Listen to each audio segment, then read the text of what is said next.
Hi there, it's stream 225. I'm going to work today on what I was really intending to work on yesterday, which is NPC loot and item stacking. Turned out yesterday it took the whole stream to do the first two things, which I thought would be like getting a few things out of the way and then work on this. And it turned out that took the whole time because showing messages when you get or lose items turned out to be technically pretty difficult the way I had set things up. So anyway, it's done.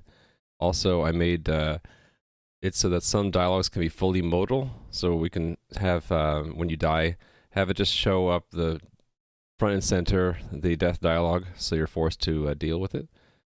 So that's out of the way, and yeah, today I wanted to get to the original goal, which was to make the NPCs a little bit more different from each other, and affect how often certain NPCs spawn, what their attributes are, and what kind of loot they have. So I'm going to introduce the concept of NPC loot.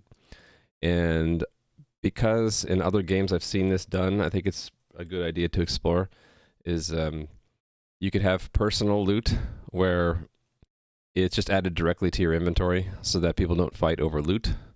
And that could be something that's shared so that if like 3 players attack the same NPC, and then they all get their own personal loot from that NPC. But because it's also kind of fun to have just loot appear in the world, we can have, like, in addition to the personal loot, we could have public loot that's dropped underneath the NPC. Then you have to go grab it before anyone else does. And so you can see how there might be a variety of distribution. In a very competitive zone, you might have it all be public loot.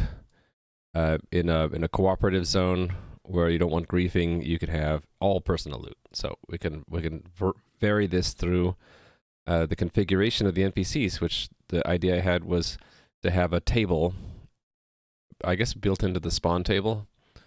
Some people call it a loot table, but basically for a category of NPC, you'd have a table of possible loot you can get off of the NPC, and it would, for each piece, it would say, like, what is the piece of loot? What's the likelihood of it dropping? Whether or not it's personal or public loot, that kind of thing.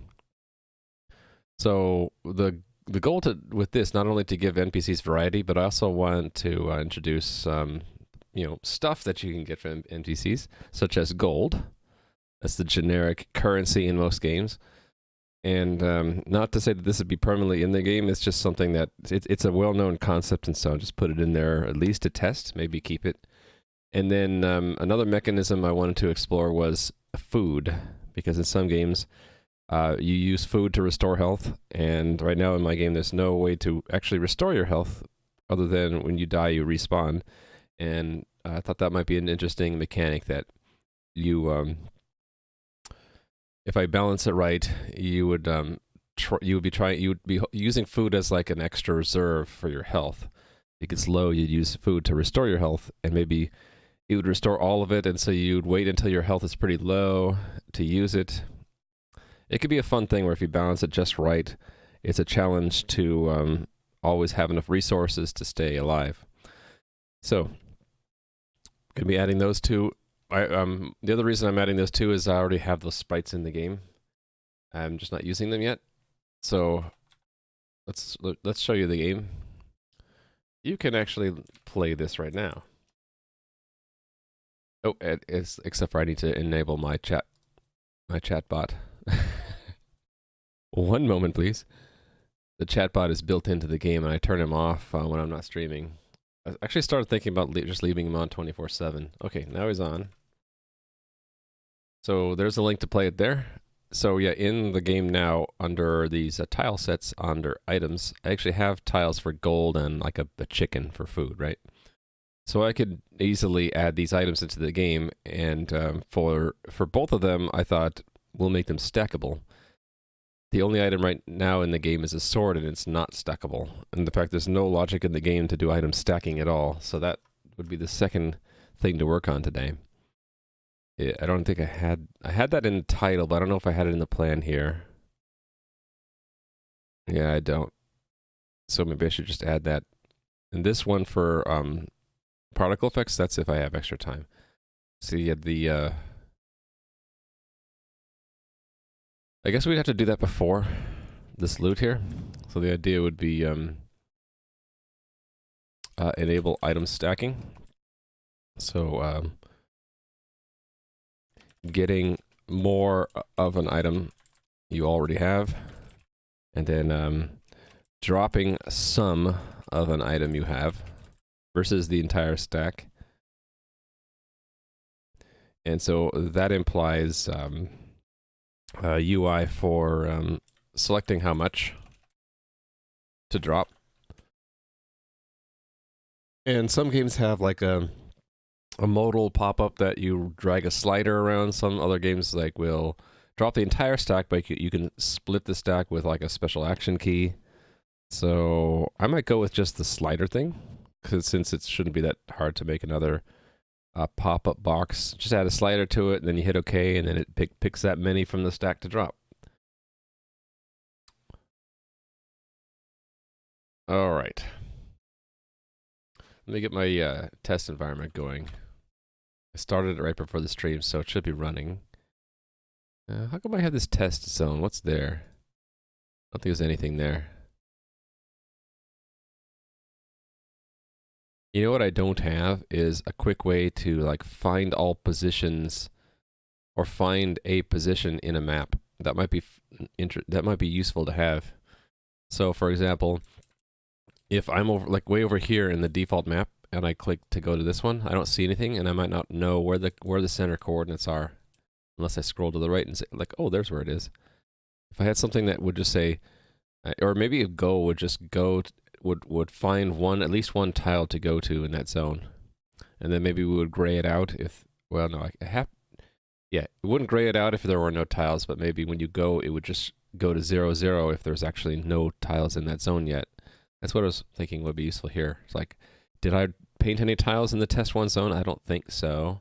Otherwise, I would have put it around 0, 0, but there's nothing there. I'm going to remove that. I think I was doing that to play around with testing stuff. Probably this confirmation box. Yeah, before, to test to see if this actually warned you, I probably made an empty zone to do that. There we go. Okay, so this is the first time I'm going to actually be putting data into the zone component. Right now, I think the zone component, like if I take 3151 and that's interesting. You can't copy, it opens the chat. Or maybe it does both. Let's see. 3151. Can I paste now? Oh, I can. Yeah, so the only thing that the zone entity has is a zone component with a name. I think what I'll do, I either need to add to the zone component or I need to have another component. I think I'll just add it to the zone component.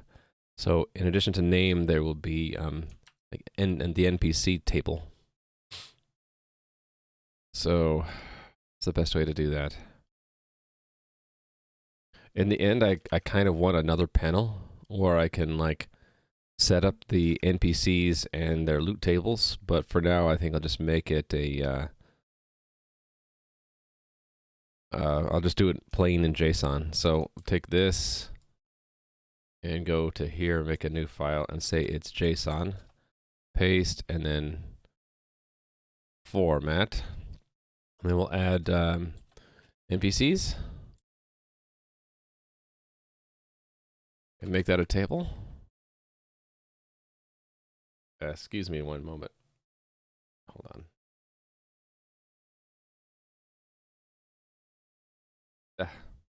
Sorry about that. Okay.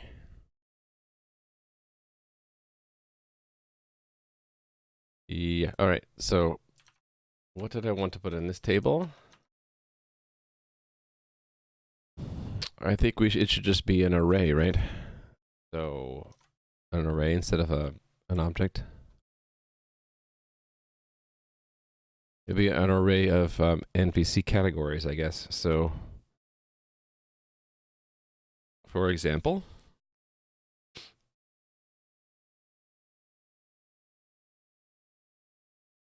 yeah, I'm wondering, should I have an entity for an NPC class or just put the data directly in here? I'm leaning towards putting the data directly in here.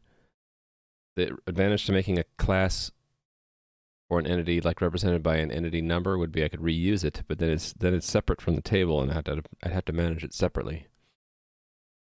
Disadvantage of putting the data directly in here is if there are two zones that have the same kind of NPC, there would be duplication of data. I guess I'm okay with that. And do I want to do... Is this the right thing to do? Hold on. Lonely Island, there's nothing there. The name implies it's lonely. Let's not update Lonely Island. Let's do Secret Island. That's too small. The problem with the default zone is it has no zone key. Yeah, I can't do anything with the default zone because there's no zone entity at all. That's a problem. I think actually that makes sense because the default zone should be where you appear in the game, and I should make it where you shouldn't have to fight NPCs in the default zone. It should be a very small zone that you should immediately go to a numbered zone with its own rules. So maybe let's make a new zone. We'll call it Beast.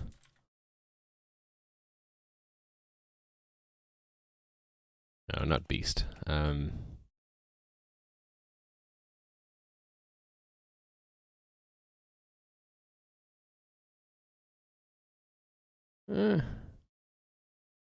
about we'll make a cavern? So, Cavern 1. The idea is, I think I'll just have NPCs won't spawn out here anymore. They'll spawn in some kind of cavern, and if they leave the cavern, they'll be wandering around here.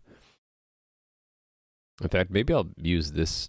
I had a trigger, test trigger. I don't think I need that anymore. I'm just going to remove it. Yes. So right there, we'll make it a cavern that they can exit from. So I will make a teleporter that goes here. But let's first go there and paint something. So I don't have any interior tiles yet, so it's gonna just be reusing the these tile sets. Let me just make sure I get the geometry right between that and the default zone. Okay, I'm off by a little bit. Center it there and go. That's where I want the opening to be. So like that. Like that, right? I don't have to do this, but I think it just helps me make it geometrically similar. In fact, like it can have there be an entrance and here be another entrance, and it's like spatially accurate. All right, so let's paint a bunch of dirt around here. This is going to be where all the NPCs spawn, right? Just like a random semi-spacious area, and we'll have them all spawn inside here.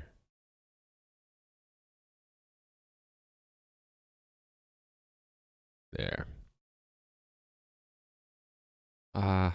Let's do that, shall we? Yeah, there we go. This is the cavern one. So we'll make 6862, right? Which okay, I can just type it in. All right. It sure is quiet today in chat. It's like no one's here yet. It's quite possible no one's here. That's fine. I'll just work. Let's see. Oh, hey there, Rasubaka. Someone is here. I'm like, is chat working? Hey, Yambali. Yeah, sometimes when no one says anything, I'm like, is Twitch chat broken again? Because it's been kind of breaking, you know, in the last couple of weeks. Hey there, Domson. I'm pulling all the lurkers out of lurkerdom. All right, NPC table. Let's have an NPC named an orc. And we'll need to have prototypical information like what tile set we're gonna pull their graphics from. So that would be NPC. So that's 1147, and then tile I think we'll just do tile 1. Okay, and then information that I had for NPCs. All the lurkers are no longer lurkers. Actually, no. I'm sure there are some lurkers who are not fooled by that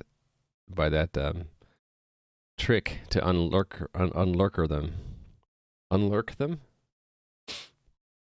Okay, where am I going? I'm going to the game systems. Scripts. Oh, wait a minute. No, NPC spawning is in C++ right now. NPC spawning. Here we go. Yes, this stuff. In fact, let me just copy this. These hit points, hit point max. So I don't need the hit points. I can just say hit point max. Like, actually, you know what? I can just hold on. Doing this right. Colon. And then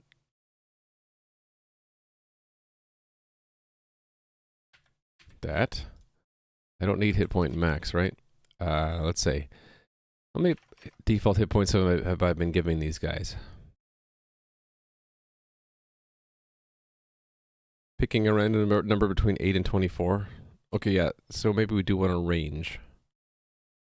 Let's do a range using an array with 2 elements in it. So 8, 24. And it just hard-coded their dexterity, I'm pretty sure. 15, okay. Armor 2, whatever. So if that is the information about the entity, let's push that down 1 level. Let's say NPC. Well, actually, no, we can keep that the way it is. The things that I would want to know that are, in addition to like how to draw it and how much attributes to give, would be the likelihood of them spawning, and also like I need to define a region they would spawn in, right? So let's do a likelihood. What key would I use for that? Like I don't know. Chance.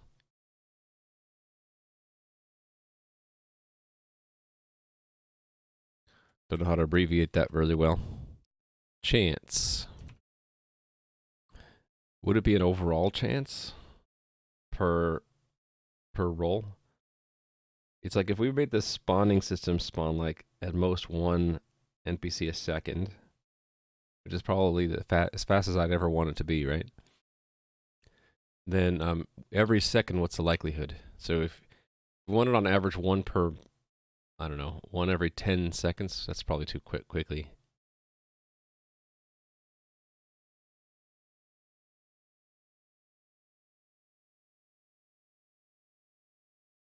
One every 30 seconds?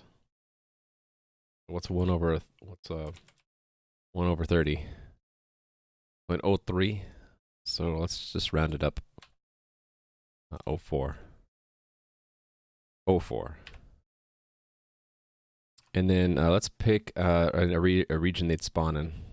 I'll do something simple. I'll have a spawn center and then a radius. So let's pick right here 09. So what's the key for this? Origin 09, and then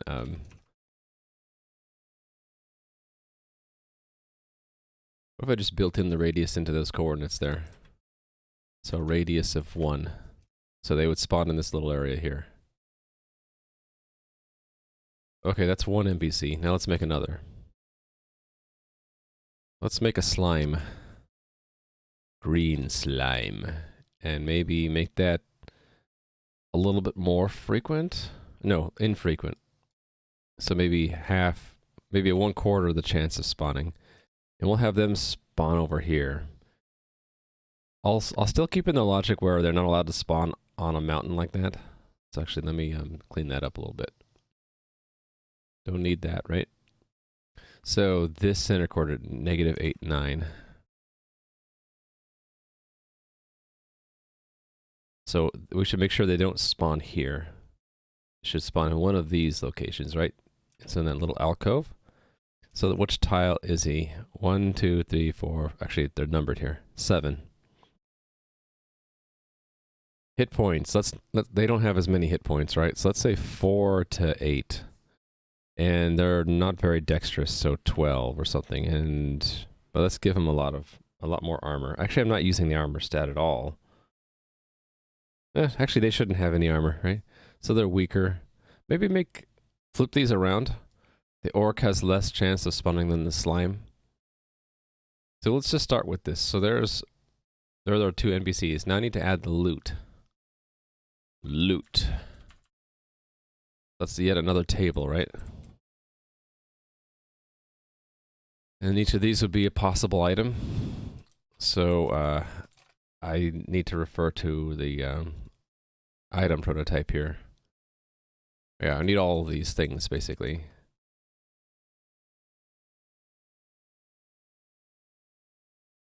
So it's Control Alt down, and then that, and then that. There. Perfect. Let's put the name up front so we can like see it easier, and then the type. And then we'll do we need maximum quantity, and then quantity could be a range, right? So let's say it's gold, right? Type money. Currency. Actually, might as well just call it gold. No, let's keep it money, because I might have like silver pieces, and then distinguish them by, I'd have to have some kind of value attribute I'll add later. Maximum quantity, let's say you can hold in one slot up to 100, right? And then the quantity you get is somewhere between 1 and, I don't know, 10 or something like that, right? The rest of it is the attributes going directly in, so his attack cooldown, the amount of, what's a D again?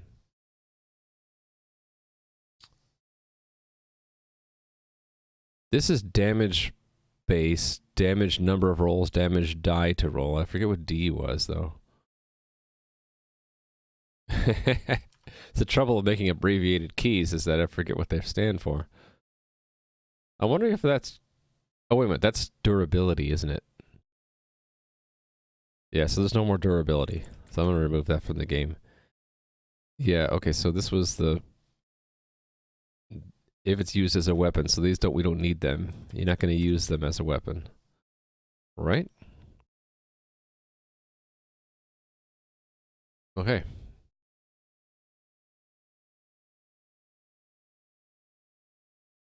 And let's have chicken.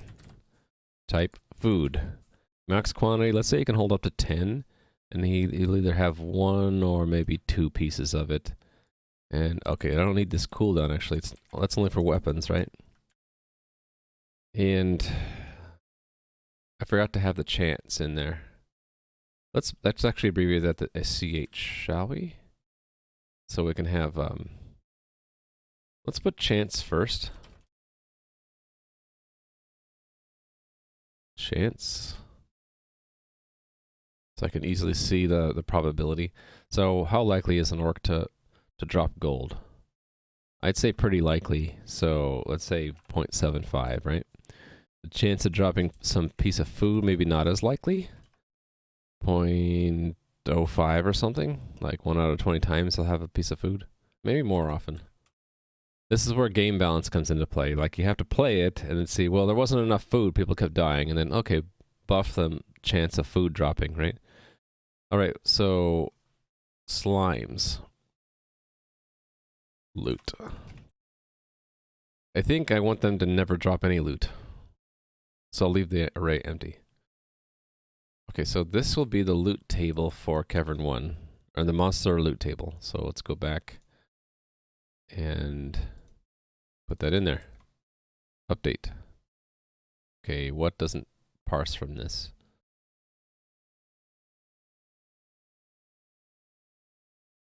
When it does that, it's because it's not parsing right.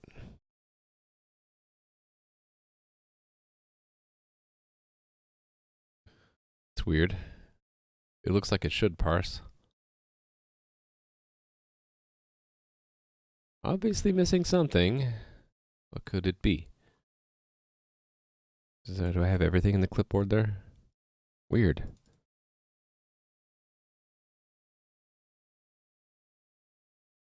Huh.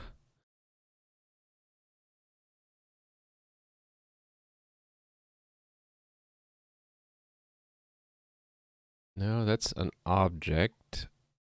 Hey there, Draclin. How are you doing?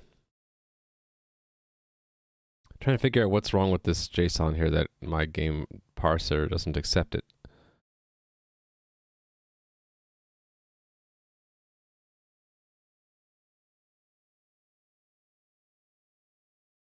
Okay. I don't know what it is. It's unacceptable. Exactly. Why? Needs to be at least 3 times as many monsters types and stuff. Let's reduce the size a little bit. Drop the slimes. No, it's not that. What happens if I drop all the NPCs out?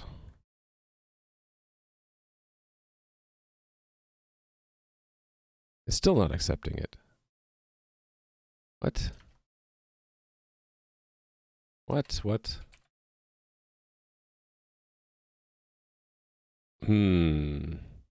I wonder if it's because this is not set right.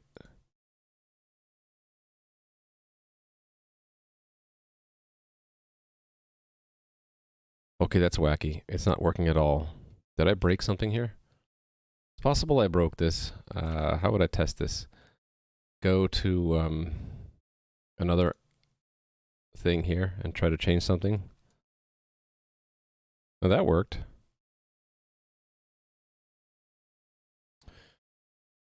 Hmm. 6862, right? 6862. Fetch.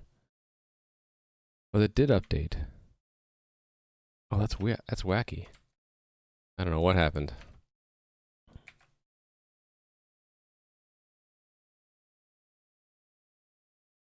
Oh, that's weird.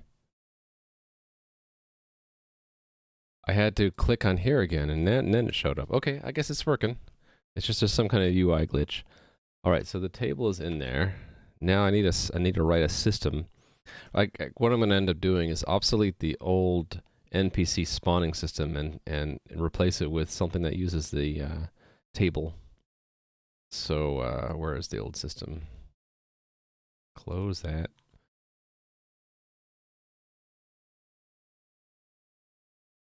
NPC spawning, this one. Oh, I also have to set their capabilities. I forgot about that. Right, so we have to say like some of these enemies can walk over water and others can't. So let's put it here, caps. Or, yeah, caps, and then this is just filled in directly, right? From here. So mobility is M1.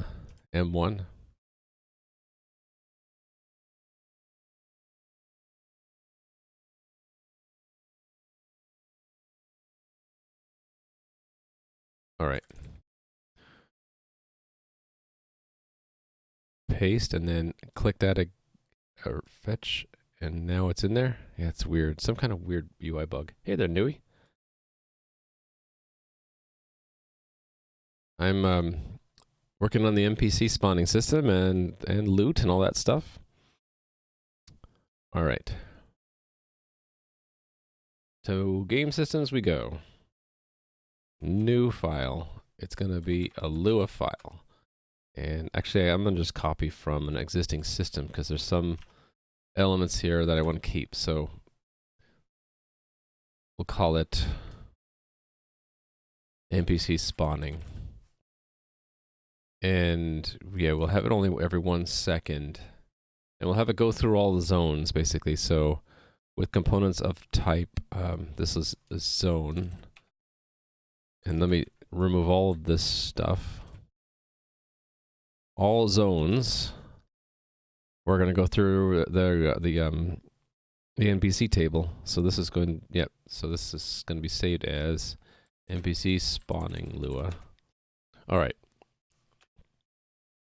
Let's break this up into functions so I don't fall into that trap of having things over indented. So this would be try spawn zone. I guess it needs both. So actually then an easier way would just be to call it try spawn zone, and then make this the function out here. I think I can declare it after. I think that's fine, but the Lua interpreter will tell me, right? So this is local try spawn equals function, right? I feel better declaring it first, though. So let's put it there. Okay, try spawn. So looking at our spawn shape, right? This guy. It's going to be if there's an NPC. So if not zone NPCs, then return end, right? So if a zone doesn't have an NPC table at all, if it does, then I think what we'll do is just roll a random number for between 0 and 1, and then find the first entry here. Or I was going to say find the first entry where the number is less than the chance, but that actually biases it towards picking the orc first, right? So yeah, I think each one deserves a roll, but we keep rolling until one gets spawned, right? The other way would be to add up the chances and then roll a number between, well, hold on, how would that work?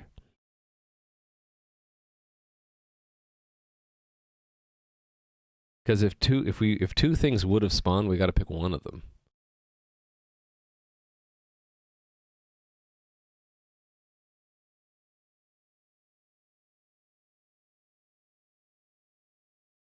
I guess we would find out what all the ones we would spawn and then pick randomly one of them if we have more than one.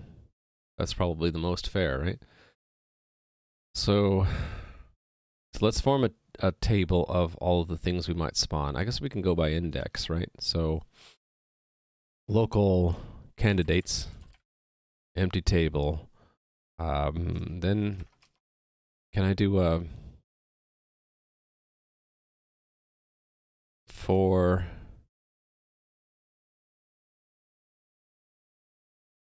I guess I want an I pairs, right? So I comma NPC class in zone I pairs zone NPCs do. And then how do I roll random numbers again? I think it's random, but I'm not sure. That would be attack, right? Yeah, math random. So if math random 0, 1. I need to look and see, like, does that give me a floating point number or not? DevDocs to the rescue. Math random.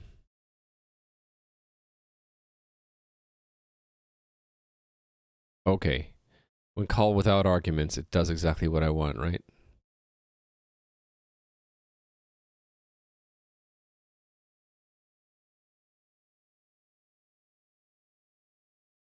Okay, so I just do math random. If math random is less than, is it less than or equal to or less than? Less than, I guess. NPC class dot chance, right? Then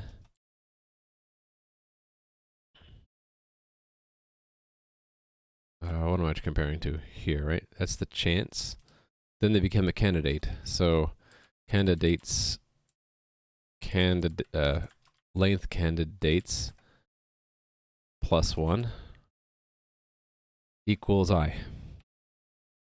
All right, so then now if number of candidates is 0, then return end. So we have at least one candidate. So then we'll just pick one at random. So local, I guess we can reuse I, right? Math random 0 to number of candidates, right? Oh, it has to be inclusive, I think. I remember that. Yeah, uniform distribution in the range where they're both included, right? Yeah. So I know I want to do minus 1 because I don't want to go 1 past the end. Actually, it needs to be 1 based, doesn't it? That's why I added 1 there. Oh, okay, so this should be 1 to candidates. And that's the winner. So the local NPC class is zone NPCs I, and then we spawn the NPC. So spawning an NPC means finding a position in the world they can spawn to, right? Hey there, I'm trying to break my habit of saying Toulouse. Toulouse, right? No, Toulouse. Toulouse. Hey there, Toulouse. And hey there, Liquidor. Any console errors for that UI issue? The UI issue was what exactly? I forget now. Oh, for this? I don't know. I can see.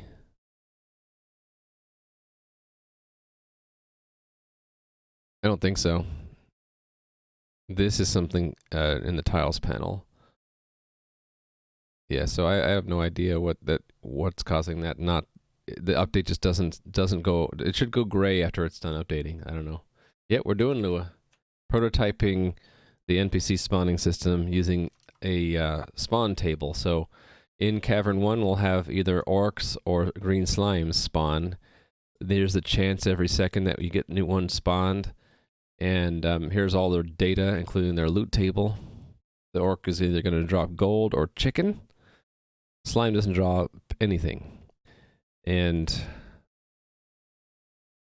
I just realized I didn't mark whether it's personal loot or public loot. I'll do that later. Right now, it'll just all be dropped into the world. Right, okay. So we need to pick a location. I wanted to use this origin and radius for that, right?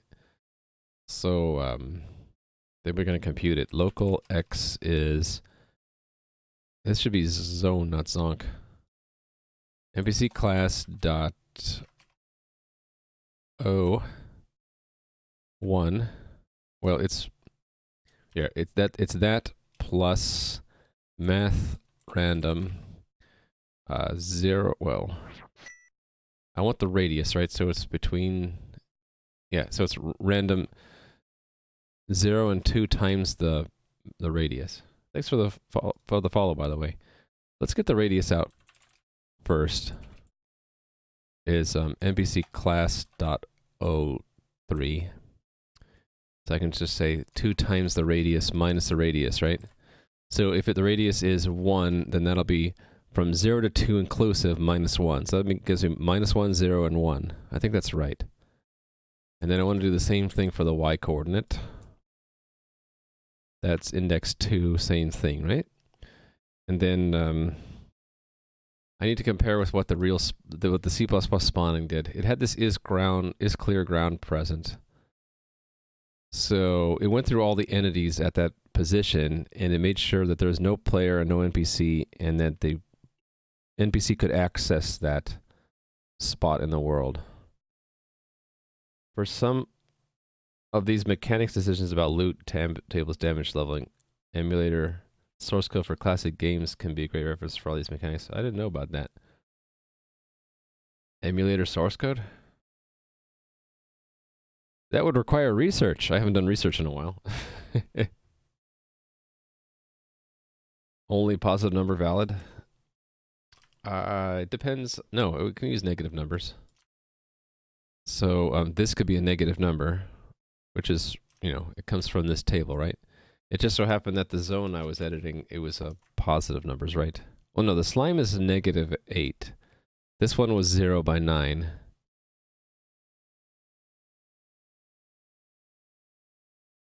So yeah, the origin for the green slime, the x-coordinate is going to be negative, right? Okay. I'd noticed that this access check is already built into the components, so what if I just made that, made a Lua wrapper for that? And I have Lua wrappers for these other things, so I can code that in Lua right now. Math correct then? It should be. It's whatever the center is, plus a random number between 0 and 2 times the radius, minus the radius, so that it's centered, right? And this is inclusive, so from 0 to 2, because radius is 1. So it'll be 0 to 2 becomes -1 to 1 if we subtract 1. I think it's right. But you let me know if I got my math wrong, because I'm horrible at math. I used to be much better, and then I don't use it much. So it gets rusty.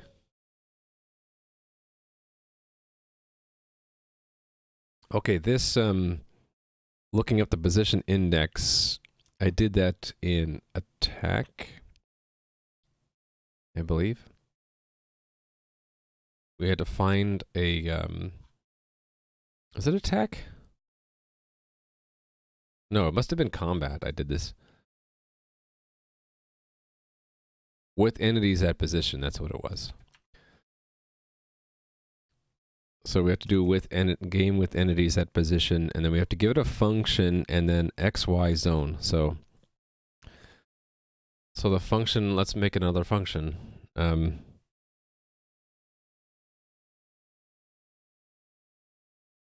Actually, it's gonna have to be I need a closure, because what I want to do is I want to modify X and Y, and then have another flag if it's if it's a valid spawn point. So spawn point valid false. So some kind of function that's given what? It's given the entity X, Y, and then the zone is zone entity. All right, and then if not spawn point valid, then return end. Otherwise, we have the, I haven't filled this in yet. Do that in a minute. Granted, we have a spawn point, then I want to do what this does. It's got to create these components, right? Why is Lua involved? Lua is involved so that I can, what's the right word?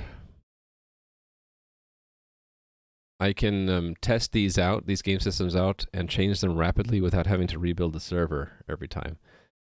So the idea is that if I haven't yet solidified the logic for a game system like this NPC spawning, that I'd want to be able to quickly and rapidly prototype it in the server. So I can do that now with this scripts thing. Like the combat system, I can go in here and edit if there's a bug here and try different things out. And it's applied instantly to the game. Whereas if I did it in C++, like this old NPC spawning system, like to change the dexterity of the NPC, I have to change that number and then rebuild the server and then stop the whole cluster and start it again. It's more efficient, of course, because it's in C++ and not Lua, but it takes a long time to change. You have to rebuild and stop the server, start it again. The Lua is a bit slower, but it's instantaneous update to the game. Middle ground would be if I somehow put these game systems into a DLL plugin, like a loadable module. And instead of stopping the whole server, you would unload and then reload the module that has the game system.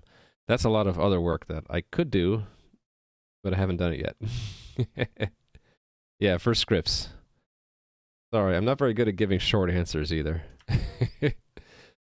It's for scripts where the game systems are all... with the game, I extended the game system so that you can include scripts now. So in invoke systems, if I follow this all the way down, right? So it will. This is where all the C++ systems are called because there's a table here.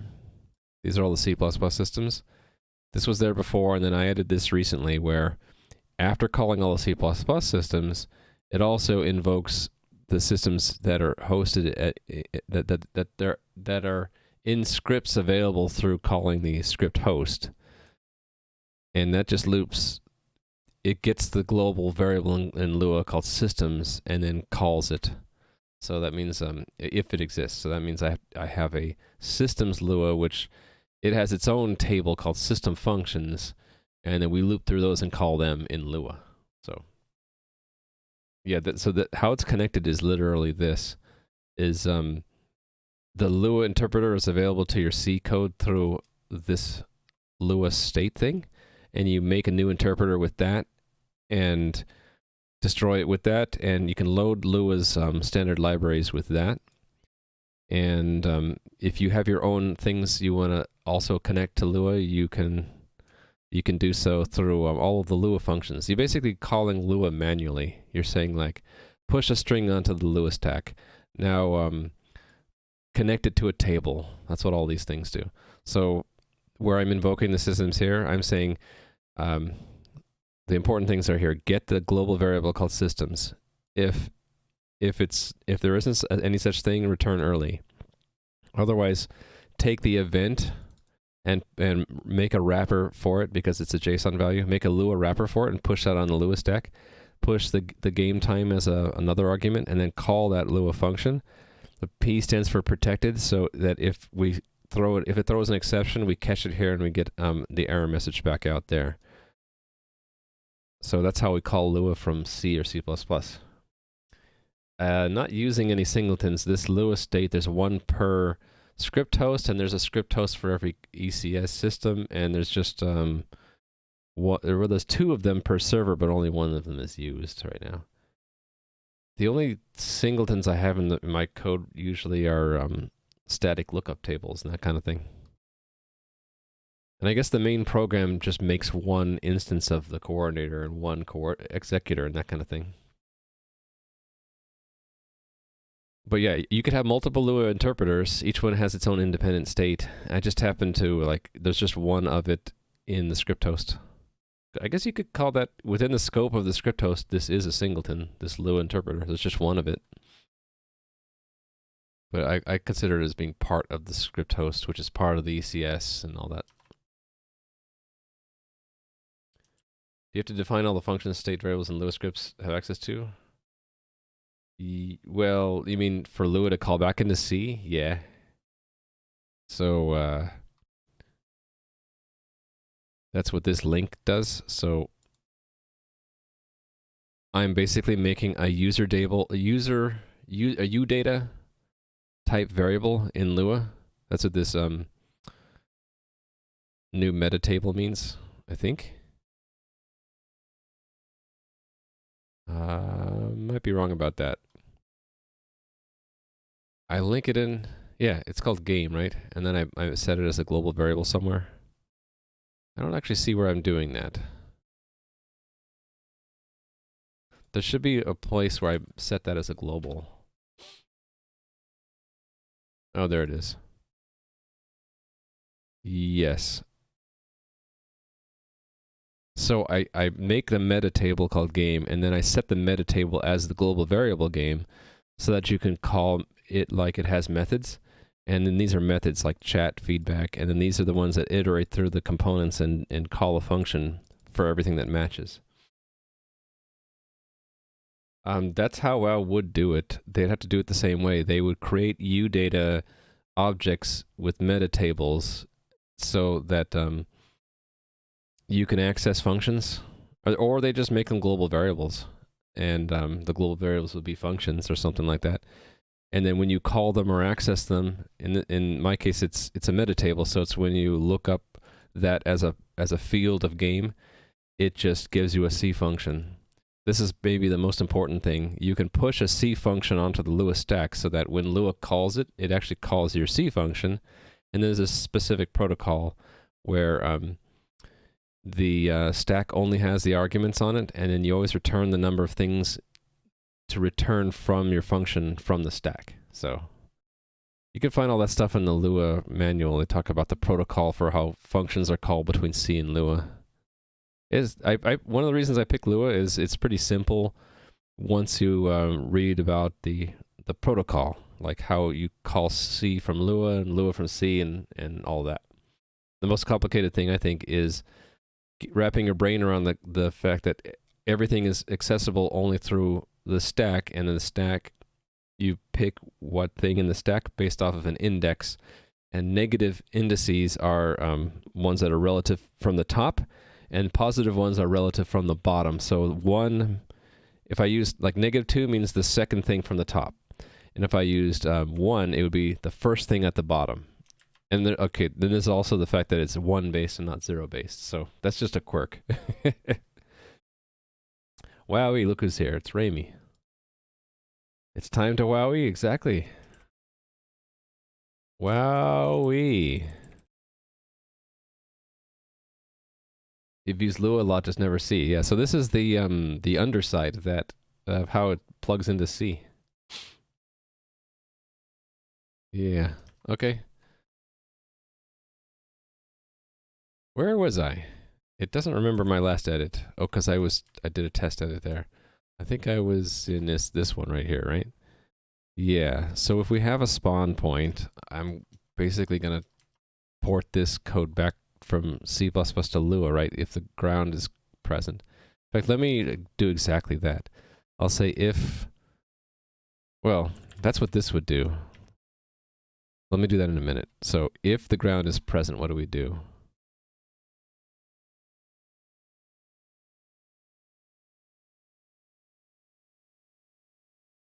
Oh, I forgot about that. So it's irregular. Should I do the same thing where I have a minimum and maximum spawn cooldown between 5 and 15 seconds? Actually, I like the chance thing better. I think we'll go with the chance thing. So that means that's already accounted for. Oh, right. I should do that, shouldn't I? I should have a spawn limit. Yeah. I should probably do that out here, right?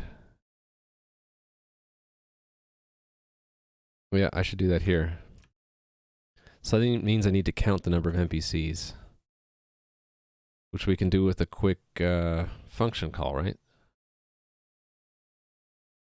Right, one of these again. So local num NPCs is 0. Game with components of type.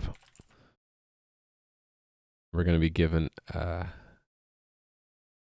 entity and, okay, we don't actually care. It's just a function, right? We're just going to count them. NPC, right? The function will be num NPCs equals num NPCs plus 1, and there is no plus equals in Lua, so you have to do that.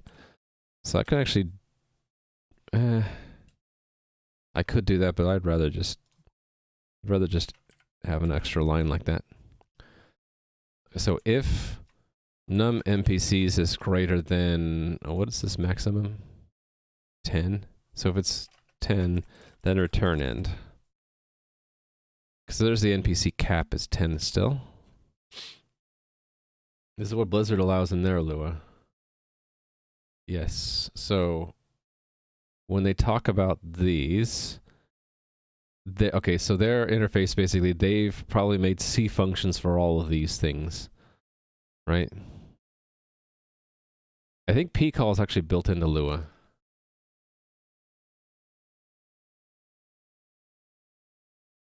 Pcall. Yeah, pcall is built into Lua, so they're just keeping that around. So, and so is next. But some of these other things like getf, env, I don't think that is in Lua. Yeah, so that's something that they added by, so that's probably a C function in their client that you're calling when you call that, right? Error is built into Lua. Yeah, but yeah. So some of these are built into Lua, other things they've added.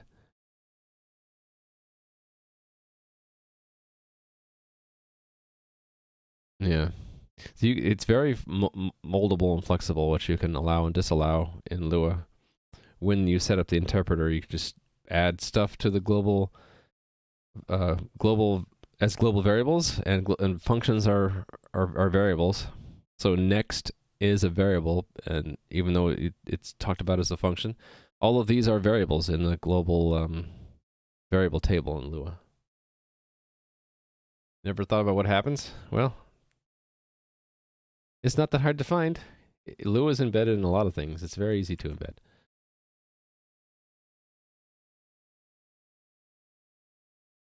Right, so spawn cap was here.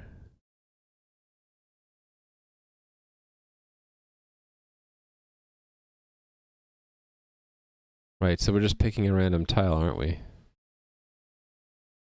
And this is hard. This is set to find the NPC tile set. So yeah, it's just create an NPC action. So that's all we need to do. We need to do a what is this?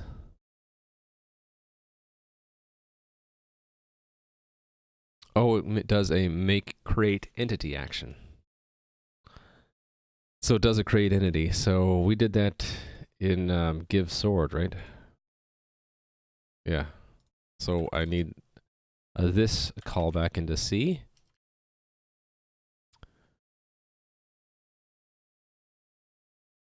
Right here.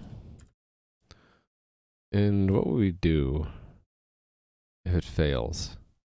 Oh, if it fails, we just don't do anything. So we would, we don't need to return anything.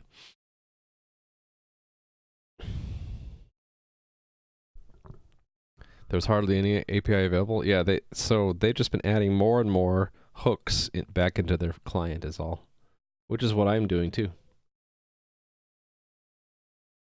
Your mind is kind of blown.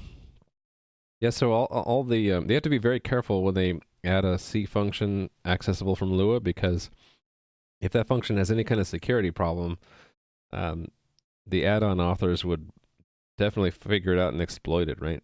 So for a long time, in WoW you could there was some API in there where you could figure out the exact relative position from one entity to another, and they use that to like automatically was it not control the character to avoid stuff, but it would like make it really easy to avoid things by it would show visual indicators about all the things that are dangerous around you, and basically steer you could couple that with auto hotkey and basically automatically avoid all obstacles or something like that.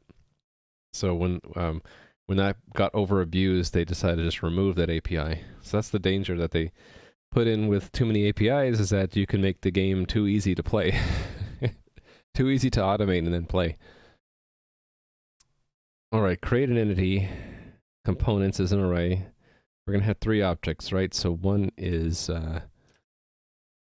NPC.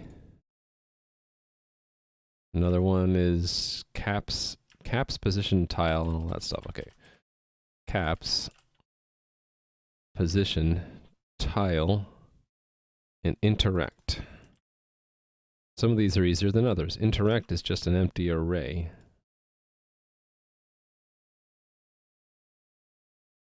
Tile is it's got a changed, which is a C.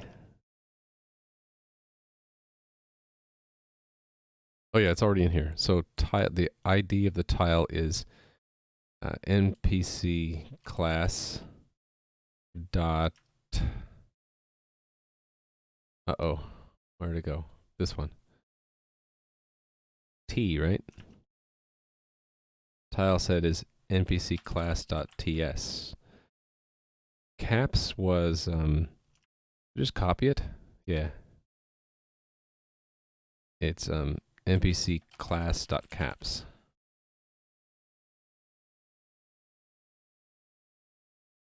The second API link. Oh, this one? The number of APIs that they gave you?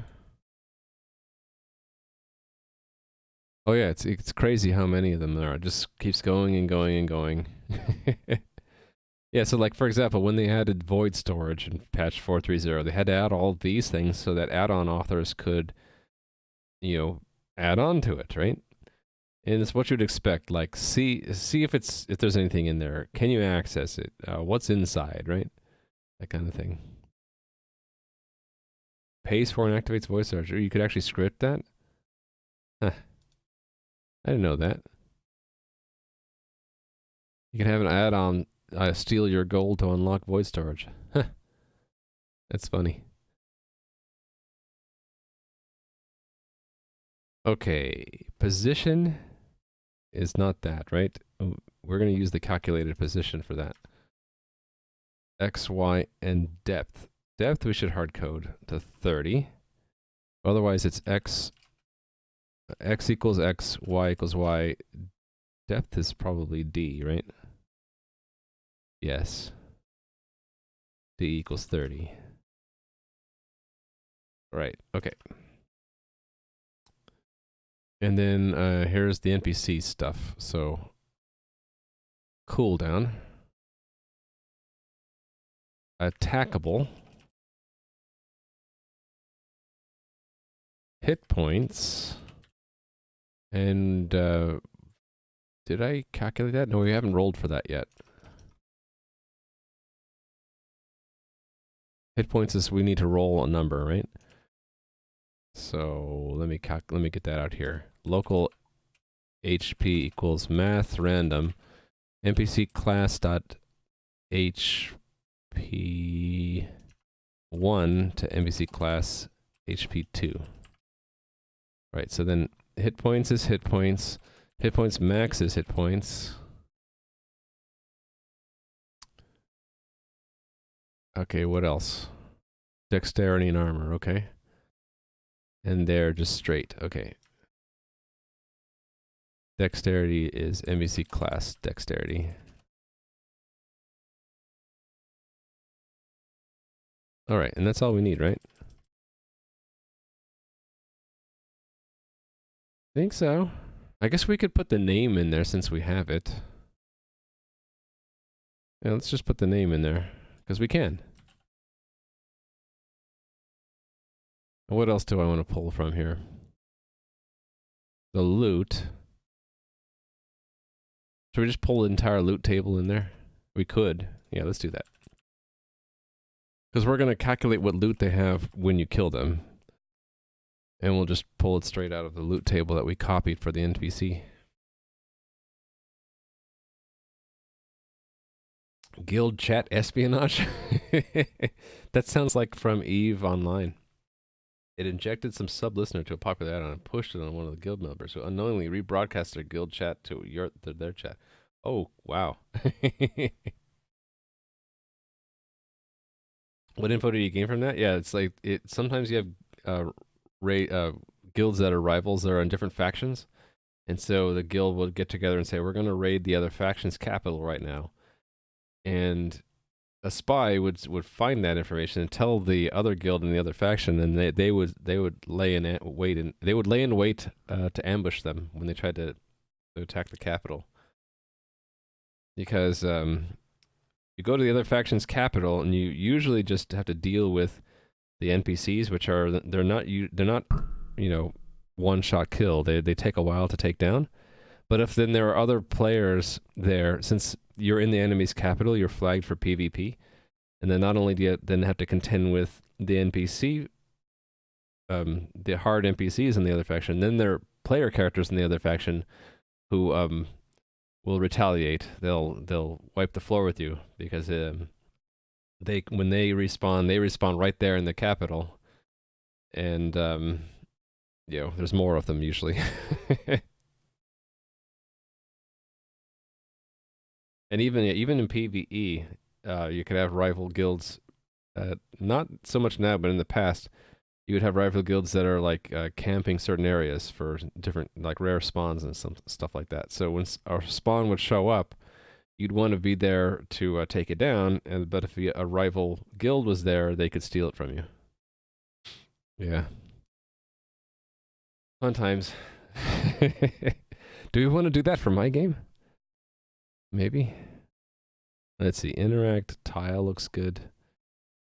Okay, I don't want this callback. I don't need that. We're just taking it out. Okay, I haven't done this to the to-do part, so let's do that now. That is essentially the can spawn, right? So we'll say this equals, and then we'll just say, we'll just copy this. Well, not, let's make it snake case for Lua.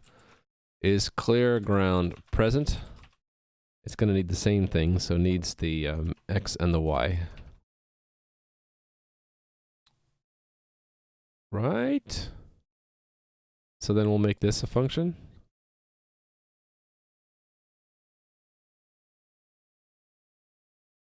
Okay, now what does that do?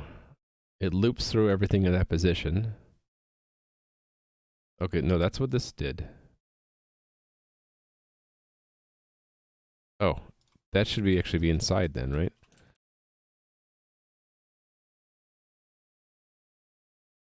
And then I can just say if not clear ground present.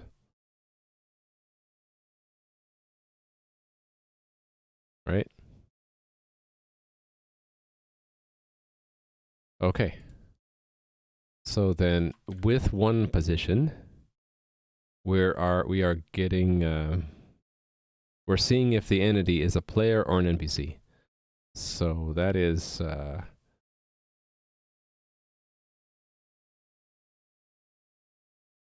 gonna say it's in attack that I use this. No, combat.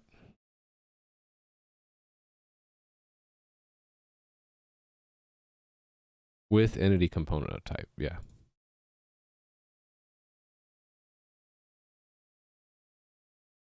Where am I? I'm here. I'm at the top here.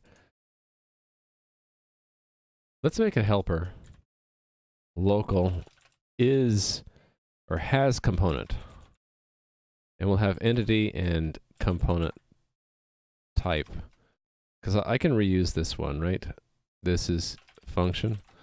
We can say with game with entity component type. So let's have a as component and just return that at the end. And then the function takes the component and accepts the function and what else? The type and then the entity. So the type is component type and then the entity is entity.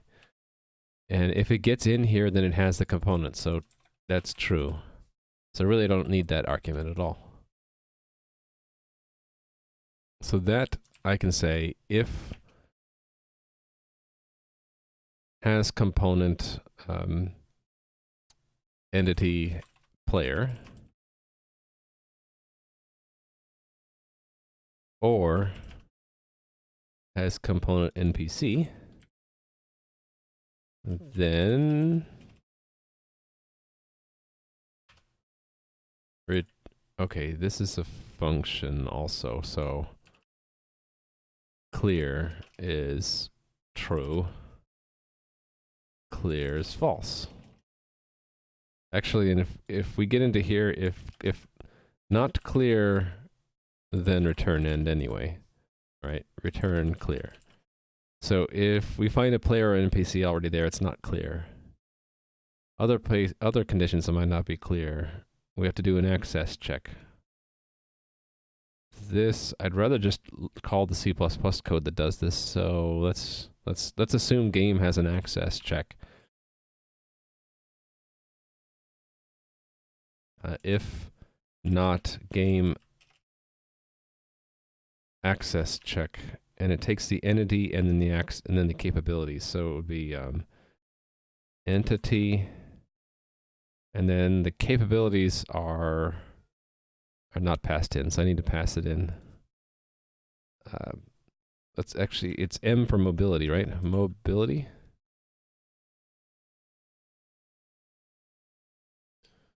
Then clear is false.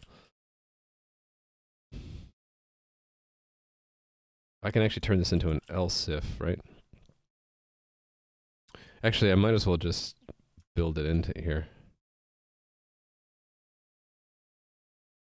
And then do that.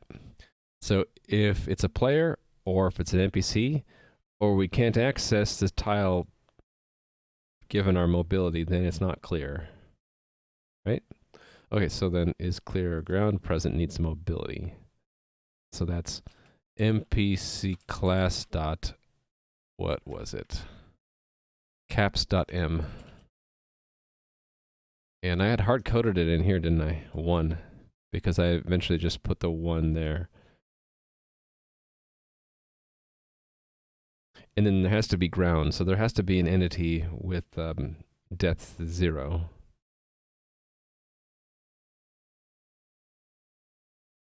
Right, okay. Local ground. We haven't found the ground yet. We'll have to say returns clear and ground.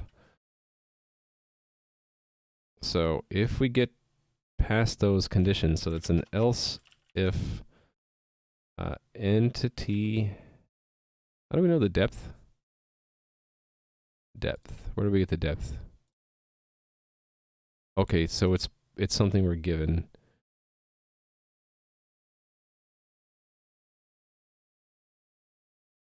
Oh, we have to look it up? Shoot. Oh, right. So that's not actually given to us with this one, is it? So I'm gonna have to do a little bit more work. Joke on Reddit. If America storms the Area 51 and the EU can storm the Vatican, one take the aliens, the other the predators.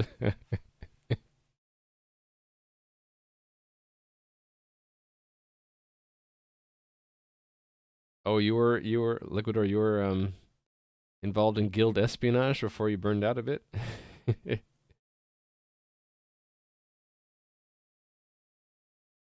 Just a world map, the public map. Oh, you were making an add-on that made a public map. I'm like, okay. Well, I think I'm missing some of the context in that.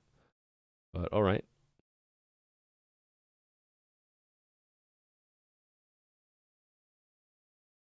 Yeah, let's see what this function does. It gets access to this entry, but what does it do with it? Oh, I do push the depth. Oh, wait a minute, no, I don't. I could push the depth, though, right? It's available. I could push it as a second argument. What if I just do that? So push the entity and its depth. So there are 2 arguments now. 2 arguments given, so I can say entity and depth. So else if depth equals 0, then ground is true. So we have to, it has to be both remains clear, and we have to find a ground tile at that position. Okay. And then this access check needs to be plugged in, so let's add that. Okay. Components. So a new test for that. Test access check. Burnt was this month. Need API docs. Oh, are you talking about my game? You're making a world map?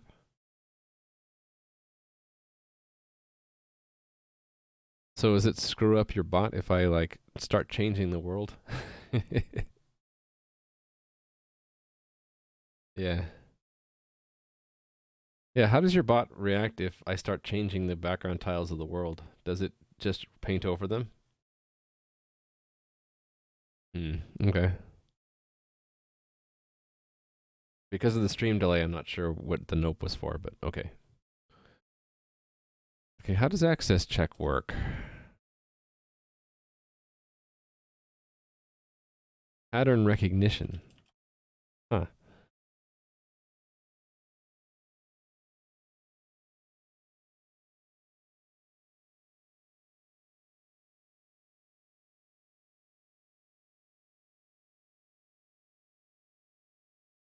Okay, so you can access a position, or you can access, you can basically it says can something step on a certain entity? If it doesn't have a tile, the answer is yes. If the tile set can't be found, the answer is also yes.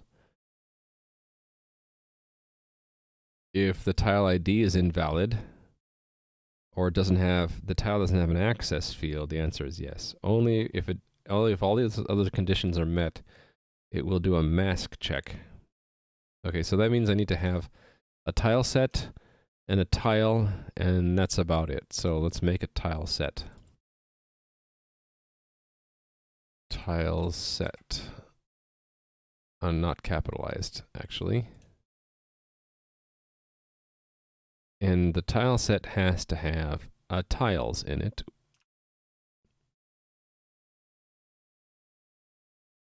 Which is expected to be what? An array. Okay.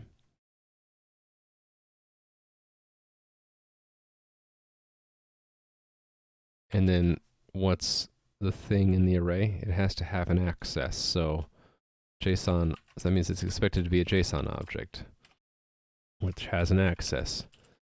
And we'll just say, we'll have one that you can access and one that you can't. So tile 1 will have access 1, tile 2 will have access 2. Why not, right? Every time the bot landed in a new camera, it would act as if it was a new zone, right? If it got there while in game, we'll consider that as a teleportation. That makes sense. Other conditions and logic would be if it runs into a previously known zone pattern, it would merge the connected zones. Ah, okay. Right, because you had to deal with, if you got teleported around within the same zone, it would have to say, oh, well, I didn't actually go to a new zone. I'm actually in a different spot in the previous zone I knew about. So I could really screw up your bot if, when every time you teleport, some subtle change is made to the world, right? Or if I had two zones that look almost identical, but have some difference that you can't see until you move a little bit, that would really mess up your bot. So now you're giving me ideas on like clever zones to construct to confuse your bot. The Liquidor bot trap. It would discover that? Well, what if I made it where the world actually was changing every time you teleport? And so it would just trick it into thinking it was in a different zone. I'll have to think about that some more. All right. The tile. What's a tile used for?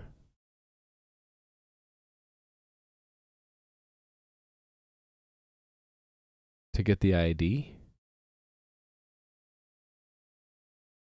I see. So there has to be a tile with an entity that holds the tile ID. Okay. So there's the tile.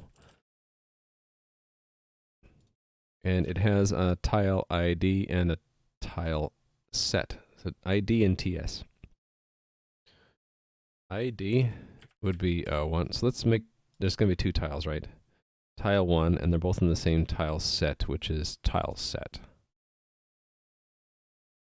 Tile 1 and tile 2.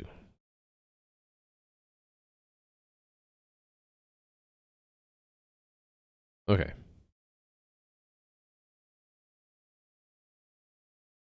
That's the setup. The act is that I'm going to evaluate a script. Right.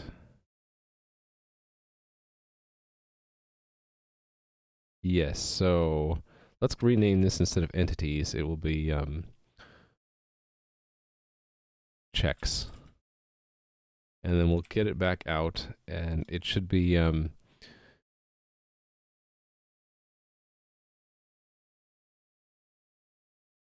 actually, I don't need two tiles, do I? Oh, no, I do need two tiles. Because I want to see, can something access tile 1? Can it access tile 2? Right? So let's say the test thing can only access tile 1 and not 2. So this would be like true, and then the second thing would be false. So this is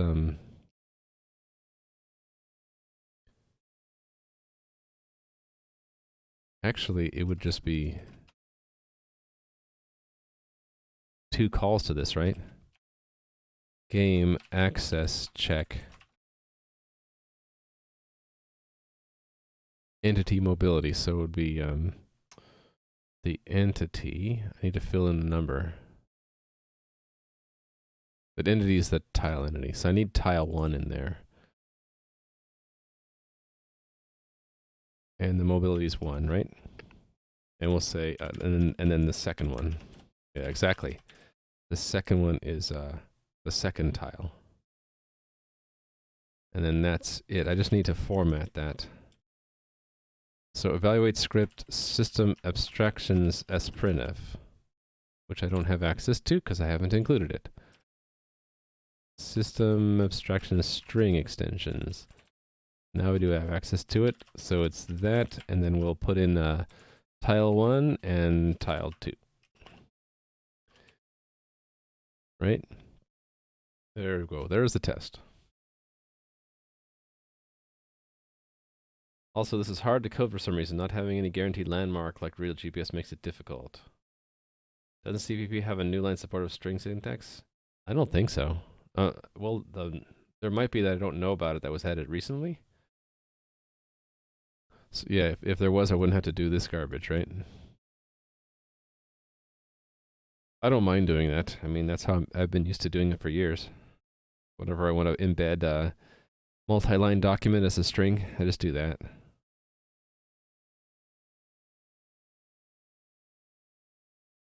This must be the first time I built this code all day.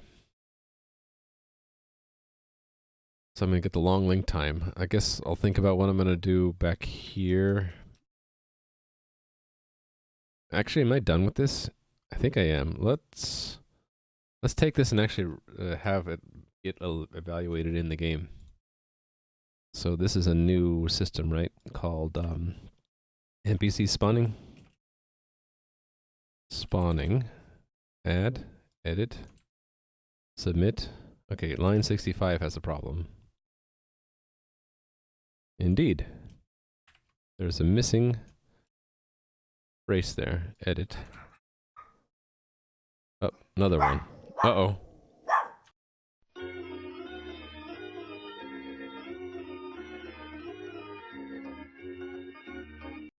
Just welcoming home my son who's just got back from work, I think. Okay, did it not? Did I not copy that right? It says line 65 still. Oh, it's backwards. There. So clear that. Edit. Now we're good. Okay. In fact, it's already going to run now. So actually, I should be getting errors because it should get to here eventually and where here and say that this is not a function. I'm not seeing that though. Maybe it's not getting there. They get concatenated. Yeah, that's what I'm counting on here. That the white space here gets turned into a single space, and then that causes it to get concatenated. All right. To get my quick run button, I gotta click on that tab and wait while it figures out where the tests are. Now I can run it. Attempt to get a length of a nil value. In array, really? Oh, because checks is nil? Is that because, yeah, there was an error. This is an error. Of course it's an error. Because this doesn't exist yet. So, let's add it.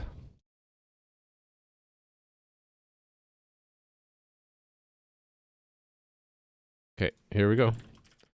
Adding a new hook called access check.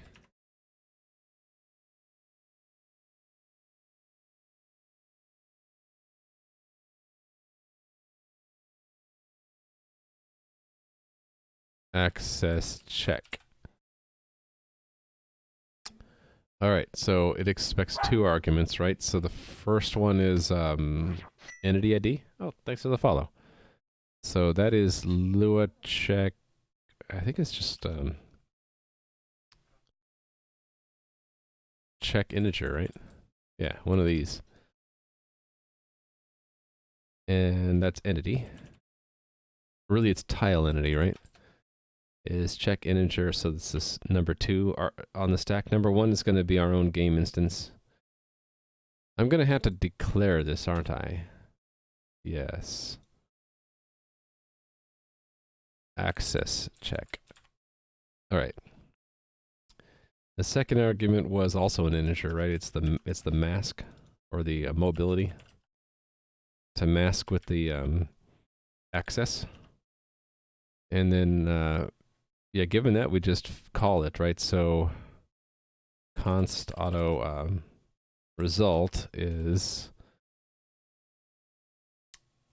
self access check. Hold on, no. Right, access check is not in this, well, it's not in the impl. It's outside here, but I can move it in. I think I did the same thing with these other things. Yeah, where am I looking? Oh, maybe I didn't. I should though. I should just make an internal function that does this. So just have it return impl access check entity mobility. And then this would be a bool components impl access check, but it takes these same arguments. Right, and then we'll put this in its place.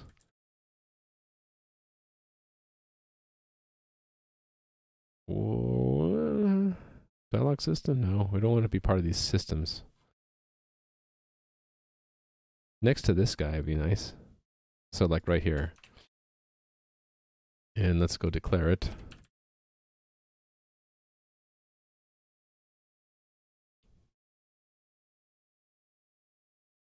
And let's give it a nice... Actually, I'm going to just kind of copy the documentation from, yeah, this header file.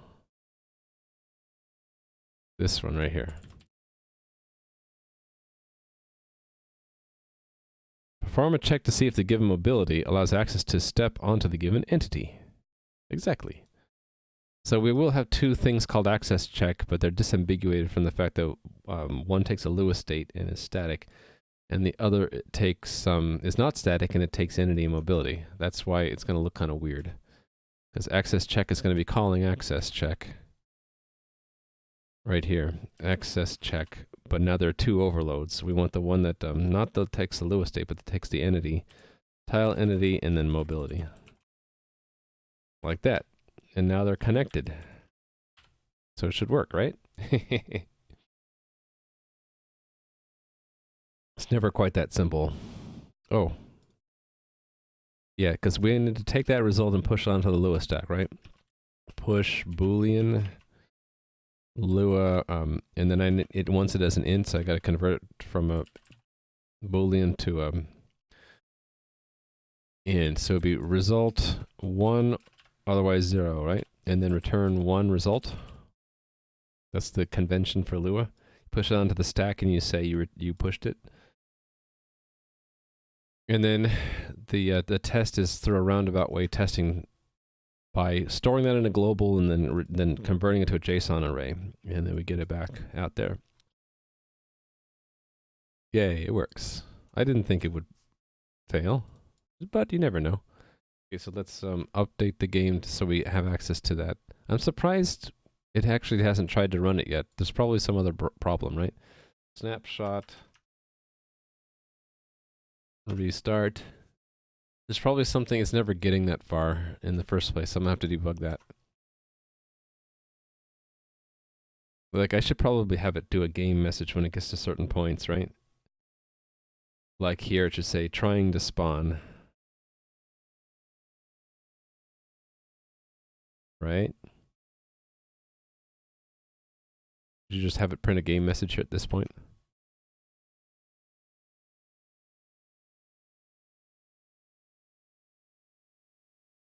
Go to Cavern 1. And game messages only show up for player characters, so I need to actually have that logged in. So, new incognito window. Log in. Chickens is the password. It's the best password ever. Much better than Hunter 2. Oh, I'm dead. Okay, respawn. I am alive. Alright, I'm just going to sit around here to absorb the debug messages. So let's put something here saying game chat game 0.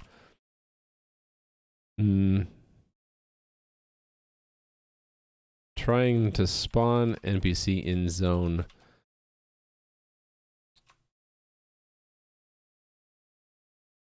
Actually, we can actually show the name, right?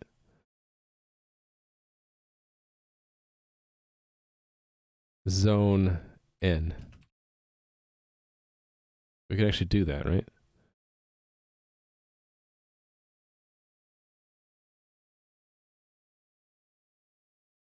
Scripts, NPC spawning, submit.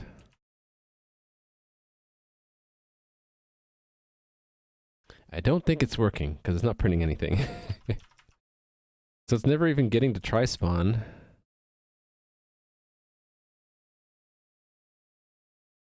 I wonder if it's oh,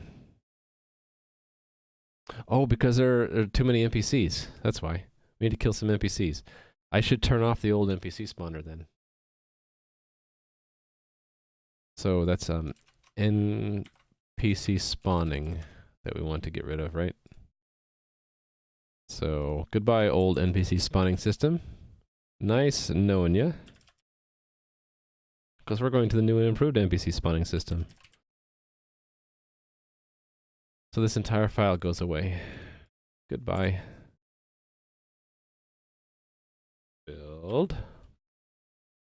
Remove the old spawning system, and then I need to just kill a few NPCs and have the new ones spawn, right?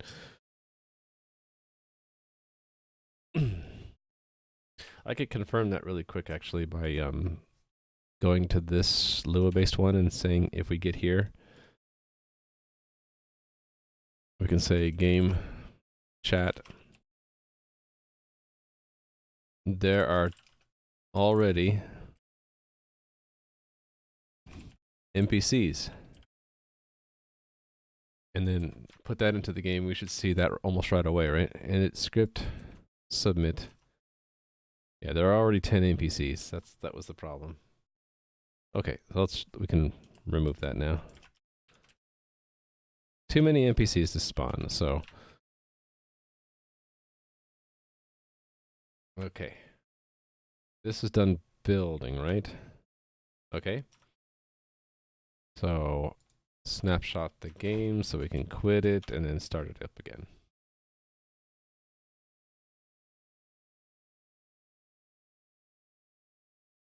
If you get them to spawn, then we'll add loot.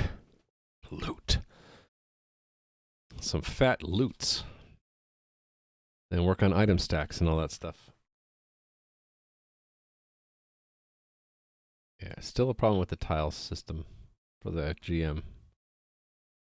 Go to Cavern 1.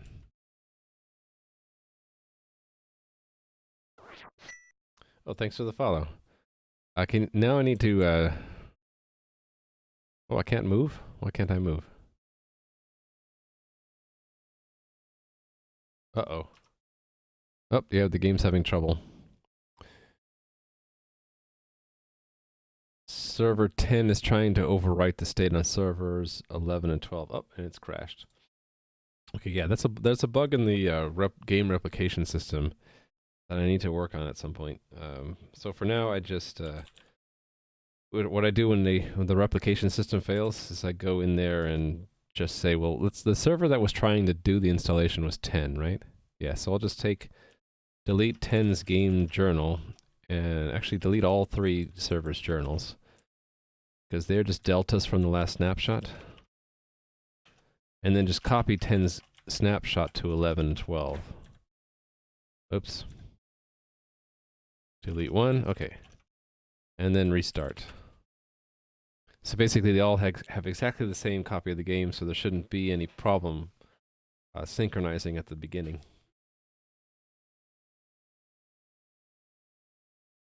Delete some old journals and snapshots, and yeah, so they're immediately caught up, and we're logged in. I want to see them spawn here if we're successful. So in order for that to happen, we have to get rid of one guy. Sorry, Grim Reaper, you gotta go. Don't kill me. There we go. Oh, trying to spawn an NPC in zone cavern 1. But it's not working.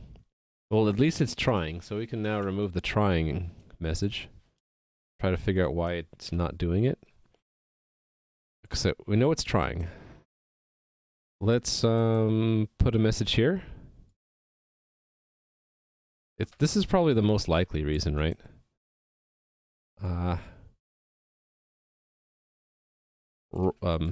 No spawn candidates.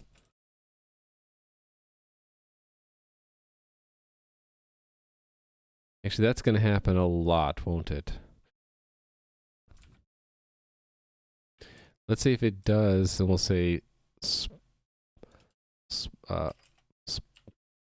spawn candidate, and then we want to do let's actually just take from the class npc class.n, which is the name, right? So let's take that and put it into the game.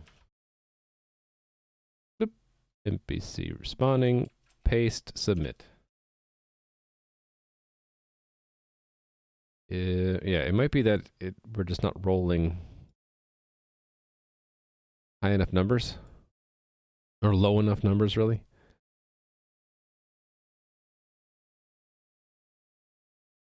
Should I print out something there just to get more information back? Probably. Actually, wait a minute. We're not even seeing this no spawn candidates. That's never happening. It's not an error, so why would it return? Interesting. I should be seeing that, or that. Shouldn't I?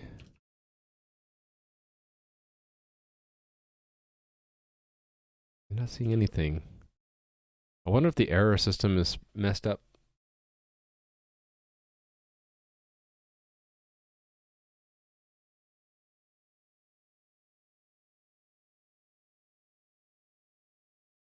Yeah, why would... What the heck? Why is it not printing or doing anything right now?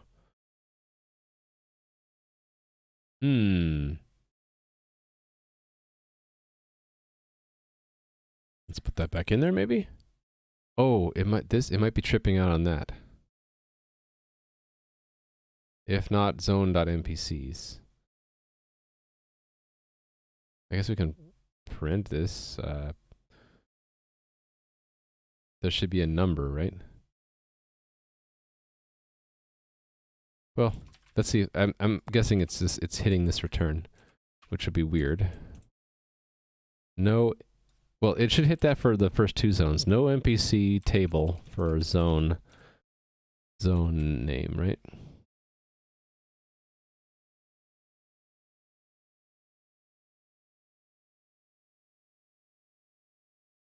What? Not hitting that either? Okay, well, if it does hit that, let's print it out here. NPC or zone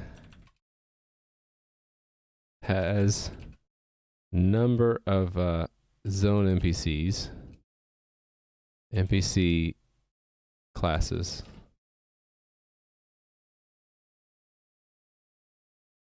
Want some debugging. Okay, now it's not working at all. What? What? How did I screw this up?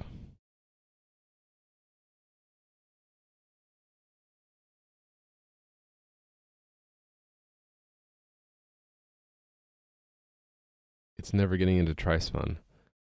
Oh, did it spawn one and we just didn't see it? Or, okay, that's possible. Let's put this back in.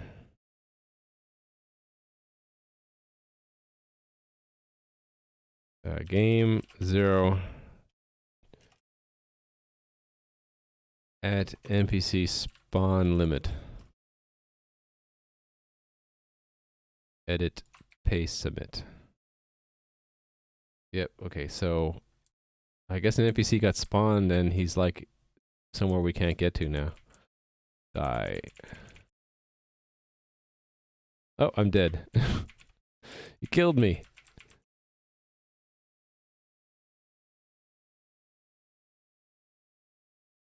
Okay, so it's rolling to generate an NPC every second.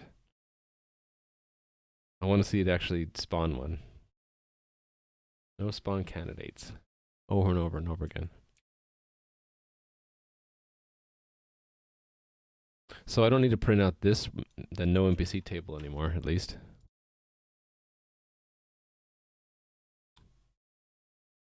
So yeah, I don't need that anymore, at least.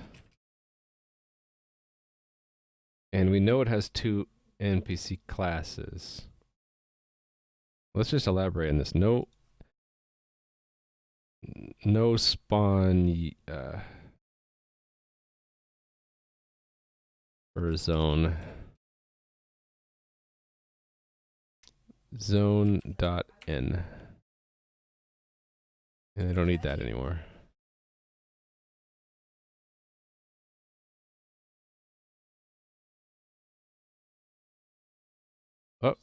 Oh, we had an orc get spawned somewhere. I don't know where the orc's going. Hold on a second.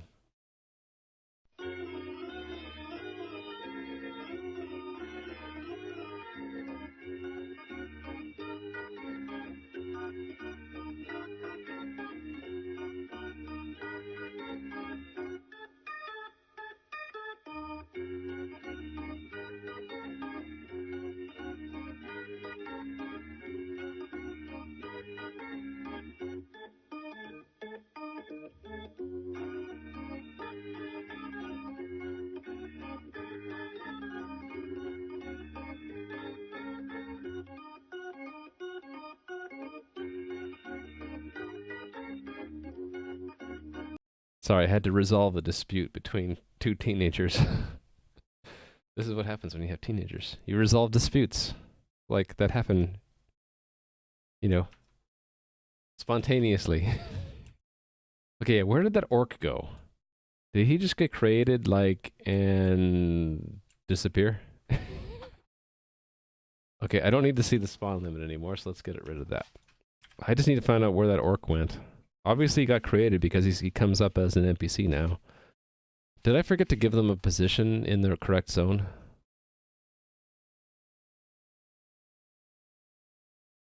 Oh, I didn't put the zone. So he'll be in the default zone somewhere walking around here. I bet it's these guys. These guys got spawned, right? Yeah, let's kill them.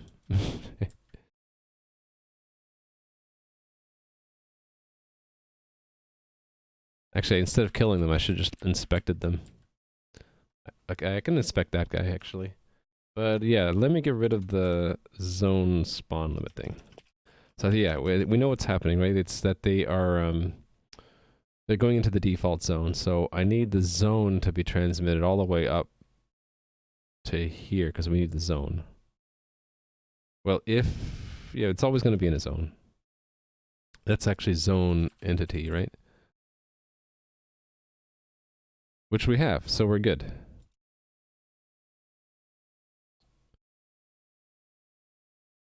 So let's actually print that out here.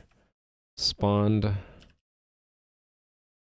orc, or whatever, at x.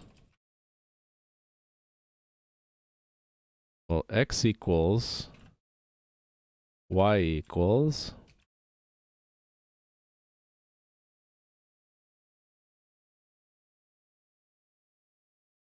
Let's say in zone n. There we go. Put that back into the game. Edit. Submit.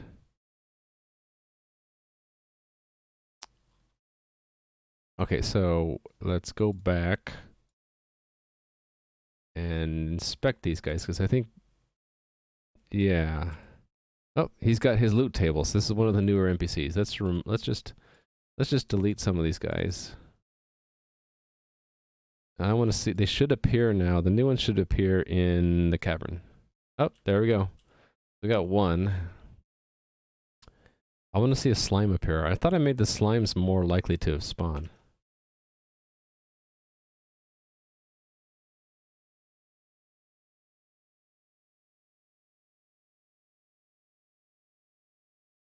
This will actually happen a lot.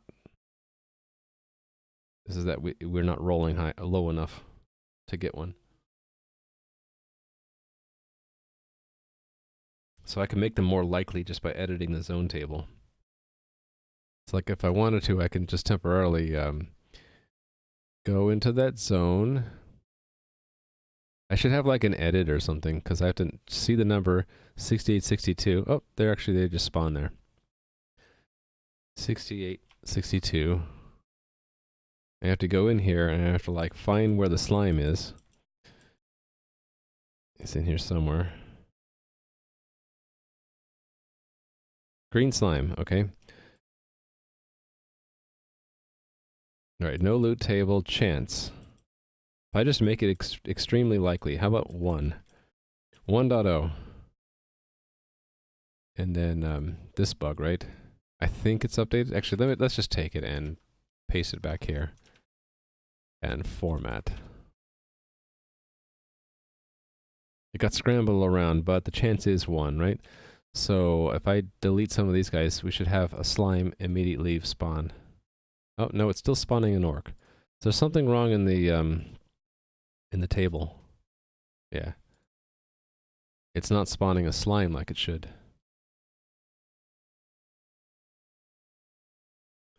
Okay, so what did I do wrong in this?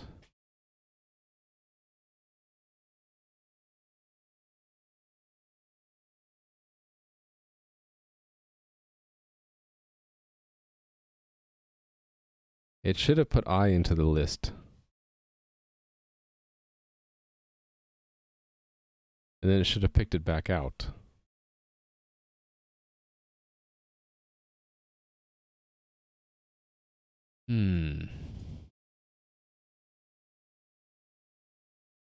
I got the arguments for I Paris correct, I hope.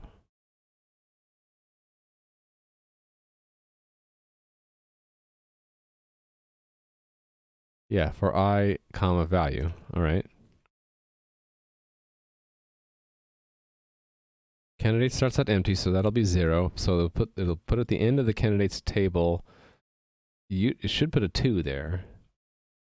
And then it should get down to here, and it should to pick a random number from 1 to 2. I mean 1 to 1, right? Which would give you a 1 always.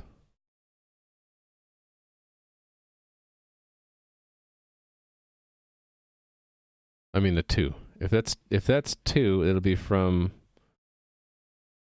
Oh no, I got it wrong. There's where I got it wrong. This will be a 1, but I need to index it again. Yes, so this should be candidates. Index that. There we go. I figured it out.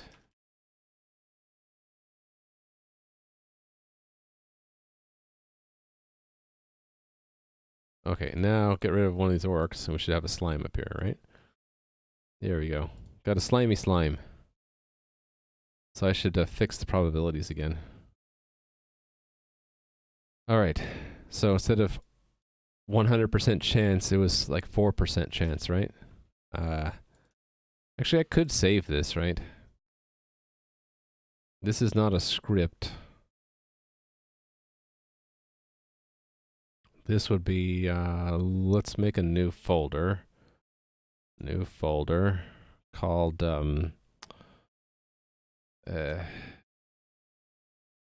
zones. Do this little trick to fix the capitalization. And we'll call this, cavern.json. All right, just give it a name, just so I don't lose it. And paste it back in here. Oh, that's the wrong one. 6862. 6862. Paste, and then I gotta click that to see it. I have to hit refresh, and then it shows up. Don't know why yet. All right, so let's get rid of these guys. I want to see them spawn naturally, in their natural habitat.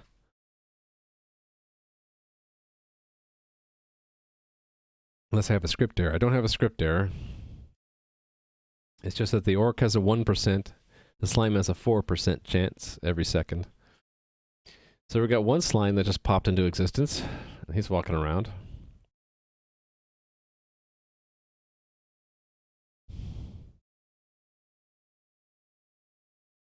I think I can get rid of the debug messages now. I wanted to see, did the message show up with the coordinates though? Yes. Spawn green slime in zone cavern 1. Maybe we'll leave that one in there. And just remove the no spawn candidates one. So remove that. And I don't need that anymore. Okay.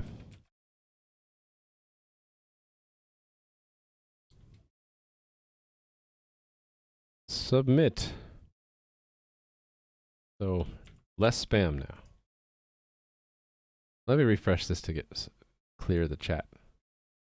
That's another thing. I should probably have a clear chat button, shouldn't I? Alright, well let's go get rid of all the other NPCs in the world. The only way I know how. I'm dead. Do I have a slow sword? I have a feeling that my sword is like a 1-second cooldown. I just spam the key anyway. Man, that was one resilient slime. Wow, this is like an uber slime. He's like killed me 3 times now. I think I need to buff the weapon that I have.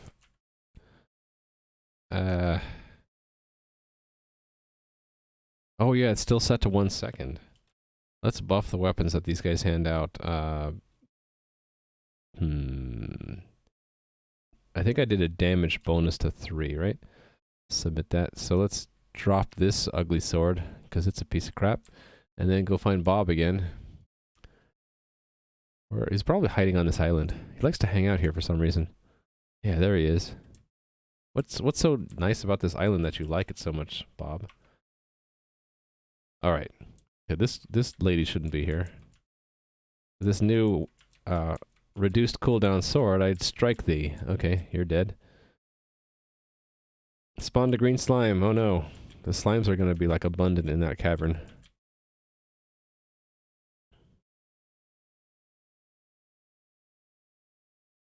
I'm almost dead myself.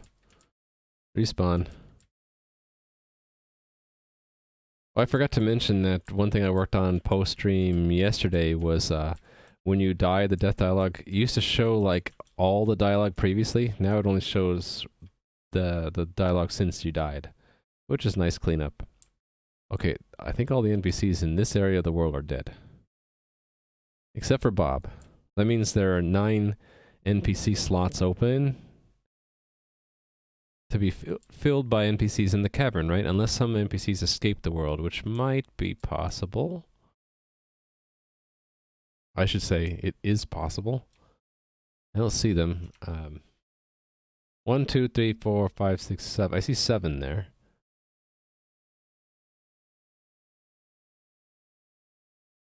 So does that mean that there are 2 NPCs that are escaped? Oh no, there's another one that just got spawned. It's always slimes too. Too many slimes. Maybe we should reduce the spawn rate for slimes. Okay, I need a way into that zone. So let's make a teleporter there. Go to the default zone. So I was gonna just put a teleporter there. Let's copy it from this one. So copy that to there. And there's a problem that it doesn't show up right away. But I want to transport to zone 68, 62, right? And the coordinates here, it's -5 and 2. Update. There I am. Let's have at it. It's a slime battle. There can only be one. I'm the slime master. You must all die. Yeah, these slimes are really easy to kill. I think I made them like only have a few hit points, right? Yeah. Alright, now let's wait for more challengers. And I should make the way out as well, right? So go to that zone.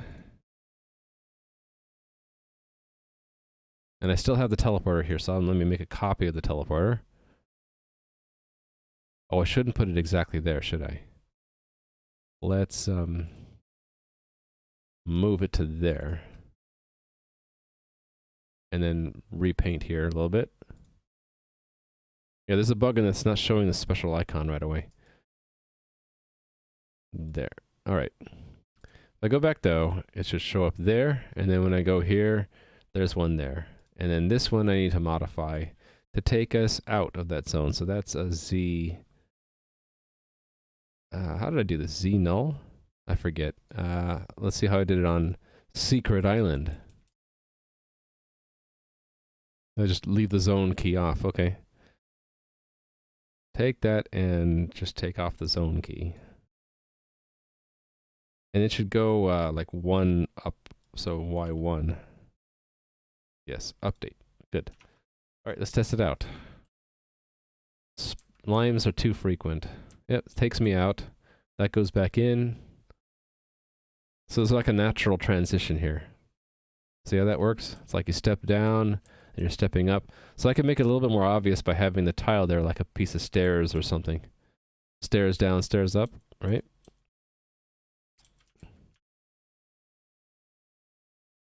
Alright.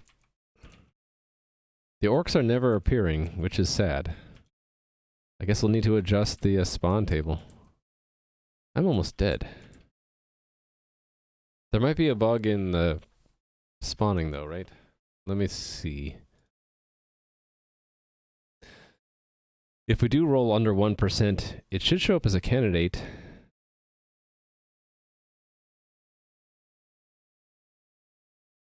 But if this, okay, the slime will get its own random number, right? So if we did get lucky enough to have an orc become a candidate, there's still a 4% chance the slime could also be a candidate, and then it might pick the slime. But still, we should once in a while get an orc in here. Maybe I should play around and make with that table and make the chance of let's collapse the loot table. Let's make the chance of an orc also. Let's make them both 5%. Okay, and then that goes back into the zone. 68, 62.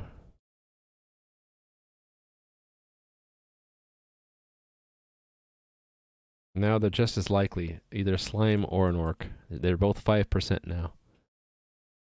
How come they're not responding though?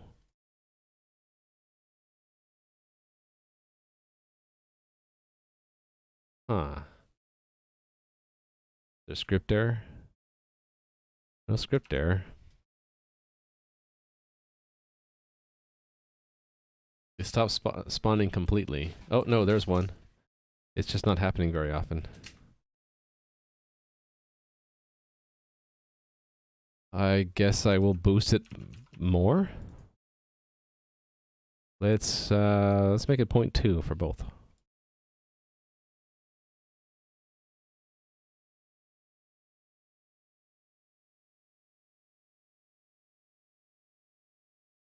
Oops, did I just make an entity 0?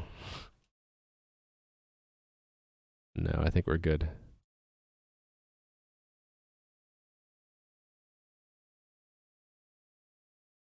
Yeah, we're good.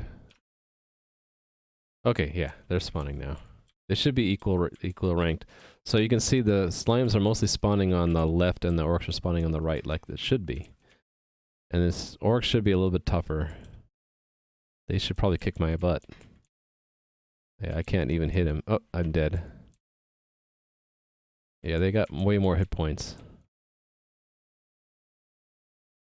Cool, so now the monsters have different sets of hit points and different abilities. I'm almost dead too. I should probably also change their movement cooldowns, right? The movement cooldown should be class specific. You should have some monsters that are slower than others.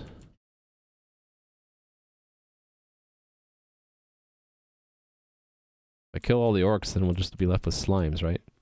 Oh, we have a bug. He spawned on the mountain he shouldn't have been able to.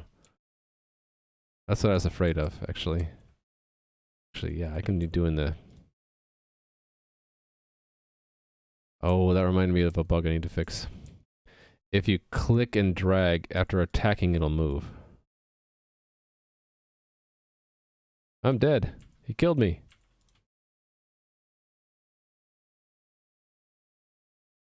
Yeah, they're spawning like way more rapidly now.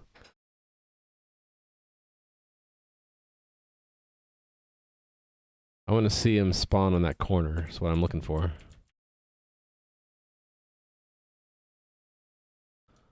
Although, why do I need to see it again? I already saw it once. I'm just going to see it again. No, don't kill me. Alright.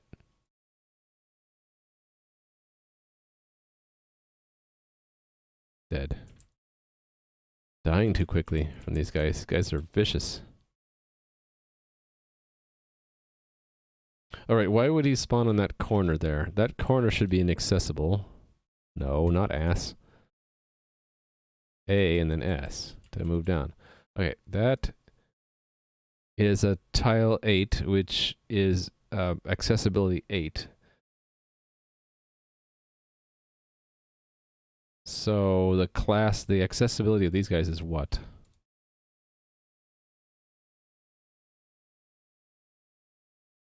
The movement is 1. Okay, so the code must be just broken in this clear ground.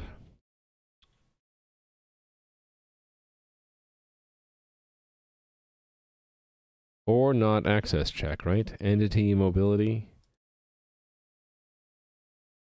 So the entity is the mountains. Mobility is 1, right? Is clear ground presence should be given a 1. Caps M.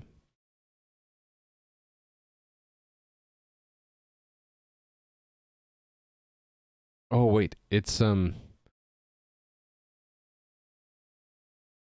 the zone entity is not passed in. That's the problem. Let's just call it Z. This has to be zone entity. There we go. It was looking in the wrong zone.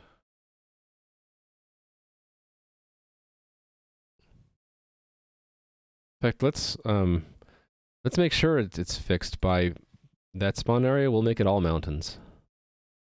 I need you to be moved. Move out. And then put mountains here. So now we shouldn't be able to spawn slimes because their spawn area is all covered with mountains. Right?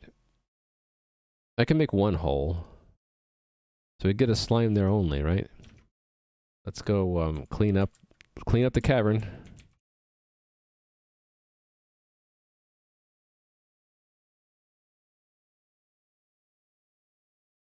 I want to see a slime should appear in that little hole there. Oh, okay, I was 1 off. It's this area here. Alright. Clear out some of these orcs. Come on, battle. Do your worst. I'm dead. Ah. I really should cover up the orc spawning area too. Okay, let's just kill them this way. This is the game master saying, we don't need you anymore. It looks like I'm dead. Move. Okay, no more NPCs. Okay, so I can make a hole in that spawn area.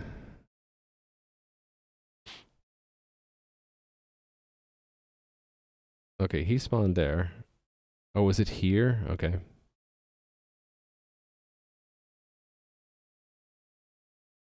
Remove you. Remove you. Okay, what were the coordinates of the orc spawn area? And what's the change that it's saying I made? Oh, yeah, okay, never mind. The orcs spawn at 09. Okay, right here in an arc. So I didn't do that right. That should be like that and a hole there. Yep, that's what it was. Okay. So I just want to make sure that it stops spawning because there's no spot they can walk on. And then by opening up that area, they should be able to spawn again. The slime area is what? -8 by 9. Yeah, so this area. Okay, cool. And 09. Right, so I had like cleared off that. Leave that intentionally of mountains. So if I ever see... Yeah, okay, so we're good. Time to check this in, I guess?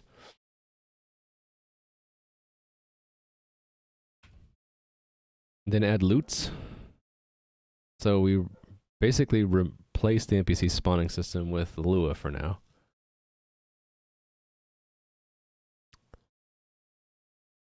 Let's check this separately. This is the access check connection to Lua, right? Access check. This one only.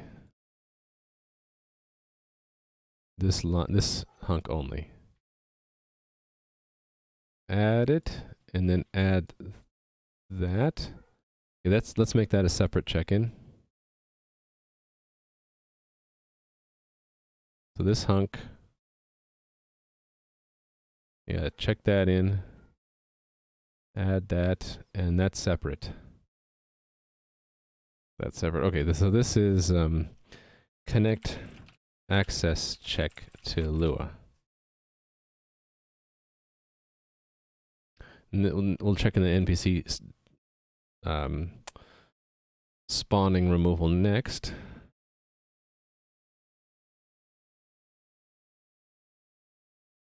Yep. And yeah, we'll put that in there too. Okay, so replace old NPC spawning system. So new NPC spawning system in Lua. We'll add replacing the old C++ NPC spawning system. What's ironic is eventually it'll have to be going back to C++ once the code solidifies again, right?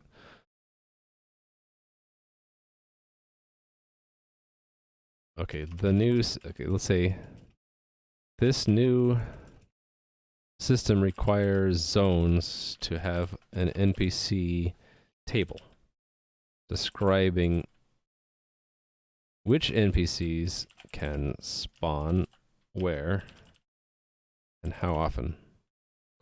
All right. I wonder if there should be an NPC cap per zone too. Probably. Another thing I have to eventually do is, once there are a lot of zones in the game, it could be a lot of server overhead to be moving NPCs around when there's no one there. There's no real reason to do that, right? So I'd either reduce or stop NPC movement in spawning in zones that no one's in. NPC entity with depth. Yes, so this is provide tile depth as second parameter to Lua. This was I forget where depth was. With entities at position. Let's turn this around. Give tile depth. We'll provide tile depth. That's fine. Just say that. Okay, all caught up.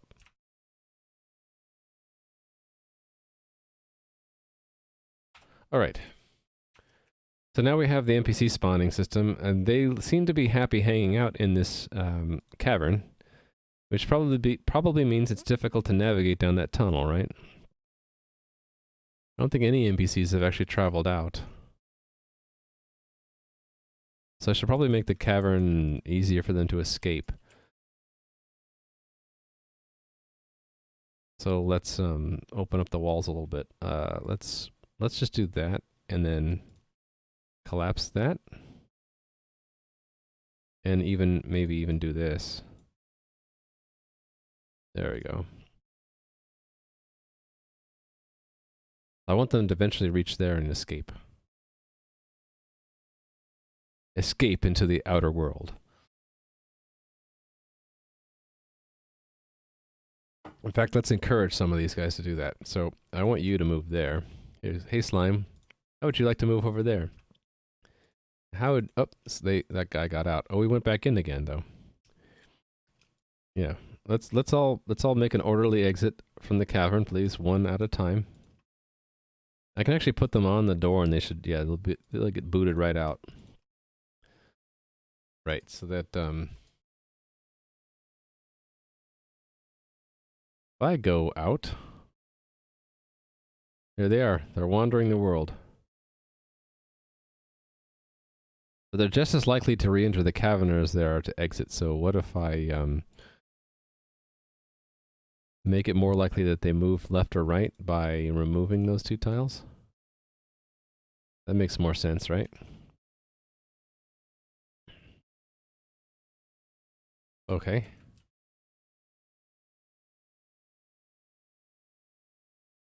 Yeah, so if I made special enter-exit tiles, that would be more obvious.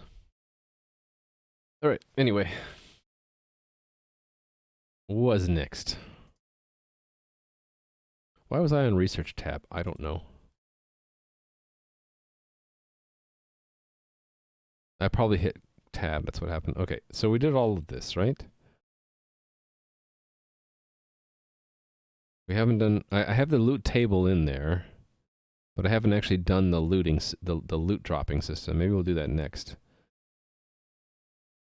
It won't... item stacking won't exist, but we'll just have them drop their items, okay? So that's an adjustment to the... there's an attack system, right? So I should probably break it out. When they die, they should drop... So this thing right here.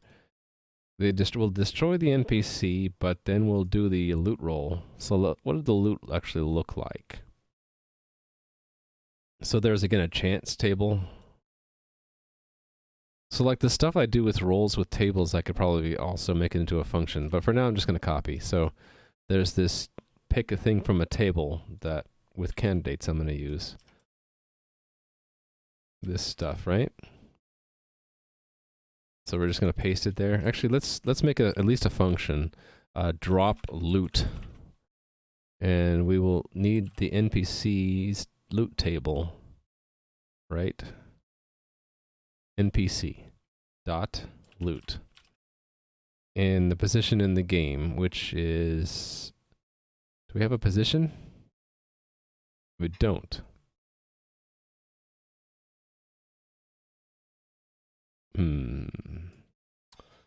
We can get it from the NPC though, right? So, hold on. Yeah, I can do game with entity component. Yeah, this is what I'll do. I'll do it right here, actually. So drop, well, it has to be function because given the components, so position, drop loot position end, right? With the position component for the entity, the NPC entity.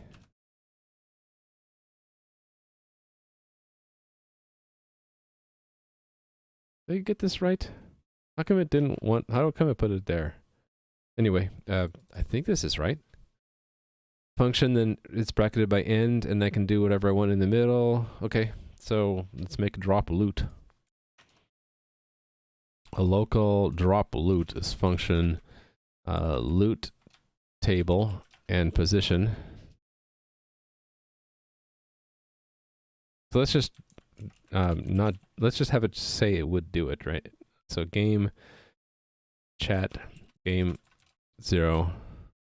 We could tell the player, right? Player entity. How do I... Yeah, it's just chat to the player entity. Yes. Okay, so player entity. Loot.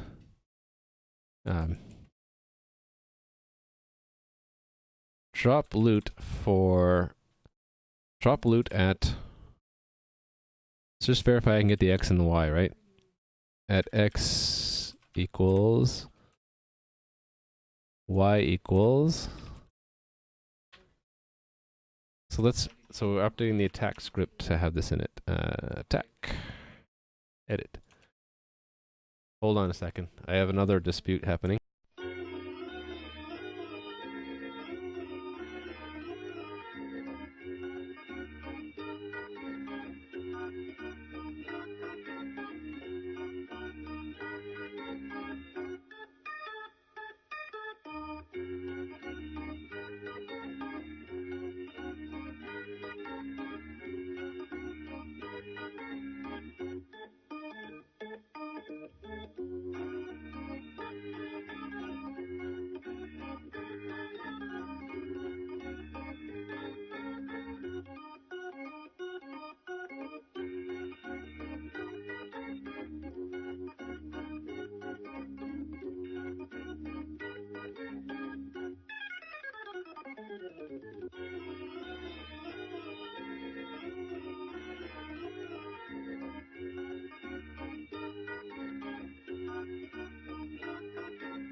I understand that. Sorry about that. Dispute resolver, Raimu. Wow, it's almost been an hour since anyone said anything. I hope people are still watching. Monka S. Alright, let's see. What was I doing? Oh, yeah, I wanted to attack and see if he would have dropped me some loot. I want loot. You're here? Hey, Nui. Thank you for saying something. Almost an hour. I wonder if, like, if Twitch chat breaks or something. This is hard-earned loot, indeed. In fact, he might kill me first. I'm dead. He won. Bob, won't you help out? Bob doesn't want to help. Man, this guy's tough. He killed me twice. Why can't I hit this guy?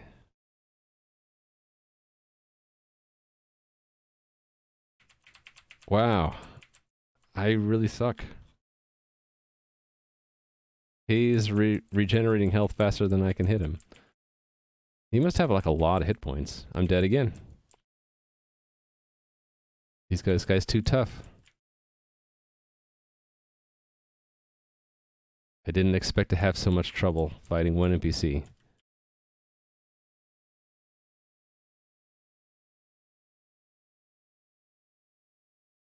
Come on.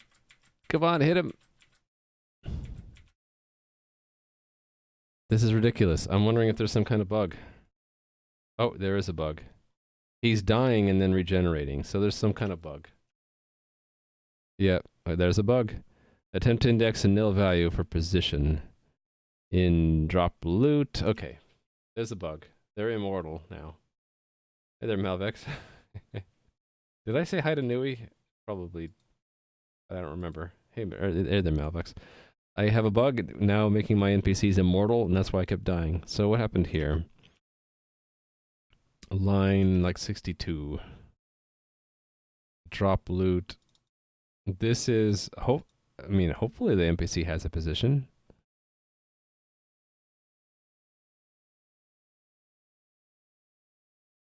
NPC is available, right? Yes. What's it saying? Position is nil?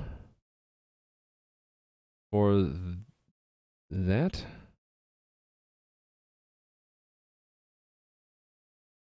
Huh. I already did, yeah. Okay, what the heck?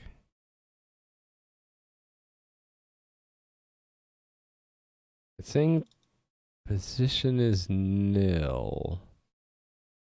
Oh, because yeah, I had to send the player entity. Okay. Duh. Player entity. This is the downside of scripting, right? There's not so much checking of types and stuff like that. And I don't want to overwrite that system. It's attack I'm overwriting. Submit. Clear. Okay. I'm dead. I will have my revenge. I don't know if you're the same one or not, but I want to get some revenge here.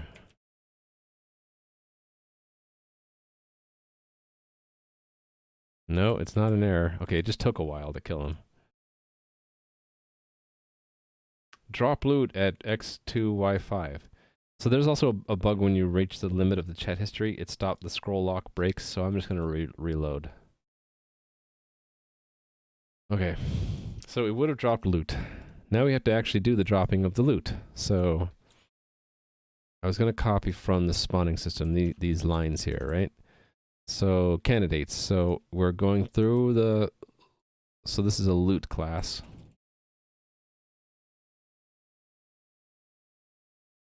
Of the pairs of the loot table.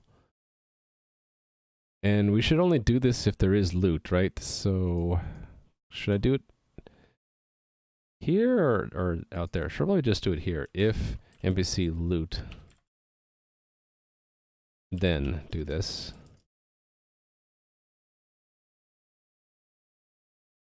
If they don't have a loot table at all, we wouldn't need to do this. If they do have a loot table, we're gonna pick a piece of loot.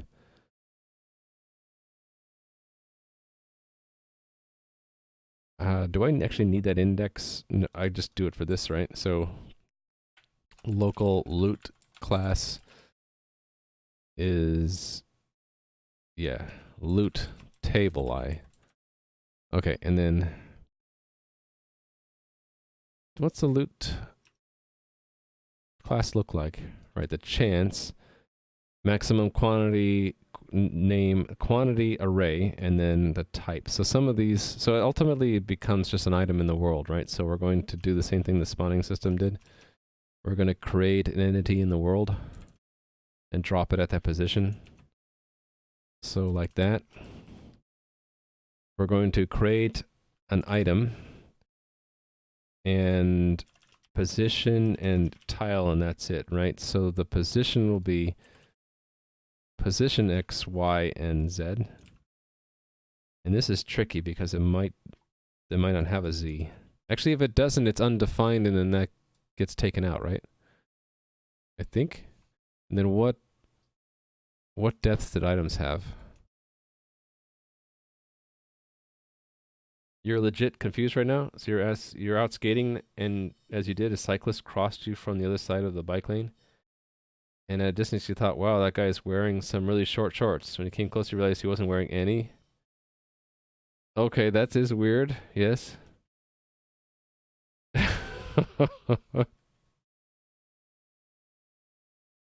So he was thinking the t-shirt was hiding, was covering him adequately?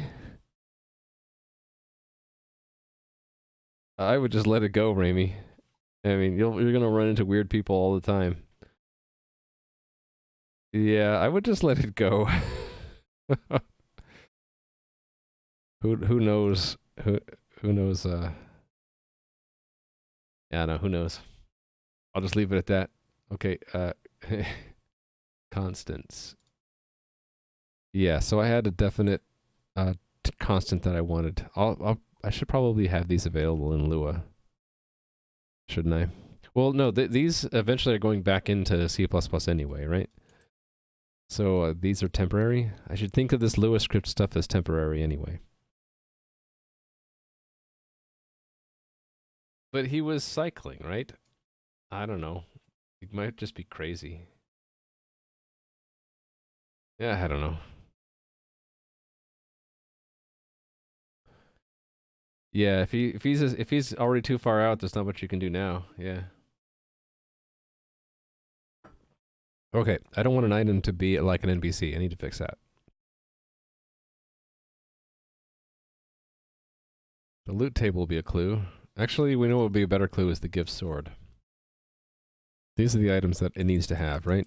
If it's a weapon. So non-weapons will have fewer things.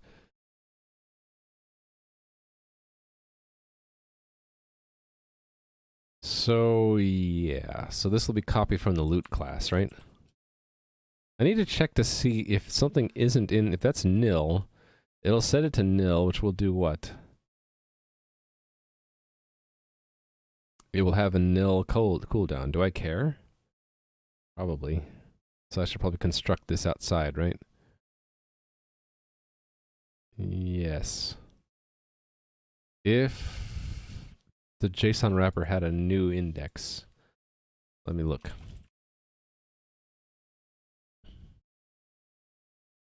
Components does. Object new index.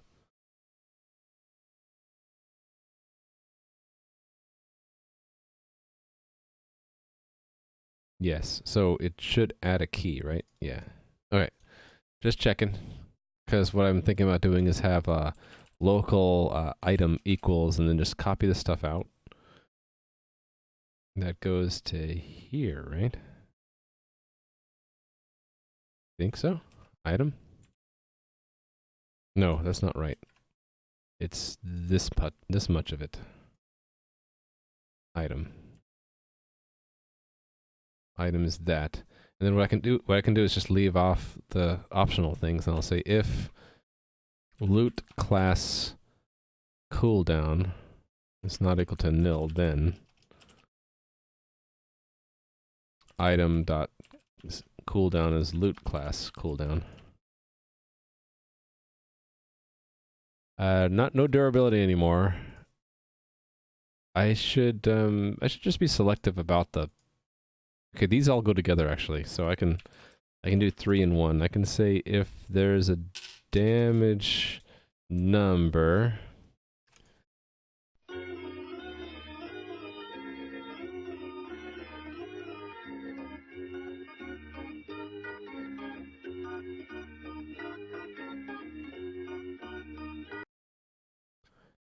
Okay, I have to take a quick break. I'll be right back.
Alright, I'm back. I apologize for that. I am making items if they have a... What are we going to call this? If they have a number of damage rolls, right? Then the things that go with those are the damage bonus and the damage die. DB. Thank you, Nui. So these... Oh, also the hit, right? That's the hit bonus. And, okay, so the max quantity, name, and quantity are always in there. So that's... I wonder if I could just do these all at the same time. If I select these and do Alt-L, Control-Shift-Left, okay, that almost did it. What if I do left, Control-Right, and then end, back one? Almost worked.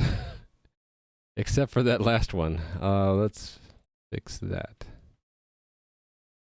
Ah. Oh well. Trying to do it with multi-cursors is hard. The closest I could do was that, right? Actually, that didn't quite work. That. Actually, that's good enough because I can just say loot class dot, and then I can go through these individually and just fix them up. This was... Where's the class? It's just... Oh, MQ is assigned in quantity. We have to take a random number. Math.random, loot class Q1, loot class Q2. And this, what's T? T is T, type.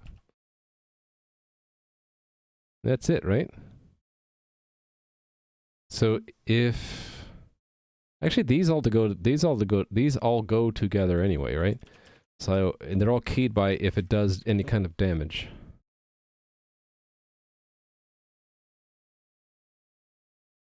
I think that works. They all have a name and they all have a class and a quantity. Let's put the class or the type there. I think later what I'll do is, depending on the item type, we'll call a function to populate the other aspects of an item that way. Either that or this becomes another component. I'm not sure.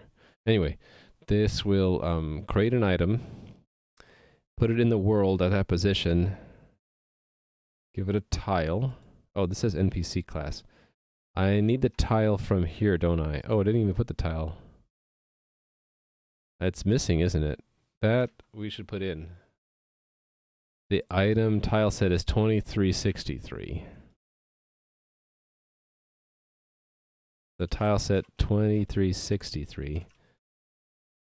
And I'm already using T for type, so let's do a TID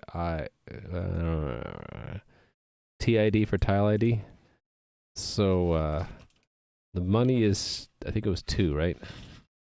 The gold 2 and the food is 3. 2 and 3. So that's updating the cavern again. Which means all those NPCs I made will not have will have missing things for the items tile set. So I need to fix. I guess I'll just kill them all. Whoa! Kill them all. Execute Order 66. I actually don't have a script for that. It would be useful to have like kill all enemies in a zone, right? Update, refresh, or fetch again, and then it's updated. I don't think... Okay, there were some. Let's destroy them. Sorry, it has to be done. You're all only digital entities, and after all. Why do I feel bad about killing digital entities? I don't know. You're already thinking of making Slaughterbot? Well, I was thinking like a legitimate thing would be you might have a special weapon that like in a certain area destroys everything in the entire zone. There was actually a spell in I think it was Ultima 4 that you could learn, or was it Ultima 5? One of them, that you could never use it because it would just destroy every NPC in the game except for Lord British, I think. So you'd use it, you'd immediately lose all points in all the, what were they called? Virtues. You'd lose all points in all virtues, and every NPC would be dead. So the world would be completely annihilated. So it was like a fun joke, I guess, but you'd always have to load back from your last save because you couldn't play the game anymore. Last RPG you played seriously was Diablo 2, so this would be like 15 years before that. Alright, these guys all gotta be removed. I could just write a script to do this. What would be quicker, removing all these guys, or actually they're already respawning. I need to remove all the old ones, right? What would be faster, doing this or just writing a quick thing that just destroys all NPC entities? I'd have to make sure I don't just destroy Bob though, because he's my only source of weapons. It would be like, remove all NPCs that are attackable. Didn't have a computer back then, yeah. Okay, so all of these entities should have correct loot tables on them. Right, so the tile set and tile ID are built in. That might be a problem if an NPC gets put into the game and then I change the item table. These NPCs are going to drop old items. Do I care about that? The alternative would be, instead of putting the data directly in here, there'd have to be like a loot class or loot table entity. Free loot. Okay, anyway, that's fixed. So this should work, right? This should spawn an item most of the time underneath the NPC, right? Do we just want to spawn one item or possibly more? We could do more. So I don't actually need candidates. I could actually just do away with this and have this inside of the if here. Right? I don't even need loot class. I can just do all of this inside of here. Yeah, because you could drop more than one piece of loot. Why not? Okay, so let's do that. We'll put that into the attack system, and then we'll see if we can get loot. Attack system. Edit. Submit.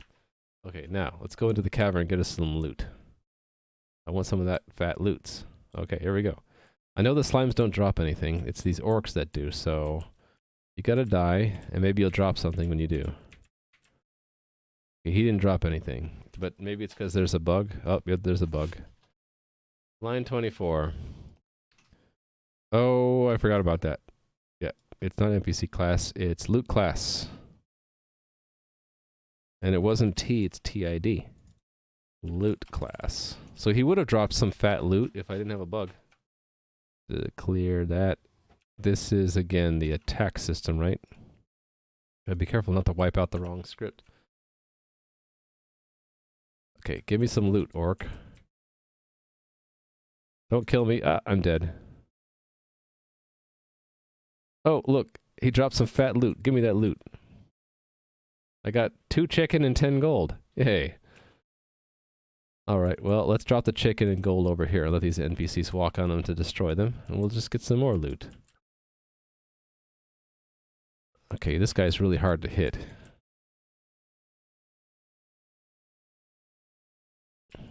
He killed me. Now he's dead. He didn't drop anything. Good, so I don't want them to always drop something. I want them to sometimes drop, so that had 6 gold on them. Okay, the item despawning isn't working either. Oh, I removed that system, didn't I? So these items stick around for a minute. Okay.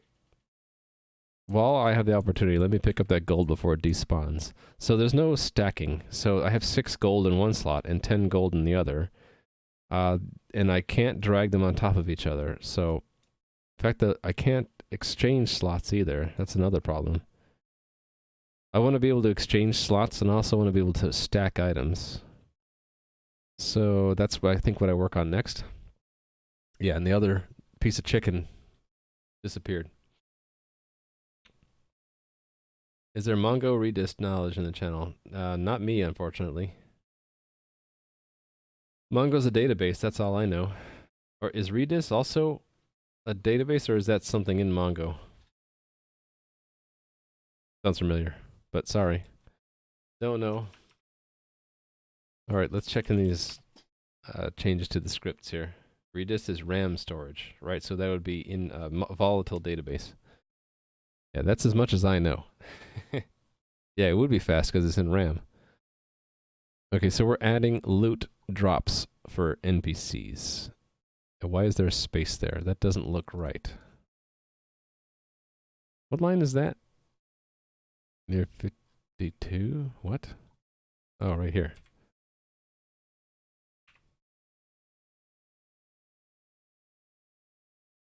Your data is changing every 15 seconds? Well, something's modifying the database, or is it a bug?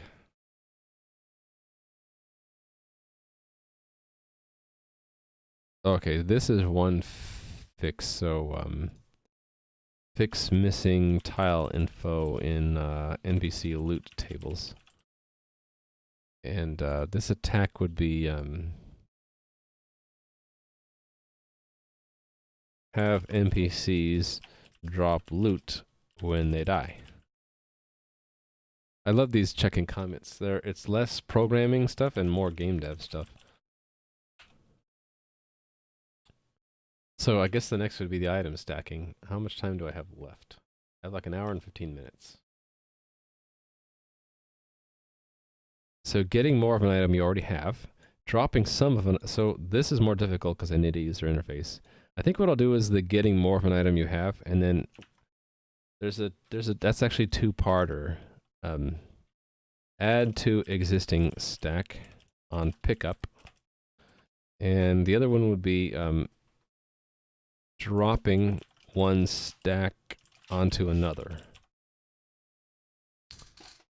I think right now it may or may not be given to the game if we try to drag and drop. Let me see. Network. We'll refresh this. Actually, let's go to a quiet zone because there's going to be a lot of messages about sprites being moved. Let's go to a quiet little area out of the way here I made called the Secret Island. So now it's relatively quiet and I can try dragging and dropping. So there is a move inventory item from slot 1 to slot 2 that we see. So we could have it so where if you move one item onto another of the same type, it stacks them. Right? You query Twitch every 15 seconds to get your LAN streamers. You update the Redis every 15 seconds on the first query. Cache will invalidate soon. You're thinking you're thinking, is there a point of using Redis, right? Well, Redis would be that you don't have the overhead of writing that data. The data is volatile anyway, right? So why not keep it in RAM?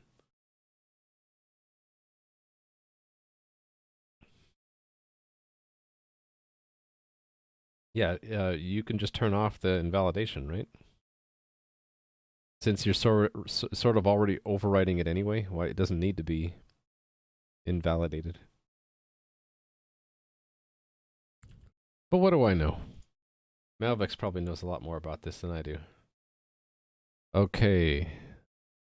So it's going to be a change to the move inventory item code. Move inventory item.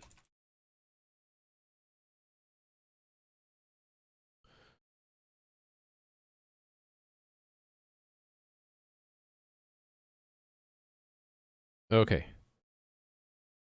I do have a test here. Just a plain move. So let's make a new test. Move and stack. Move inventory item. Stack to same type. And we'll call this, well, we'll call this other one move to free slot or something. Move inventory item to empty slot. Okay, so here we need to have two items essentially. So let's say gold 1 entity. Okay, and we need this. It will depend on having a maximum, a current stack number and a maximum, right? So quantity, let's say 10. And it needs to have like a max quantity too. I don't know if I had a key for that, actually. I do not. Max quantity. That was MQ. So let's make the maximum, should I keep... I was wondering, should I keep the test simple or have multiple tests? I mean, both. Keep the test simple and just have multiple tests. One where you don't reach the max quantity, another one you do. Yeah, okay, we'll do that. So this one will be move inventory stack to same type under maximum. So the max will be 100, and then let's make another stack where we have 5, right? And we'll have the 10 drop onto the 5. That's what we'll do. So a character entity, and then we have gold 1 in slot 1, gold 2 in slot 2. And we'll say move from 0 to 1. It's 0 based, right? And then what I expect is this. So it will be expect gold 2 null null, right? And then gold 2 entity will be modified as well. So that would be another action. Actually there are 2 actions, right? Destroy gold 1, modify gold 2, and modify the player. So gold 2 entity, we're modifying the item. The key that we're changing is the item quantity. And we're changing it to 15, right? And this one is destroy entity. And the entity is gold 1. That one. So it's going to destroy gold 1, change the quantity in gold 2, change the inventory.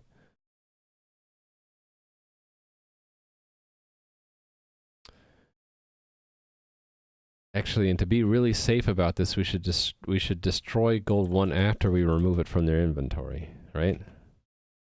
So there'll be a well, these are all executed atomically, so there's no race against other things coming in the middle, but the sequence should be so that we shouldn't have any reference to a deleted item. So I wanted to remove the reference to gold 1 and then delete it. Actually, then, so that we don't for a moment of time look like we have lost money. Well, it doesn't matter. It's either going to show up as we lost or we gained money we didn't have. But it's going to be instantaneously updated back. So that's fine. I'll just keep that. Hey there, Adam. I was busy like mulling over in my head what I'm going to do when I stack 2 items together. I totally didn't see you hosting me. How was your stream?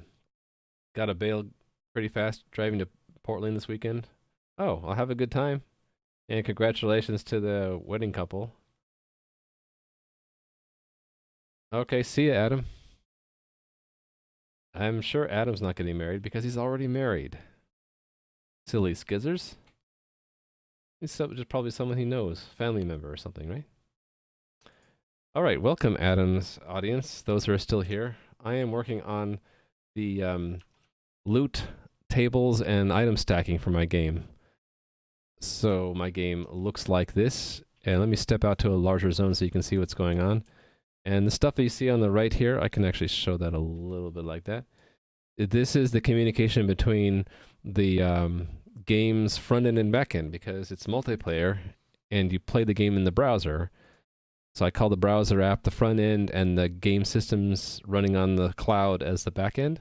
Different languages involved here. This is all JavaScript on the front end with Phaser for the graphics and React for the rest of the user interface. And the back end is all C++ with some Lua scripting. And I've been working on a lot of the Lua scripting today.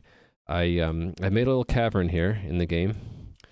Then I changed the NPC spawning system so the NPCs only spawn in this cavern, and when they do spawn, they have loot tables attached to them. So the slimes don't have any loot, but these orcs do.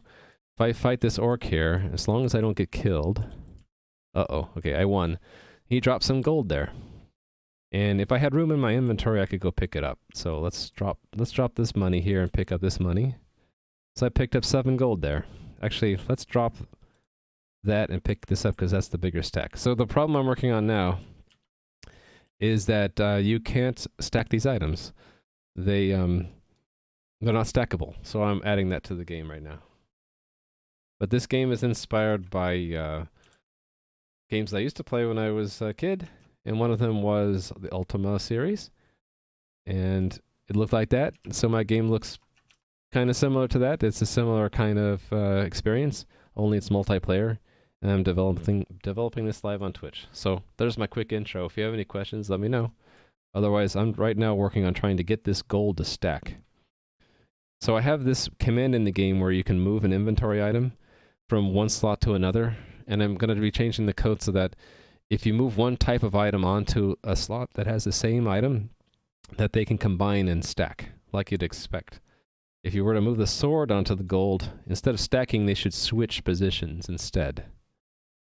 And once I get the stacking working, then another fine-tuning of that would be that you might not want to drop the entire stack, or maybe you can't because you reach the maximum stack size. So it would maybe pop up a user interface element with a slider saying how many gold pieces do you want to move from that slot, that kind of thing. That's what I'm working on right now. I should say hi to Morpheus Zero. Were you here before, or are you here now? I kind of lose track. But I know Adam's gone, but I'll wave to him anyway. And Skizzers as well. I think Skizzers was here before, though.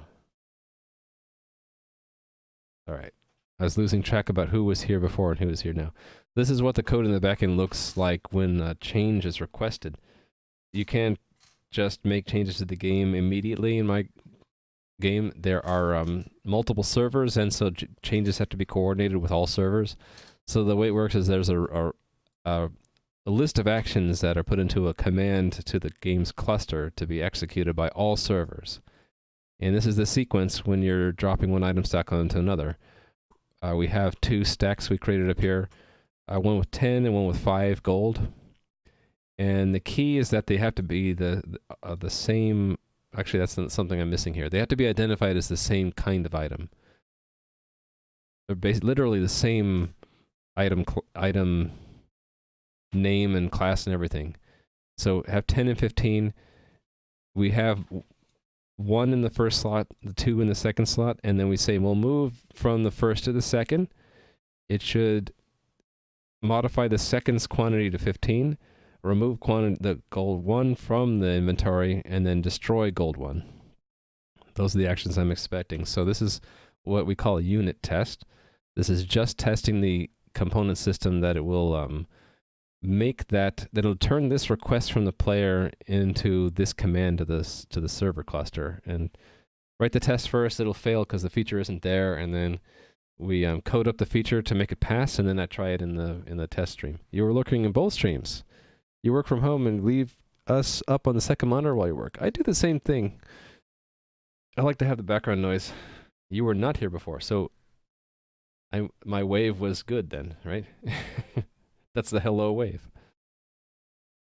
Alright, so this test is gonna fail. So we can look at the test failures. I like to use tools like Test Explorer and Google Test. There's a plugin for that, so that I have these convenient buttons. I can run the test. I can show the test results in the editor, which is really cool. The internet has been very wonky lately. Well, yeah, you live in an area that doesn't have reliable internet, right? So feels bad, man. Just upgraded last week to gigabit fiber. See, now you're making Skizzers feel bad. I'm not going to say your location. I'm just going to say you don't have the best internet, which is obvious when you say your internet's been wonky.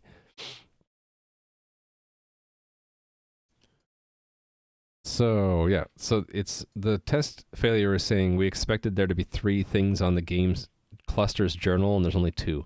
It's expecting this one to be added to do all these things, right? So it's probably because there's a check in there to see if the other slot is not occupied. If the other slot is occupied, do nothing, right? But I just noticed there was some other things I'm missing here. To make stuff stackable, they have to be the same type, right? So we have quantity and max quantity. Should I just go by name and type? So the name and type have to match exactly? Yeah, let's do that. So we'll put in name and type. Key item name is gold. And then, do I have a key for type? I don't. Let's add one. Goes here, right? Control V.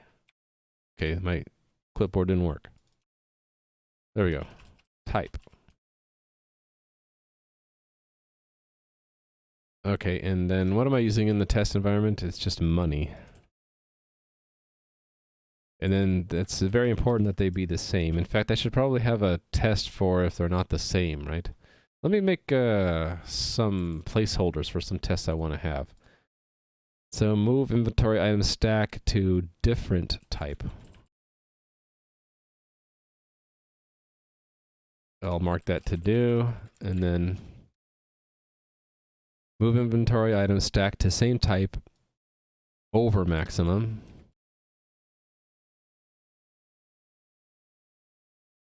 Yeah, that's good enough for now.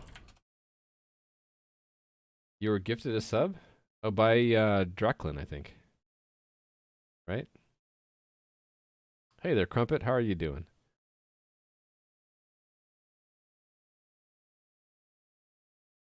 Oh, well, thank you, Morpheus Zero. Well, this just means you get to give your Twitch Prime sub to someone else now.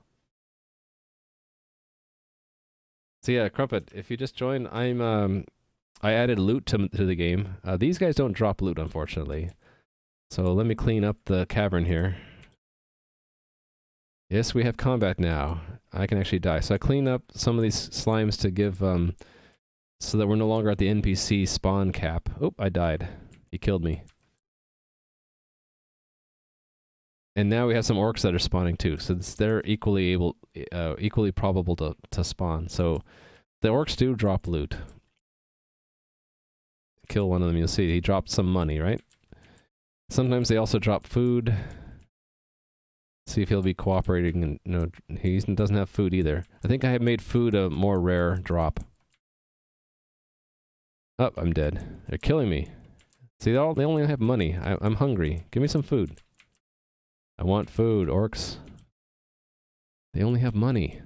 Feels bad, man. Anyway, there's also food that can drop, but what I'm working on right now is that I don't have a mechanism in the game to support forming item stacks, so I'm adding that. Yeah, I have health bars too, and the monsters regenerate health. There's a regenerating system. Players don't, because I figured right now you can at no cost respawn anyway. Like if I let that guy kill me. Come on, Orc, you can do it. I believe in you. You can just say respawn, right? And then you're back to full health. So I'm like, no, I don't need to have a NPC or a player character regen system. Although if one of these guys dropped food, one of these things I wanted to get today is like if I could use the food to restore health. But I think I don't have enough time to do the item stacking stuff. And it would be nice if I bounced over, it could tell me how many. Actually, what's traditional is to draw a number here if the quantity is not 1, right?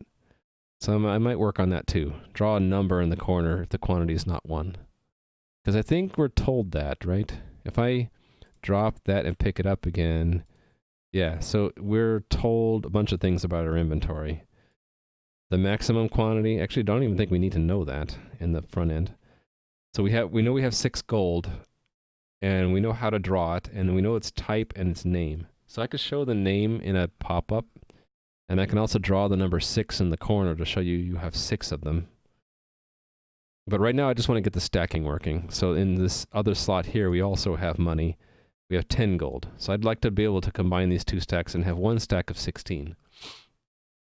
Tedious work? It's not that much. I mean, we'll do it today.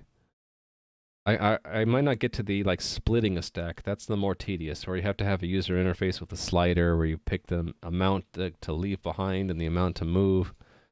Maybe I'll do that some other time, right? All right, let's just make this test pass. So save that. I'm going to look for this move inventory item is where it's done, right? Yes. So right now it doesn't do anything if there's any item in the destination slot. So what I can do is if we get into where is it? Shouldn't this be oh no, this is if the index is out of range. This is if there's something in the destination slot or there's nothing in the source slot, right? So let's split this up. This, if there's nothing to move, it's definitely a do nothing, right? But if there is something in the destination slot, we might be able to move it if it's the same type and they're stackable. So that's the code we're adding here, right? So we would need to look up the two items in question. So it's this, it's using this right here. So let's make, I can just make one copy and then change it, right? So this is from item, and then item, this one. In fact, let me get that in a variable, from item index, or from index. No, it's just from item entity, from item entity. If from item entity is 0, and then we can also calculate this here, to item entity. It's items to index, and if that is not 0, that means there's something there, and then we'll get the from item entity and the to item entity. This can be well, yeah, they can be const. Why did I make this not const down wherever I copied it from? I don't even know where I copied it from. Oh, up here somewhere? Oh, that's so that I could leverage that I can just change the items in place and send it back. Okay. Do I need to do that here?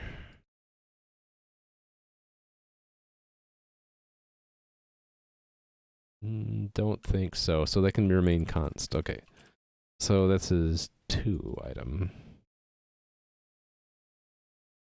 Okay, now the check is going to be if they are both the same name and the same type, and let's just say we'll just stack them and ignore the max quantity because that's the subject of these other tests down here that we'll get to later.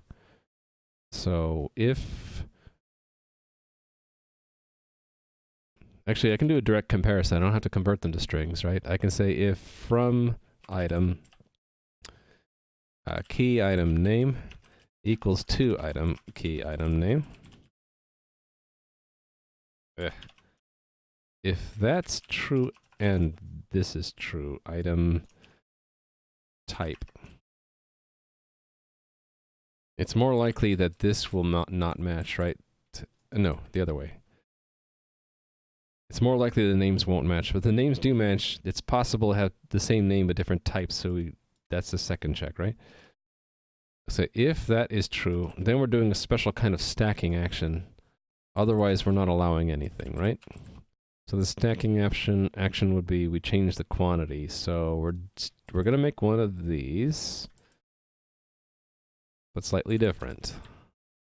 It's an ECS action, but instead of modifying the... Oh no, we're doing three things, aren't we? Yeah, so... In fact, I can just cheat and copy from the test. Because the test says what we expect, right? So just copy all this, paste here. And I don't need to be... I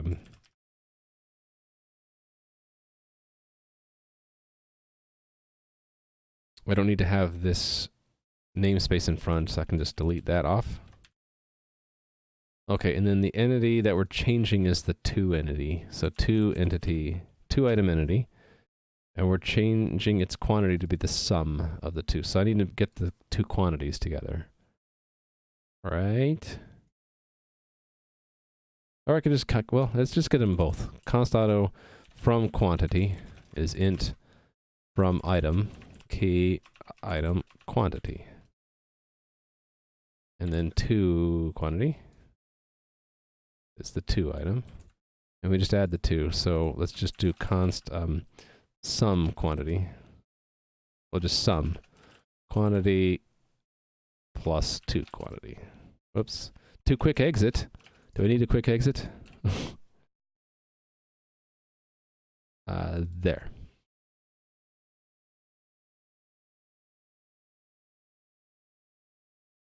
All right.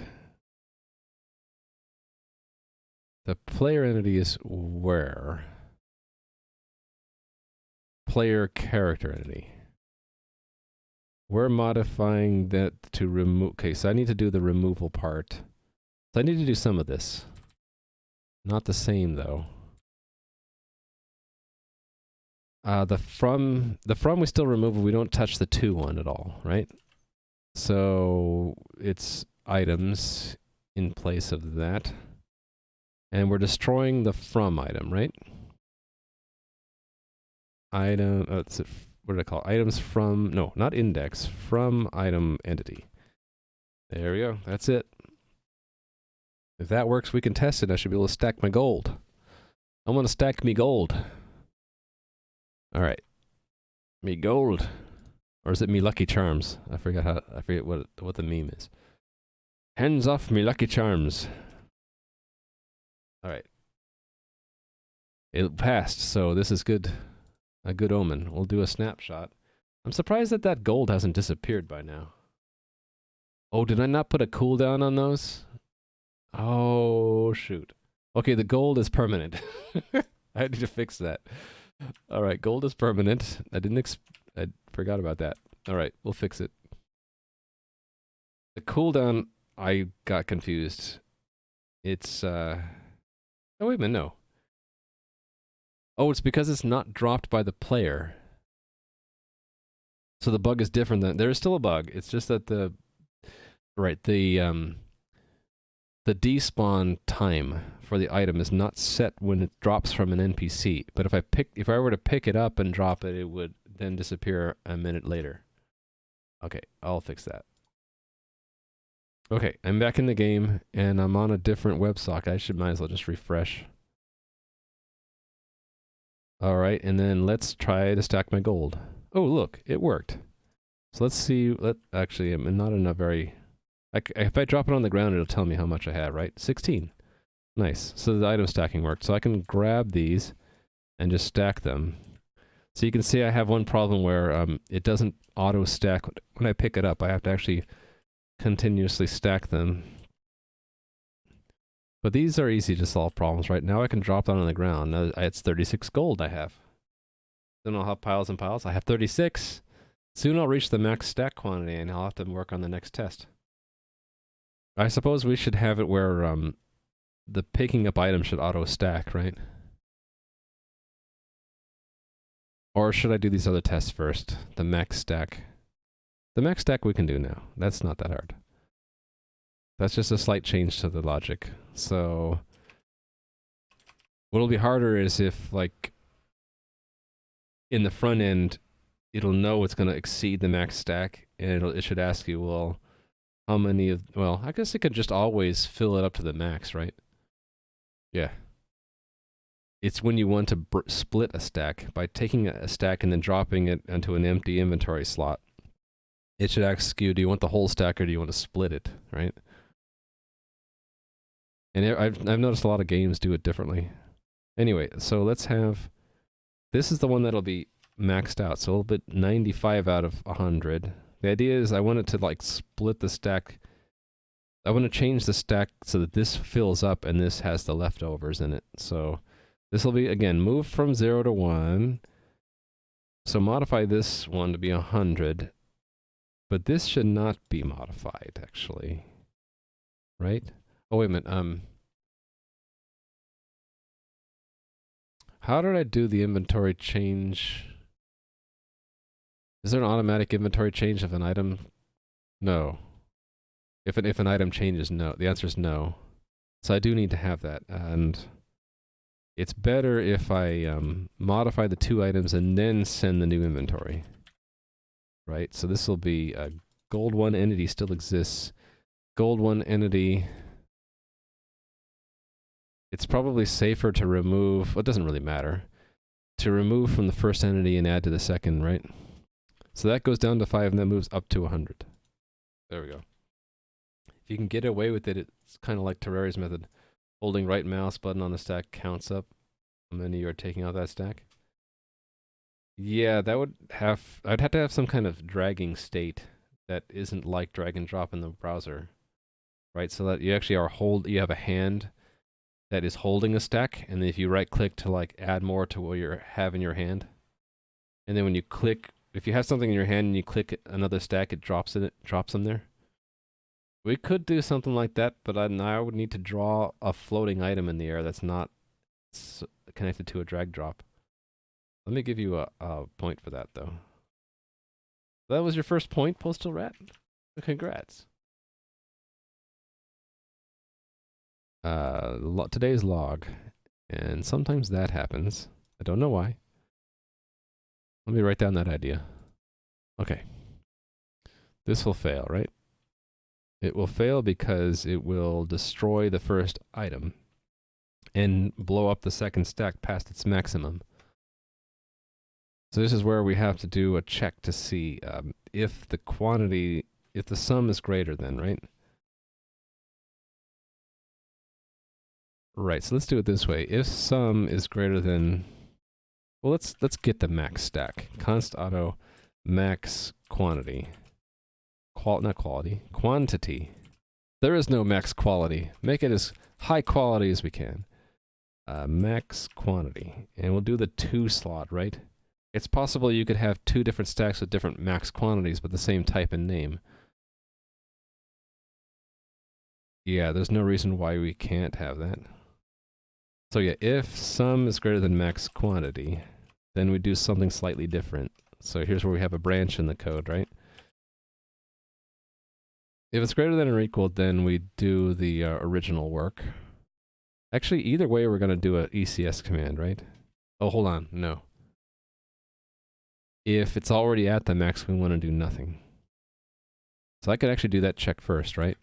If sum equals, if the 2 quantity is already greater than or equal to the sum, then we want to shortcut that out, right? In fact, I should have a test for that. We'll make one. We'll make an extra test. Move inventory item to same type, already full. We'll do that later, but it'll just check that nothing happened. So, okay. If that's not true, we're going to have some kind of actions. We're going to form the actions, and either way we're going to return them, right? So it's just a matter of what actions we're going to do. So if we're filling up a stack past, if we're going past the max stack, what do we say we're going to do? That's under maximum. Did I collapsed it. There it is. Right, modify the from and then the to. Okay, so let's do the from. This is the from item, and its quantity should be how many, we need to determine how many items. So const auto items moved, or quantity moved. That should be the max quantity minus the from quantity, right?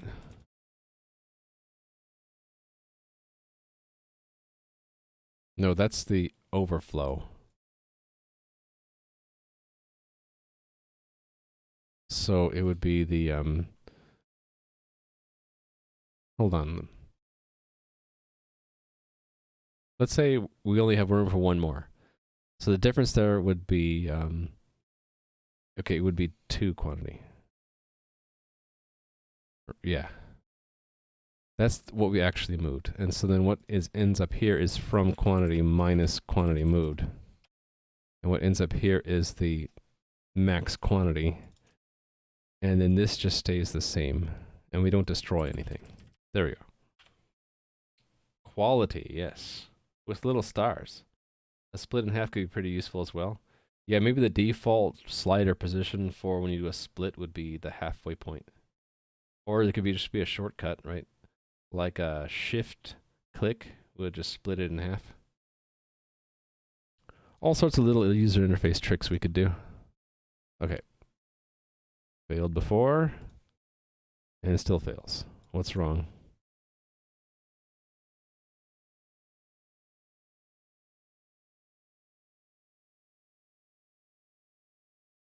Okay, it goes from 500. 5. Oops. Yeah, that shouldn't happen. It dropped the reference to the first item. Oh, that's because of this. That should only be in the else. There we go. This is why we have unit tests, so I don't lose items. Cool. All right. Should I do the other test while I'm here? Already full, so that's just a slight change here. Actually, and then we can do the type 1 as well. So if it's already full, that means that's 100, right? And then we try to move them. Actually, what I expect is nothing to happen, so I expect that to be true. And I don't need any of this stuff, right? And then the other test is instead of one of the items being gold, it's something else. So it's a different type entirely. So we can just make it iron sword instead. And these don't even matter. We'll just set it to like that, and then we'll change gold to entity to say gold entity. Gold 1 is sword. So trying to move a sword onto some gold, and we'll just make that not the max. It doesn't matter though, it won't get that far. Cool. I think these tests will already pass because I already wrote the code for them. Let's just double checking here, right? Uh-oh. That actually did a command. Oh, no, I didn't. No, I did that check. So what happened here? It should have done that. 2, quantity is already at maximum. It should have done that. Okay, let's debug it and see what happens when we get here. Debug.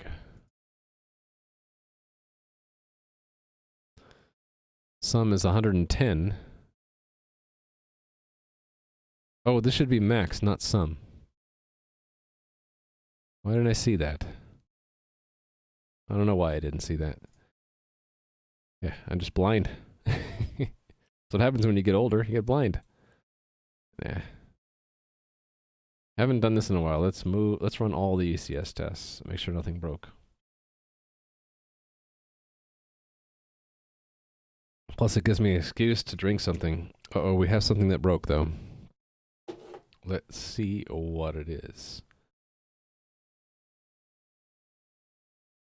Inventory published, an item pick a message sent when changed.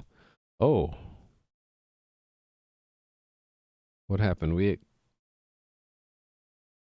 Oh, did I change the message? No, it's oh no, it is changed. We had changed the text from pick up to obtained.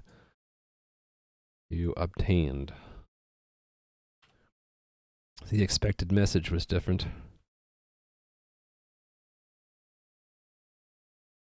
There we go. All right.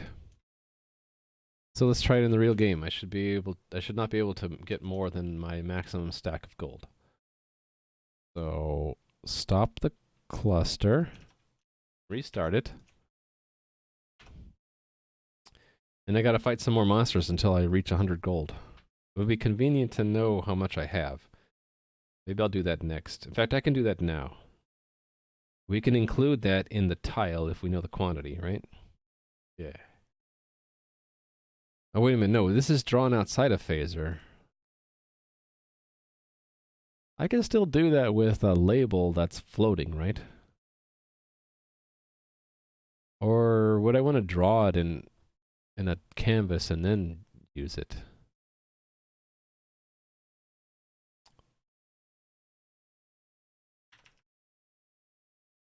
So to draw a number here, this is actually a paragraph or a div. This is a div which has a background image. So in order to draw a number, well, right, I guess if it's okay if we not see the number while we're dragging, I can just inside the div draw a number in the corner. And let's give it a try. Since we know the quantity, right? That would be in the front end, so we're switching gears here, going to the JavaScript now.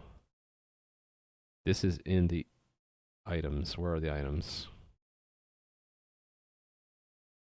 Did not have a special JS for it. So it would be in the activity for playing. Item? Inventory? Okay, where is my inventory? No, it is a panel. Sorry, it is a panel. It's which panel? Character panel. Inventory. Okay, here we go. Here's the inventory items. Draggable item, right. Okay, so that was its own JS file. And it has no state. Why not? Oh, it's all in React. There's an index, a tile set asset. So we can just include quantity, right? Quantity is available from the inventory, right? Let's make sure. That would be in Redux, and I go and look at state, and what state are we in? Session inventory. Session inventory. Right, so what's in that second slot there? Yeah, so it's just queue. I have 36 of them. All right. So I would pass in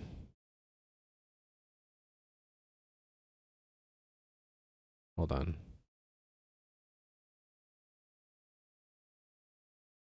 Oh, it's slot, isn't it? So we already have the slot. It's here. Right, so we're getting various things out of it. Right, so I can say, yeah, I can say we can include a div in here optionally, right? So, yeah. We basically say this. Well, I can do the optional part where we define it, right? So it will be quantity. Quantity. Sure. We can say const quantity equals, and it depends. If slot.q, because this is .q, right? It's tile q, right? So if q, there has to be a quantity. I think there always will be, but just to make sure, there has to be one, and this has to be greater than 1. If that is true, we're going to draw an extra div.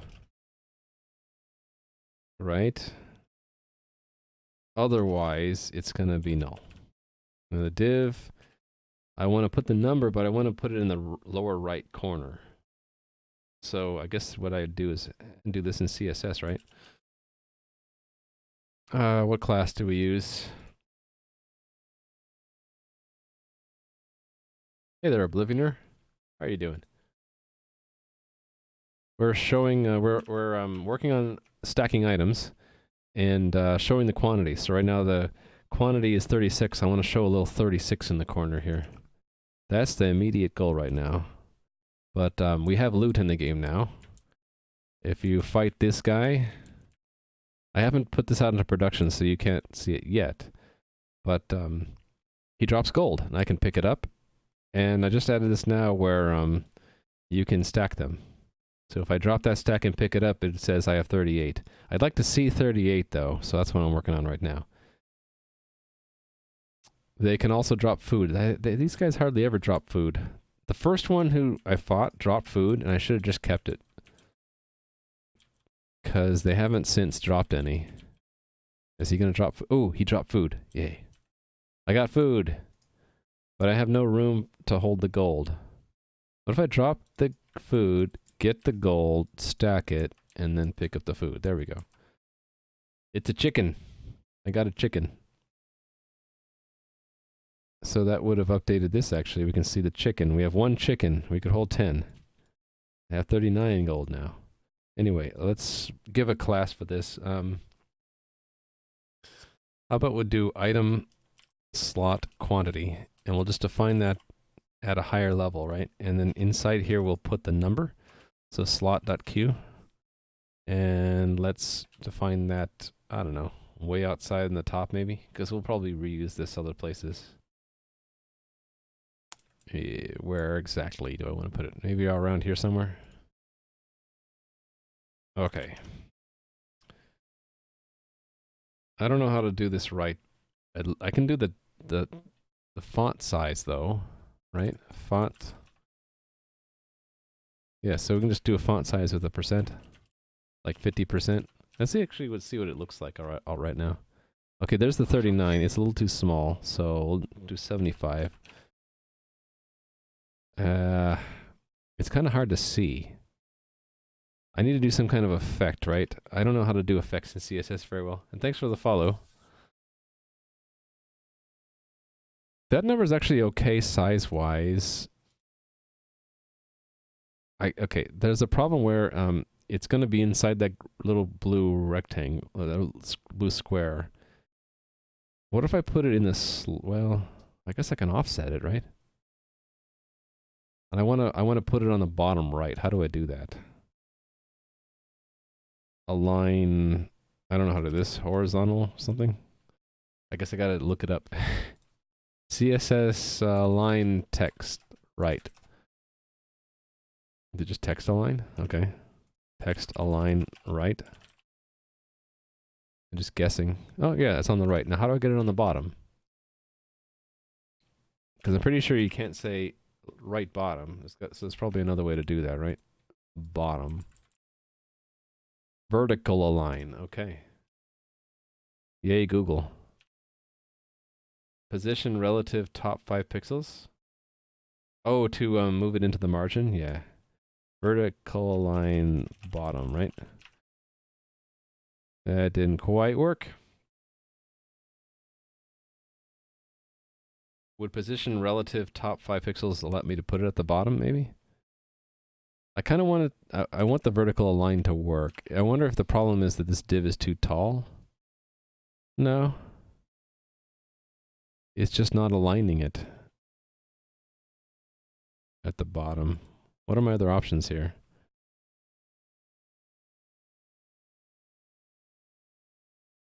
I'm guessing this doesn't work in the context that it's under.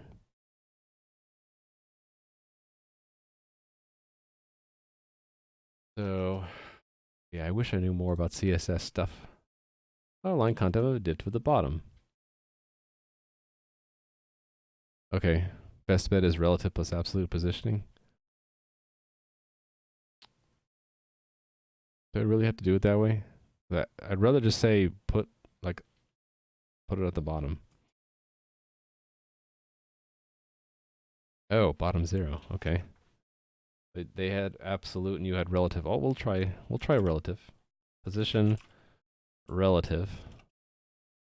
And you said top. What is let's see what you had actually does. Wrong window.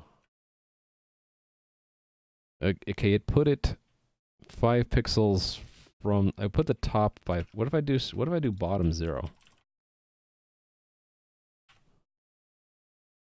That didn't work. Do I have to do absolute is what I want? Okay.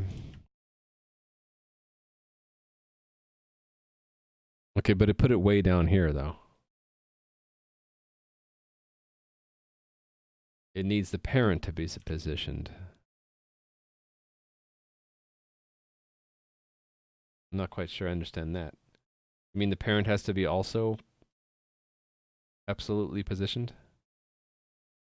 Oh, you just guessed, Morpheus. Okay. Well, I should just have read more of this, right? Oh, I have to just do relative and then I do absolute? Okay, so that means I need to give a class. So I guess you're right, Postal Rat. I just need to give a class to the parent div, which I already do, don't I? No, I don't. Let's give it a class. Why did I have style there? Oh, I needed that for the, because they have a custom background position. All right. Class name equal. I just noticed something. I'm on the wrong one, and it's here that I want. Right? I want item slot.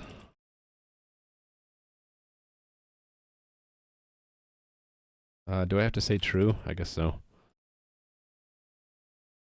Item slot.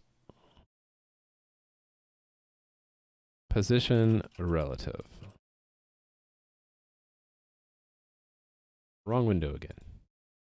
Okay, getting there.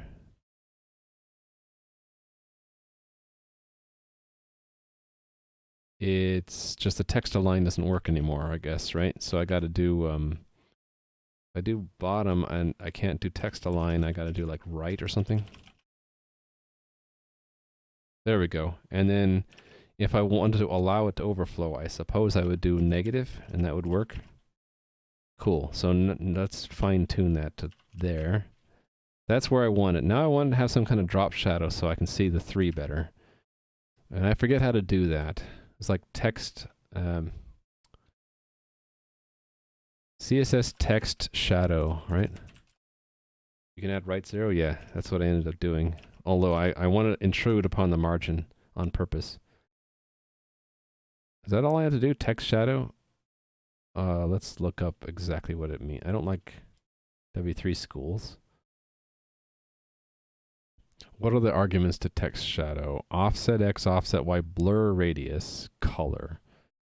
I want black. I don't think I need a blur radius. I just need a black boundary, right? Yeah, so let's just do 110 black or something. Text shadow. 1 pixel, 1 pixel, 0 pixels, black.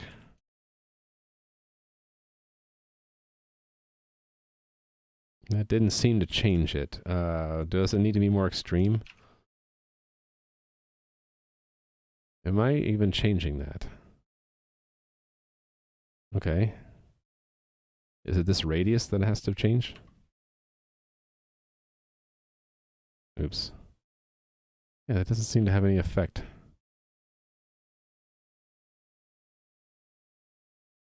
What am I doing wrong?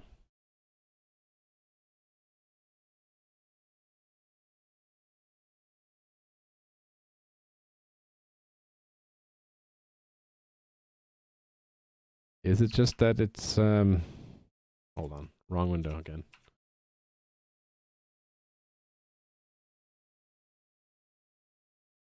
Let me look at this in image viewer here. It's definitely not obscuring the background.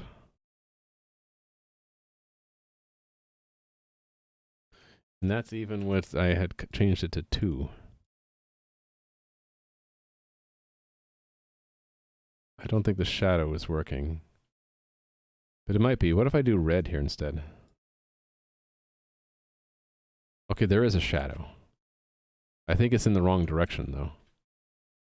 Yeah, so what if I do -2? And then black. And then not blur it. It might be getting better. I might need to make it more obvious, though. It's changing it a little bit, but it's not... Is it this blur radius? What if I set that really extreme, like 5? No? 15? No, it doesn't seem to have any effect.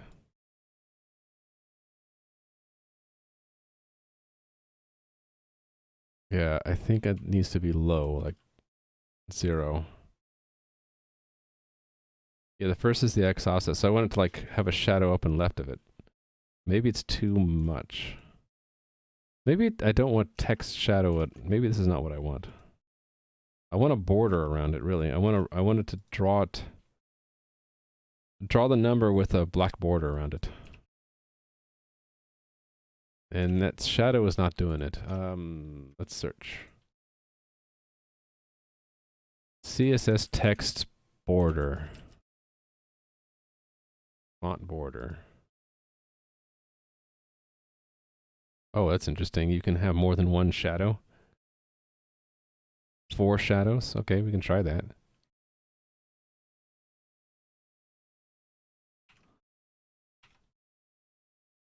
Okay, that's getting somewhere. I can see it better now.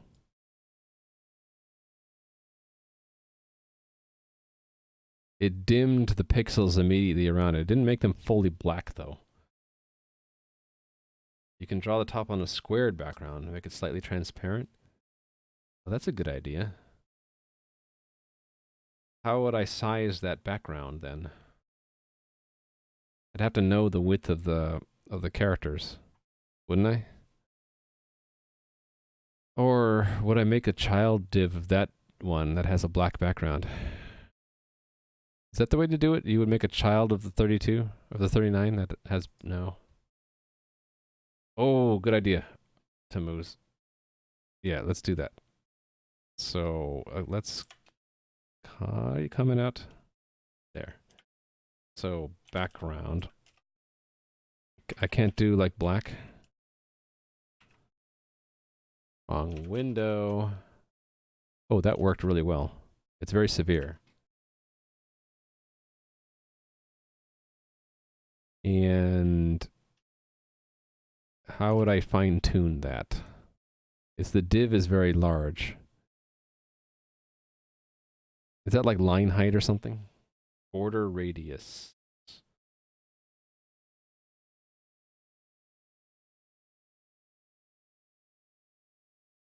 Like to 0, right? Keep looking at the wrong thing. That didn't quite work. What is actually set if I change that? Doesn't actually do much.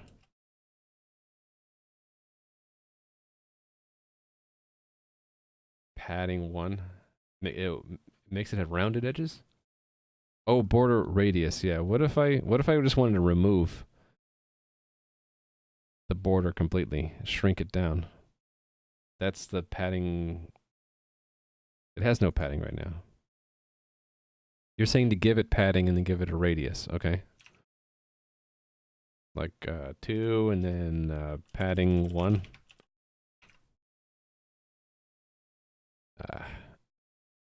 It's too tall though, you know what I'm saying? Like, I know what you're getting at, but there's too many pixels up here. I want to get rid of these, and I think it has to do with the line height or something of the font, right? Is it line height? Yeah, okay. That was my guess is going to be. You deserve a lot of points, Tammuz. Obviously, know a lot more about CSS than I do. That's perfect. That's perfect. Look at that. Take a look at that. Okay, that's not absolutely perfect, but I can tweak those numbers, right? I can change the padding to be like 2 or even 3 pixels. Come on, let me edit it, please.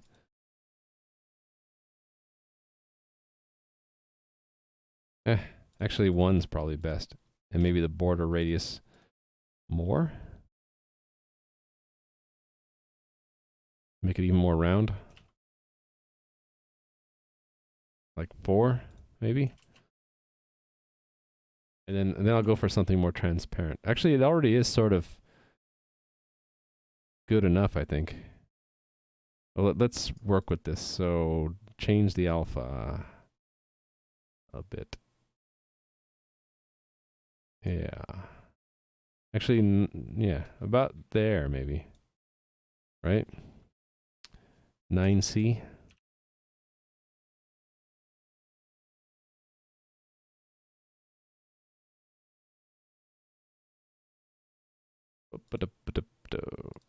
Okay, how do I get out of this thing?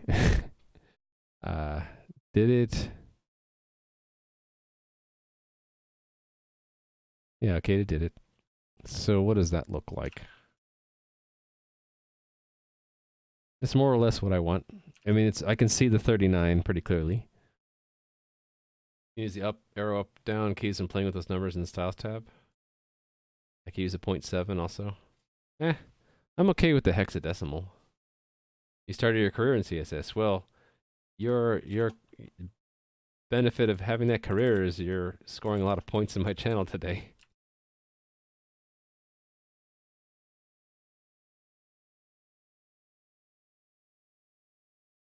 Oh, it reset. I wanted to make that a 4, I think.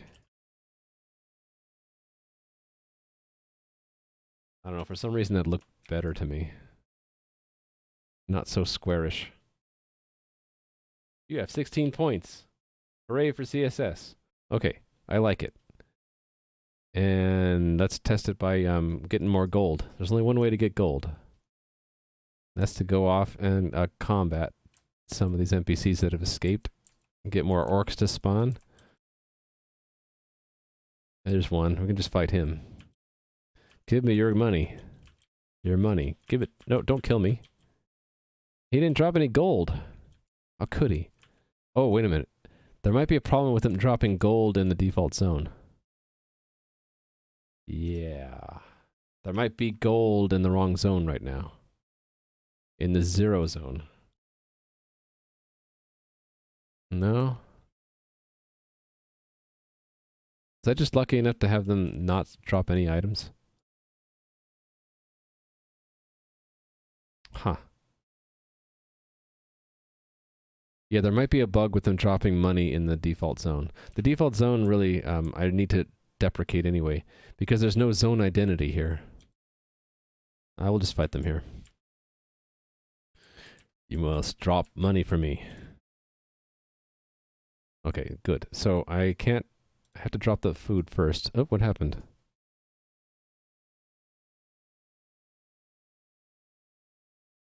That's why I had that in there. Oh, slot is null. How did slot get to be null? Oh, there's nothing in the slot. And okay, that's a bug. In here, it has to be slot and has the quantity and the quantity greater than 1. Right, empty slot. It's empty. I dropped the food there. Pick up the gold, and there's 4, and now there are 43. I like it. If I had more chicken, it would show a number next to that. Nice. I like it. So check in what I have so far. We'll say displaying item stack numbers, item stack quantities. In here, right? Yes. So show item stack quantities in inventory. And this one, hold on. Am I done with this? This is moving around. The moving should work now, right? Oh, did I have... Let me double check. I might have had some tests I forgot to finish. To do. Nope, they're all done. So this is stacking items. This is yeah, stacking items. So add item stacking support for move. Specifically, it is called what?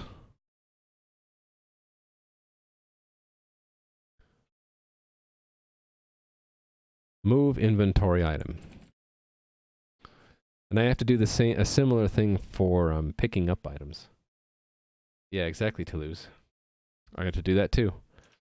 Because right now it's sort of a pain, because if I earn some more money... No, don't kill me. Ah, I'm dead. And then you know what I can do now is if to respawn, maybe you lose some of your money. And I thought about this, like, should money take up an inventory slot, or should it maybe have its own slot with no maximum or something? I don't know. But yeah, see, I can't pick it up. In fact, there's no message when I can't pick up, which is another bug. I have to drop my chicken, pick it up, then stack it. What happened there? I lost it. Where did it go? Oh, did I drop it into the ether between slots? Oh, I dropped it onto itself. There's a bug. If you drop it onto itself, it gets destroyed. That's funny. I just lost all my money. Well, I guess good thing I'm testing it now before I check it in, right? Or did I just check it in? I didn't push it though. I can amend the commit. All right, we'll do that. Let's add another test. You should not drop it on itself. That should just be a no op, right? Where is that? Where? Move inventory item. Yeah. So it really should be like move inventory item to itself. Should do nothing, right? So let me do a do nothing test.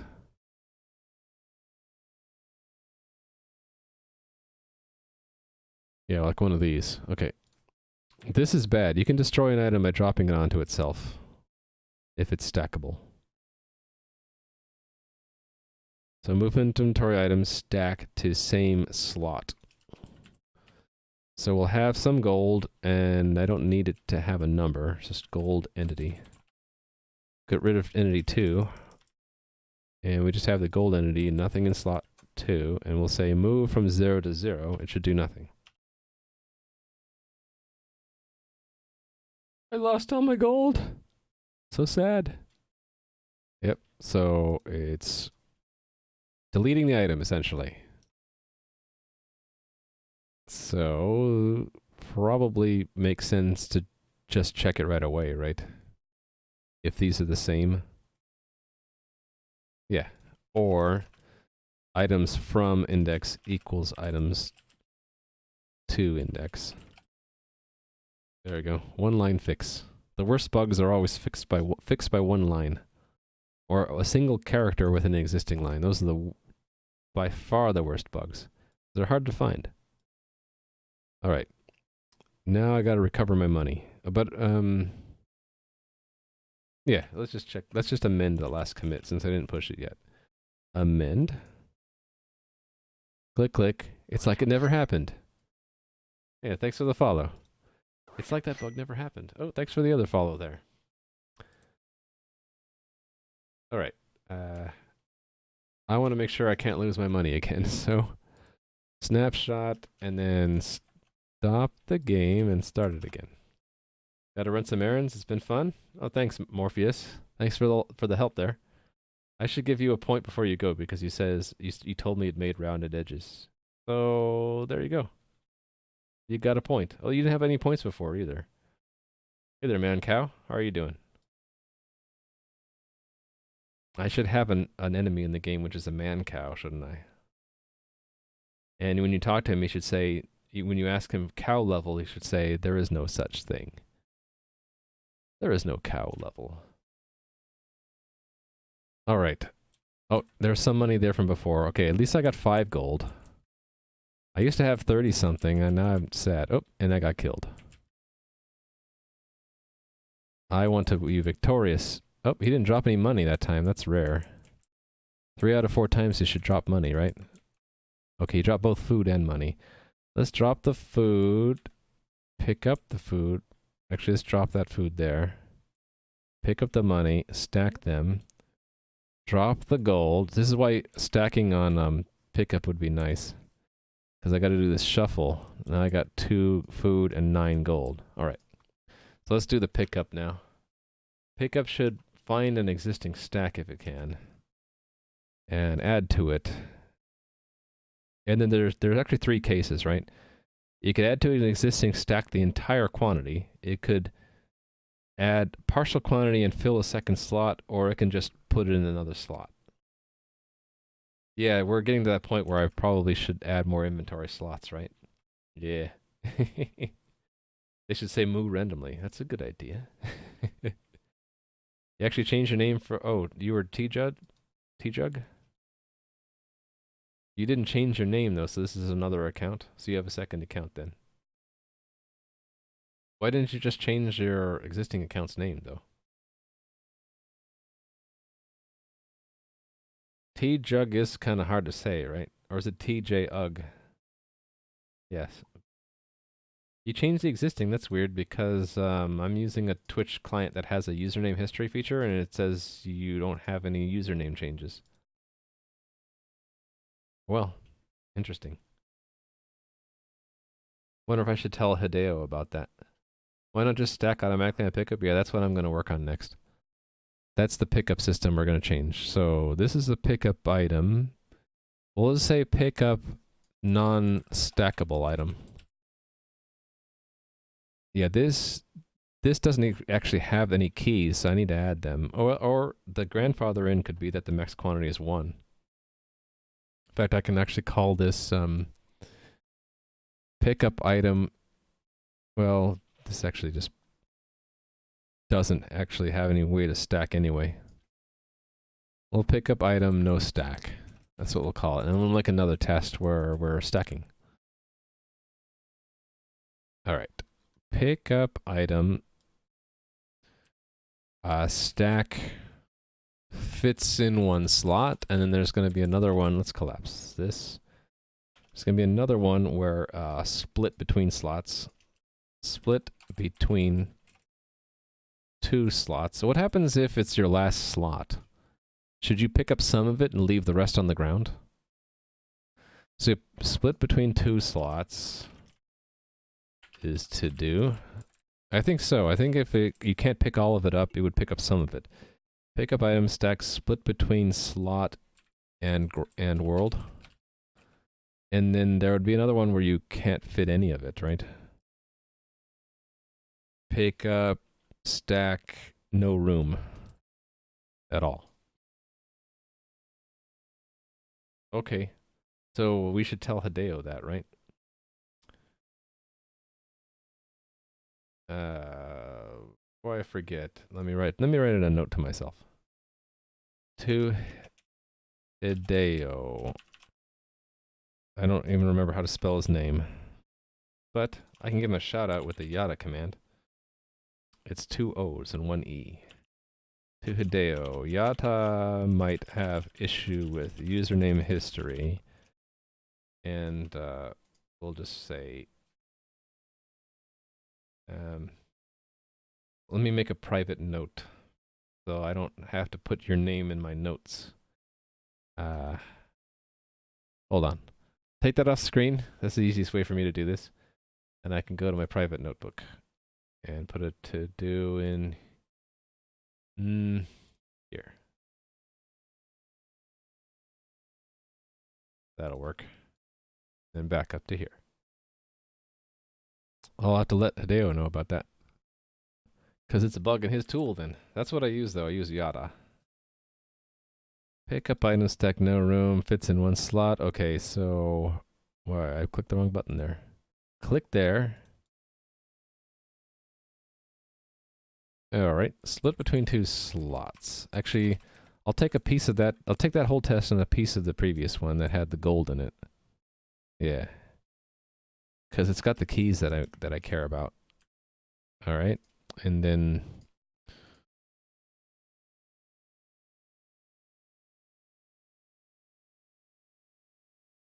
Oh. Yeah, okay, Why did I copied that by mistake, I guess. That's one I'll do later, right? It's gonna do this one now. Yeah. Okay, so gotta create a gold 1 entity and gold 2 entity, right? So 2 of them. And one of them will be in the world, and the other one will not. Okay, so we'll say we have 50 and we pick up 10 more, right? So the gold 2 is in the world. And then, do I need to simulate a pickup? I think I do. So I need to put the player in the same... Okay, we already had that code. We just had to put the gold 1 in their inventory already. And to make it... Make sure it searches through the whole inventory. I'll put it in slot 2 and not 1. Actually, there should be another test where it should distribute between slots that can accept it, right? Split between 2 slots, split between like 3 slots or something like that.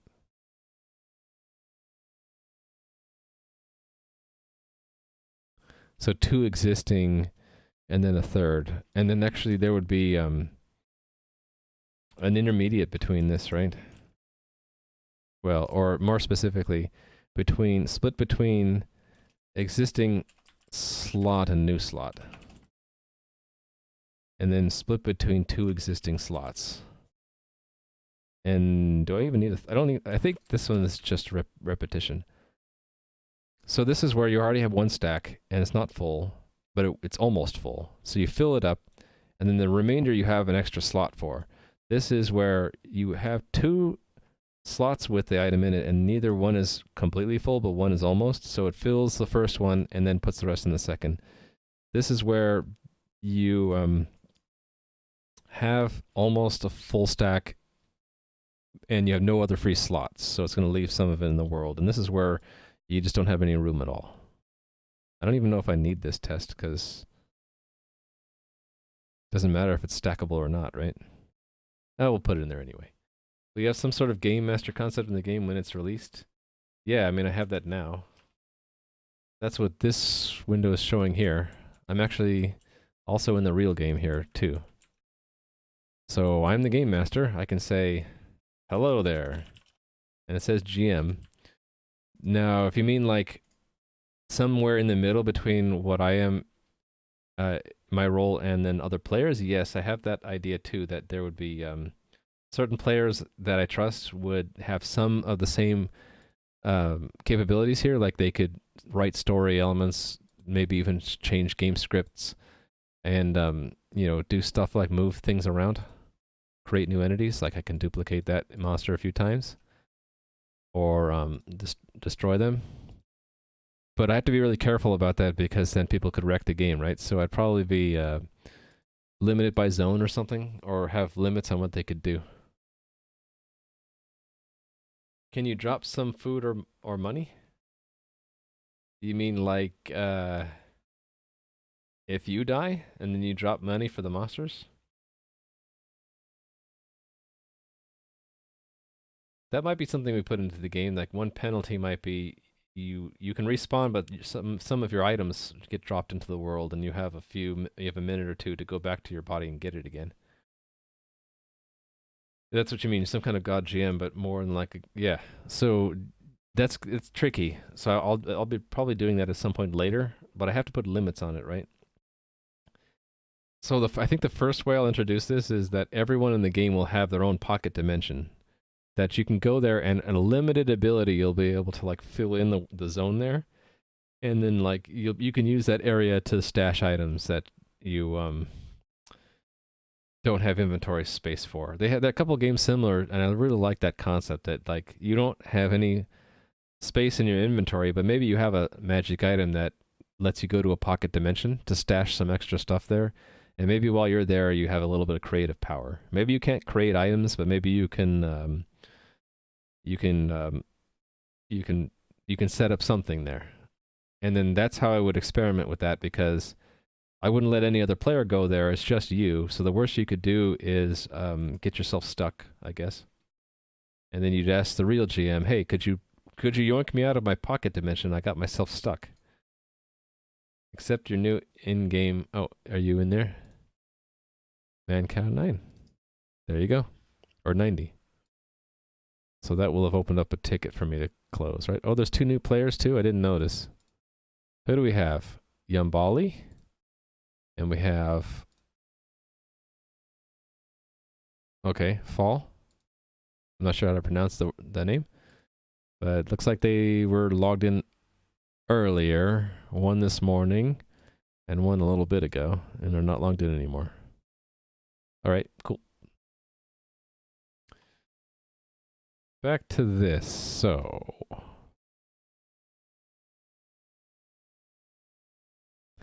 Gold 2 is in the world. Player 1 is holding on to gold 1. They say pick up item. What should it do?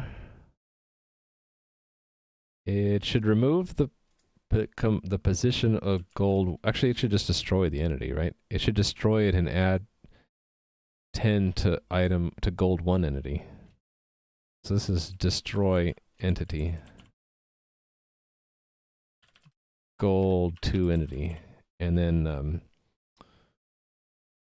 this is only updated in order to force an inventory report. And then I need to modify, okay, yeah, I can do this. So modify the item gold 1 entity to change its quantity to, what is it, 55? What was it? 50 plus 10, so it's 60. So it destroys the one that was in the world, adds 10 to your gold, and then refreshes your inventory. Yes. Okay, good. Good. Just notice you don't even have a donate button. Getting money directly to the stream is not something I was looking for.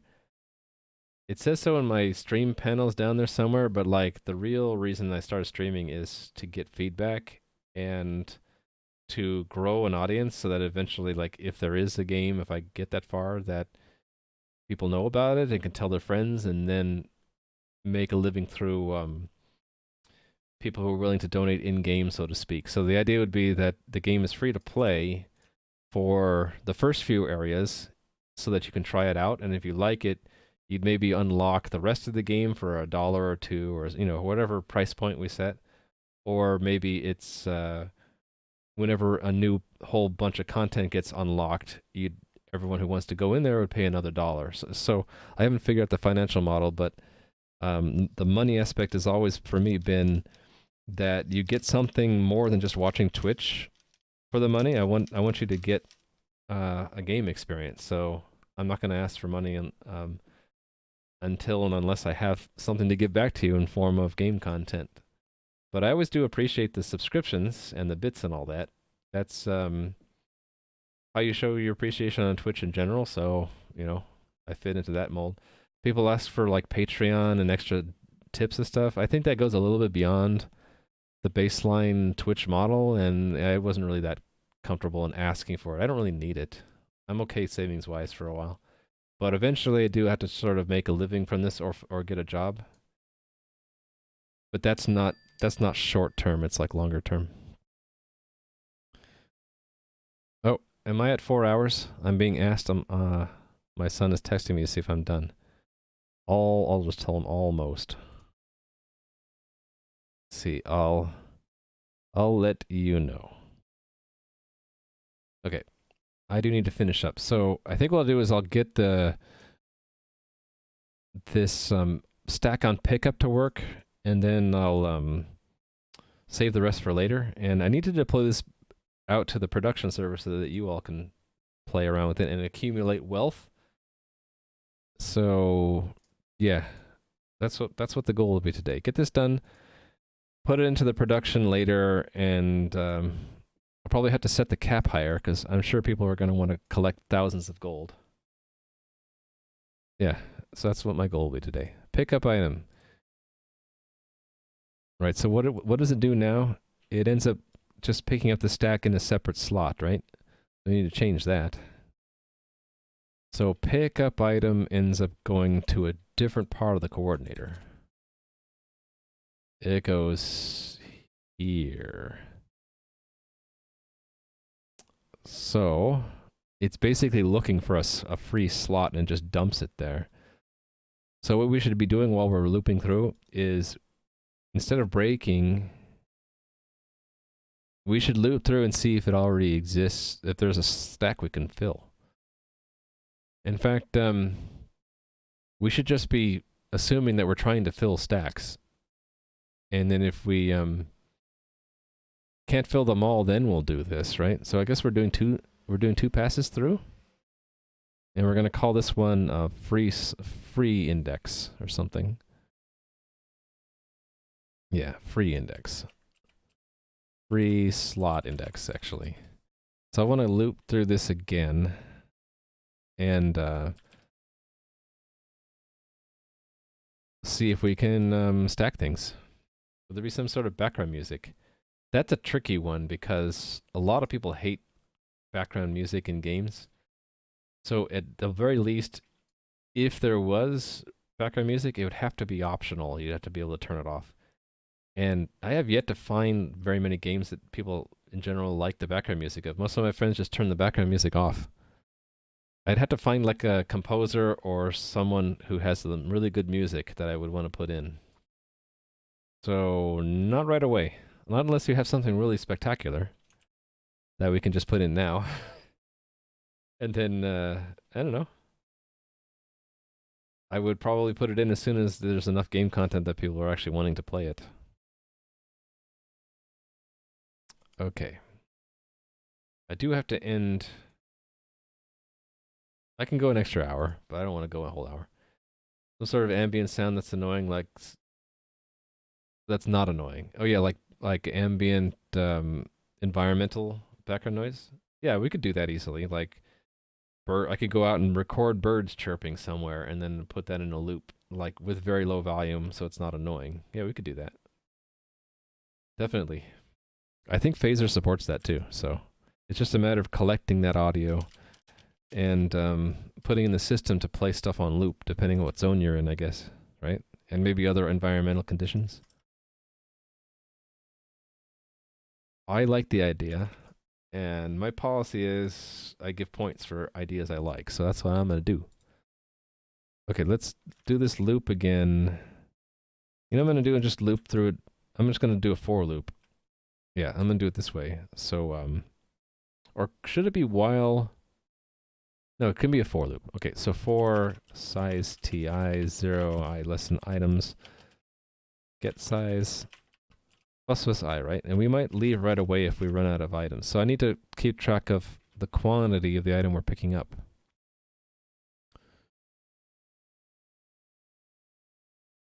So that's the position. I also need the item. Here's where we get it. No, that's not where we get it. This actually never looks at the item. We need to do that though, because we might have to modify it. So,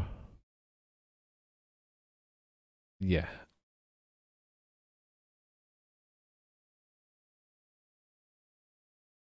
Where is it? Oh, we don't know the item until we're down here. Okay, so this is just looking for a free slot. So technically this has to move.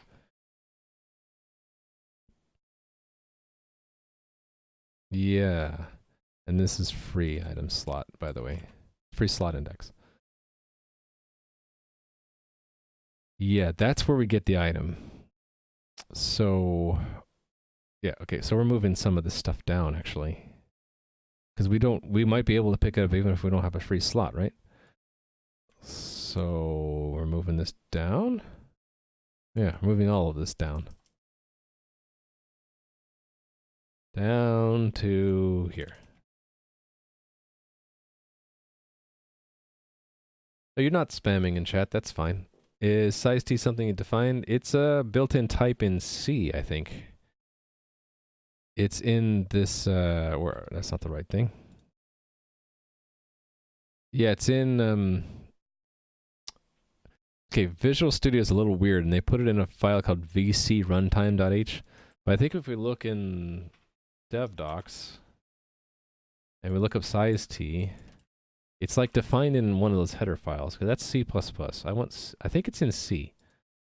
So how come C is not on my list? Oh, I don't have it enabled. Now it's enabled.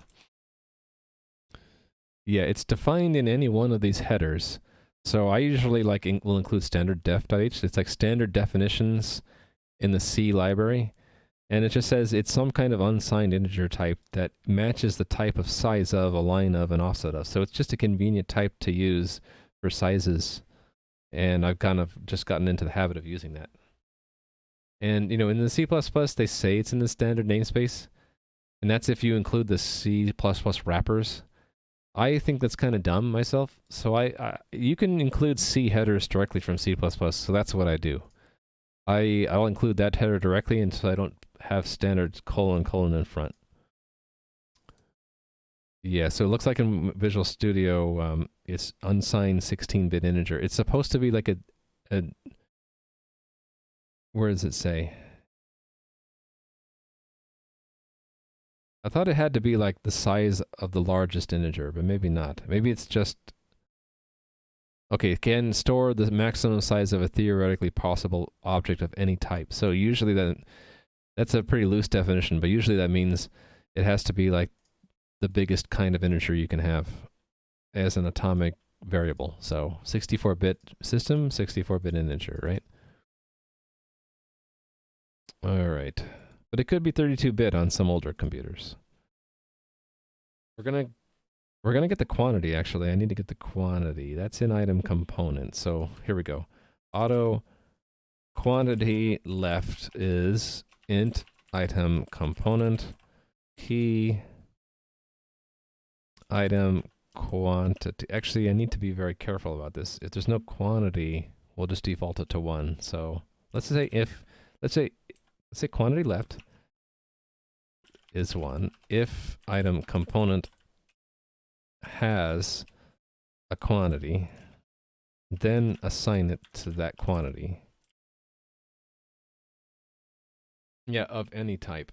So you could have a structure with like 10 million elements in it, and size of should still work and give you a size that will fit in 64 bits. And I just noticed I was dropping some frames there. I dropped 57 frames just now. So if you saw the stream kind of wig out, that was me. It's the universe telling me that I'm streaming too long. Quantity left. Right, so we're going to go through the player's inventory. And only if we get to here, if quantity left is 0, I guess we're breaking, right? No, we're just returning. So we should just build the items right now. Or the actions, right? Actually, it's just going to be one inventory action, right? Oh, no. We might end up modifying many items. Yeah, so we need to start building it at this point. And so we need to have this part. And just have it empty at first. And we'll have auto actions equals ECS. Actually, it's just ECS actions, right? Okay. Yes, so if we have any items left that we couldn't store, then we're going to look for a free slot. And we're going to do that, right? And at the end, so this shouldn't do an equal, it should do a add of that and then another add.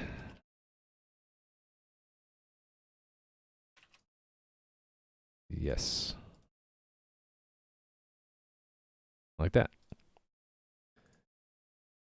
Actually, we can do that when always last.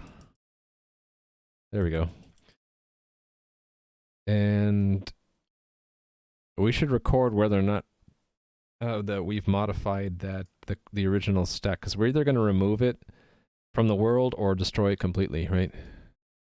Actually, I can do this. If there's nothing left, then we're adding a destroy for that entity, right? There we are adding a destroy entity of the entity that we're picking up. And then we're putting it... Oh, wait a minute, no, we're not destroying it. We've moved it... Oh, it's if the quantity is 0, that means we've distributed it to other item stacks. So we would destroy it. All right, good.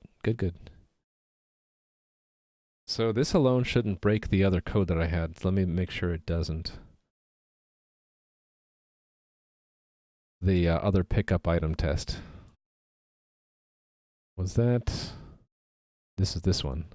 It did break it.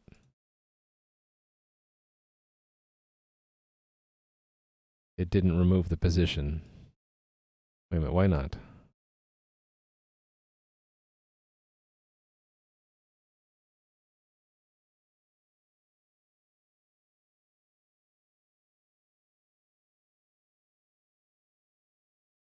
Okay, that's correct. It's just missing the remove component. It's not taking it out of the world. I messed that up. It should have done it there. Oh, because it did that. There we go. Since you seem to have crap loads of tests, does it take a long time to run them all? It takes longer and longer, so you kind of want your tests to run really quickly. And I haven't been doing that great of a job. Right now, all my tests take about a minute and a half to run if I were to run them all. So some things that I should do that I would recommend other people do is break up your tests into different suites. Try to design your tests so that they don't do a lot of waiting around. You should try to remove delays. If your things you're testing depend on timing, try to design the components so that they can, instead of getting the time directly from the operating system, they could get their time from an object which you can mock in your test so that the time can go as quickly as you want when you're running it in the test. And then when you're running it for real, it would actually use the real time clock. Stuff like that. Ultimately, you're going to have a lot of tests, and so it's going to take longer to run them. So it's either you just suffer the extra weight, or you break them up into subsets, and then you only run the subsets you're affecting at any one time. So if you're doing unit tests, that's easy because you're you know what unit you're changing, so you know what unit tests you should run to double check everything, and you only run all your suites like when you're integrating later, or to just for regression, and then you can have that done in parallel offloaded by just having it done like hourly or daily in a continuous integration like Travis or something like that. What's a good Lua ID? I like Visual Studio Code because it's got that plugin for Lua. Lua, where are you? It's here somewhere. Did I just do Lua? No, it won't show it there. I thought it was a plugin. Oh yeah, here it is. So this was good enough. It formats it reasonably well. I don't think it has a Lua interpreter built in. So if you wanted one like that, Zero Brain was pretty good. I remember using that before. Zero Brain Studio. Yeah, this one was okay. I think it's free. You can donate if you want to them, but you don't have to, I think. It is free, right? I might have paid for it anyway because I liked it. What if I wanted to download it? Yeah, you can support them if you want, right? It's not a tax. It's interesting, not tax exempt, so it's not tax deductible. Well, of course. Yeah, what am I thinking? Yeah. That's a pretty good IDE, but it's standalone. These days I try to fit everything into VS Code, and so I have the text, the syntax highlighting. It's reasonably good, but I can't run it here. How long does it take to be proficient at a language? I would say like at least a couple weeks, maybe a couple months. It depends on what you're going to do with the language. So some languages are friggin' huge, like C++ and Java, JavaScript. There's just like a ton of ways to use the language. So it would take longer to know all of it, but you don't need to know all of a language. You only really need to know maybe some small percentage of it to make use of it, and then you could be proficient at that part of the language, right? So I would say like a couple weeks, maybe a couple months or longer if you can't dedicate all your time to it, if you also have a job or something. So yeah, around a couple of weeks to a couple of months. Okay, back to this. Yeah, this should be at least not broken anymore. Could. Let's button that up. That shouldn't fail anymore. And we're back to work on fitting in one slot, right? Don't stress about learning a language. If you're proficient in programming in general, you can quickly pick up the basics of any language. That's true. A lot of languages are very close to each other, so once you learn one language, it's a lot easier to learn the next. So it gets easier and easier as you go. I think that's the right way to say that, right? Hey there, Cthulhu. I'm working on stacking items. Hey, look, I got loot in the game. So if you manage to kill that golem, maybe he'll drop like the golem head, and then you'll be able to like use it to teleport everywhere. I have item stacks now, and I have loot tables. If I kill some of these slimes, here's an orc. I can fight him, and he'll drop some loot, unless he kills me. In which case, I'll have to respawn and then fight him again. And he's like, what? I thought I killed you. And I say, that's not even my final form. Wow, I'm not very good against this guy. There he goes. He dropped some loot. I'm working on it stacking on pickup. I don't have that yet, so I have to drop my food, pick up the gold, and then stack them together, and I can pick the food back up. So we have the little numbers saying how much of the thing you have, and I'm working on stack on pickup right now. You caught me. Yes, you did. I'm only going to be here for another 20 minutes probably. Okay. I wanted to finish this up. I'm 20 minutes over time, but I wanted to get this working. Right, so if you don't have any room left, this is the fallback where it just picks it up in another slot. But if we do find it, we'll try to stack it. So we'll say that if items I, well, let's just get the entity. Const auto item slot entity is int items I. If it's 0, we're going to skip it, right? If it's not 0, then we're going to see if the name matches. So let me actually put a bookmark there and clear my old bookmarks out, because the similar code that I wrote before, right, was in move inventory item, and it checked the name and the type, right? This stuff. I want this code. So let's copy that over to here. If, whoops, if,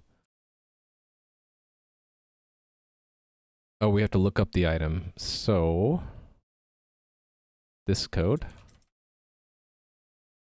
will be item slot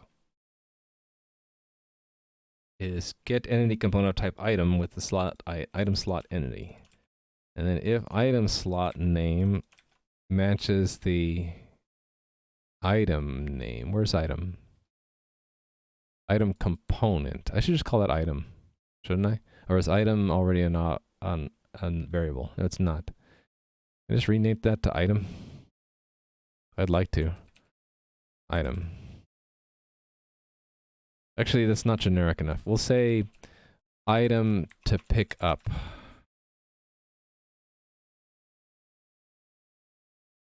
And I should not call that entity, should I? We'll call it item to pick up entity. So that's in a couple places, right? It's, whoops, that's there, but it's also, it was down here as well. All right. So if it's item to pick up, the name and the type match, and then we should also see if it's not full. So if item slot key item quantity as an integer is less than item slot key item max quantity, then we found something we can store some of the item in, right? So we would say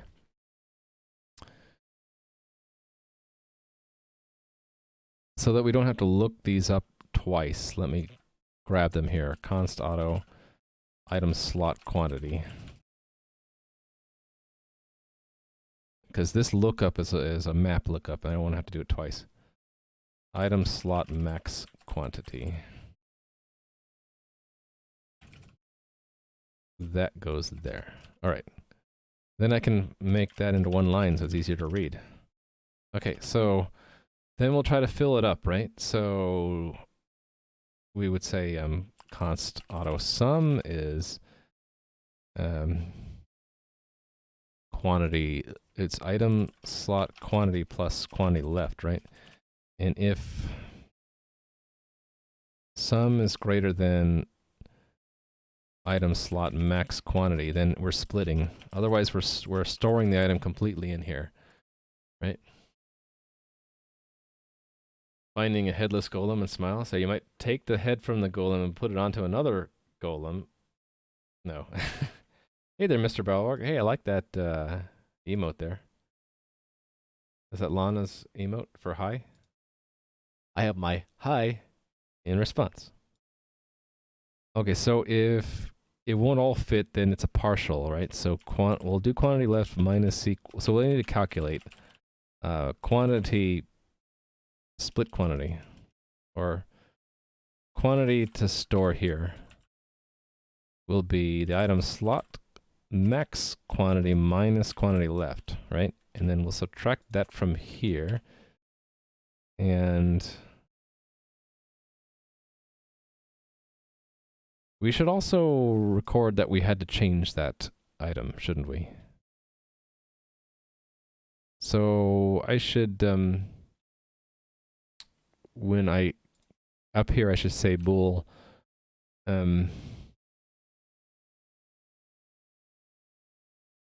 item split, and we'll say if we had to do a split. So that would be up here, right? Item split is true. And then way down here, if we had any left, we might have had to split it. So yeah, if split, then we have to add an action to modify that item to update its quantity, right? So put that there. This is modify the item to pick up entity, and we're modifying its quantity. Item quantity is quantity left. All right. Oh, and I'm missing part of this, right? I'm missing this part.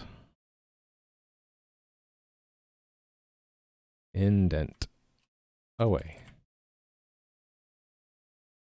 That I have too many of these. Right there. There we go. Hey there, Rally Monkey. You're at Comic-Con. You see Ming the Merciless? Oh no. What was that? How did that scene go? This Ming's a psycho. And then an alarm happens, and Ming says, "Who said that?" Oh no, the robot repeats what Flash Gordon says, but at very high volume. This Ming is a psycho. And then Ming says, "Who said that?" That's how they track him down. All right, so if we have anything left, we're going to update it. And then we're going to have to store it in, we're going to remove it from the world, and it's going to be stored in the free slot. Okay, what if we can't, though? It's not that we return early, it's that we can't remove it. So we're going to turn this around, right? If it is, if we found a slot, then we do this. But we're still doing the other actions, right? Yeah. Now it's possible the actions might be empty, so I should probably have something in here. If ECS actions get size 0, then just return nothing. Else return some actions, right? Okay. Okay, so if we are splitting and sum into this slot,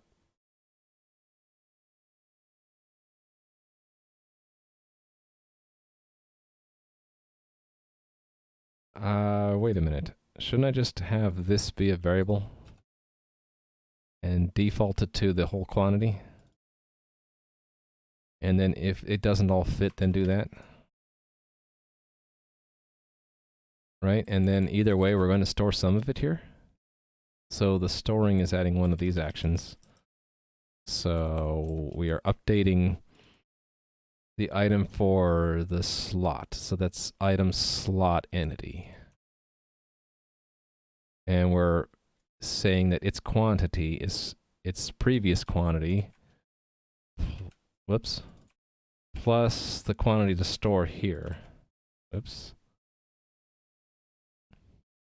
Cool.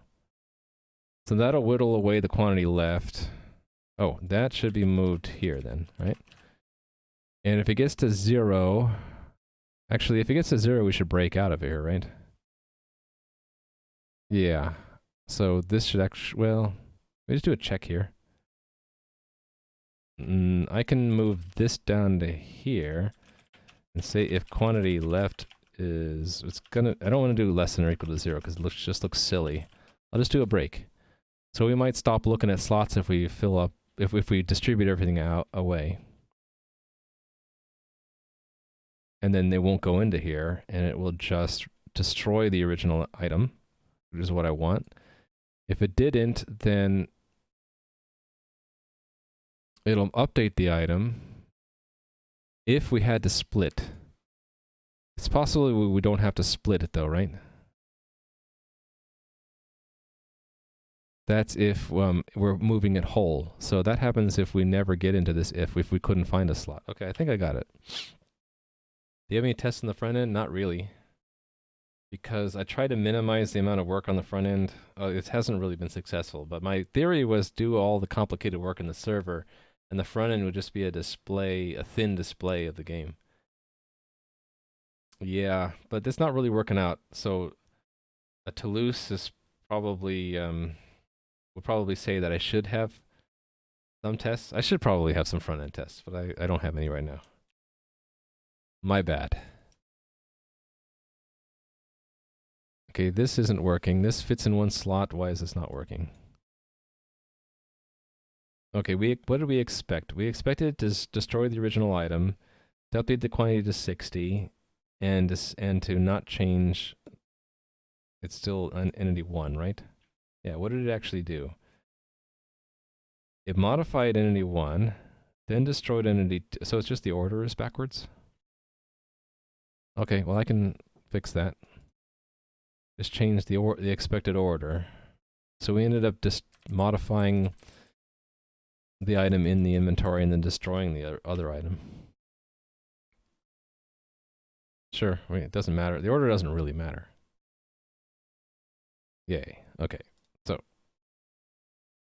split between existing slots. So that's just a variation on this, and it should work. It's just these tests are to confirm that it works, right? So if we want to split between an existing slot and a new slot, that means I need to have gold in my inventory that it would fill up. So let's make that 90. So 10 would go in that slot, and then 20. Well, no, I'm doing the wrong one. That's 90. Let's say that's 95. Then we should have 5 and 5, right? So gold 2 would get stored in our inventory with quantity 5, and this would go up to 100. So if it's it would go into the first free slot, so that should go here. And instead of it being destroyed, it should be modified, right? So it should be modified to have 5 in it, and this should be modified to have 100. There we go. Just a thought, since you're using Redux for basically all state testing, the reducers is really simple since there's no mocking. You're probably right. I think you're right. I should dedicate like some time to doing that. You haven't done much React either? React is, I don't know.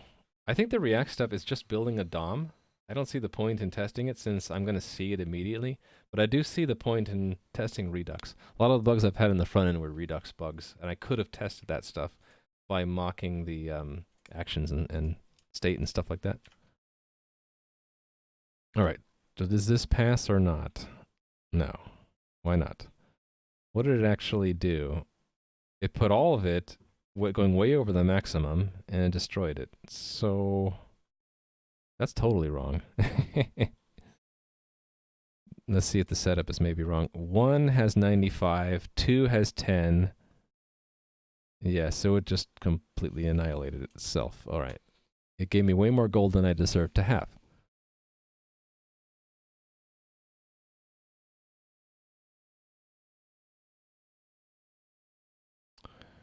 The quantity left. Okay, let's just step through it. It saves time, I think, to just step through it, and it will just spot the error as it happens. So, quantity left is 10, and we're looking through slots that we already have gold in. Here it is. So this one has 95, max is 100. So we're going to split. The sum would be 105. Quantity to store here is not 10. That's not. Oh no, it's greater than, so it should be. Okay, that's wrong.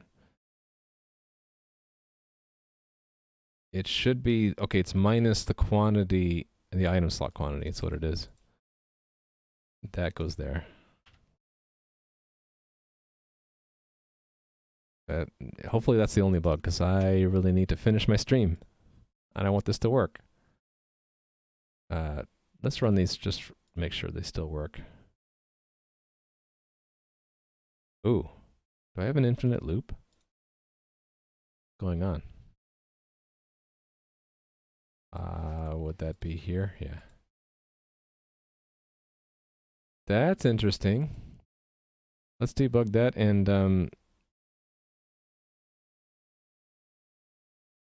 then break. Where is it stuck? It's not, is it going to be in a different thread? It's this one, isn't it? Okay, it's in this while loop. Oh, what? What? Wait a minute. Why is there a while loop there?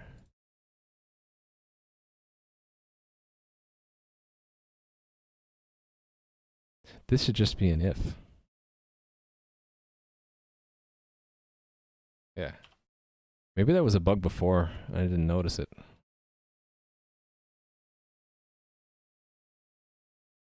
Huh, okay. Or I maybe just did a typo. Who knows? Okay, pass, pass, fail. What did it do this time? Okay, updated quantity of 1 to 100. Reduce that to 5. It removed the position and put it in my image. Is that not what I expected? Maybe I expected in a different order. 100, 5. Oh, yeah. Okay, it didn't remove it from the world. Yeah. Where is that? This one. Wait a minute. That's a stack. The non-stack one I want. So remove this one. Collapse. And it did it right here, right? So remove gold 2 from the world.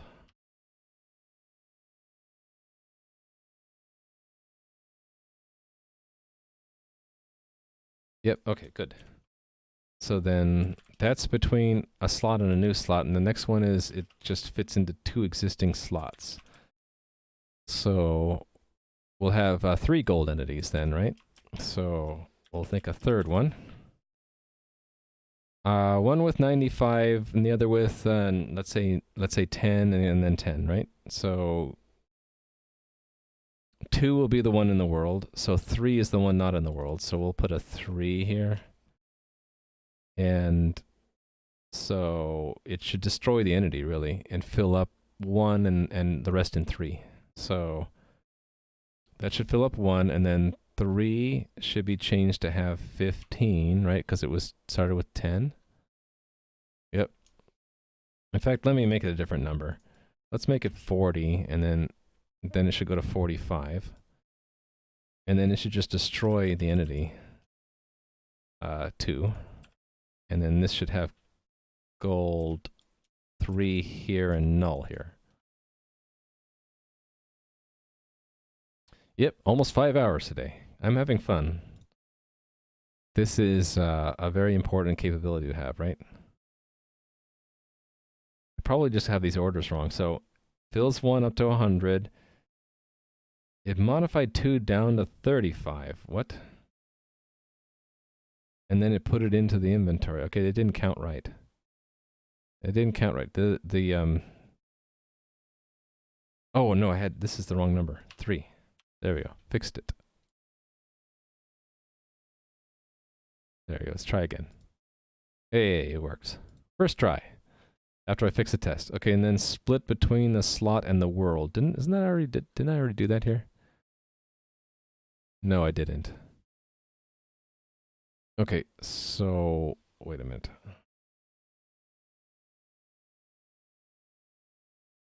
Yeah, so I need to have like basically no room to store it. So we'll just put some bogus entities in the other slots.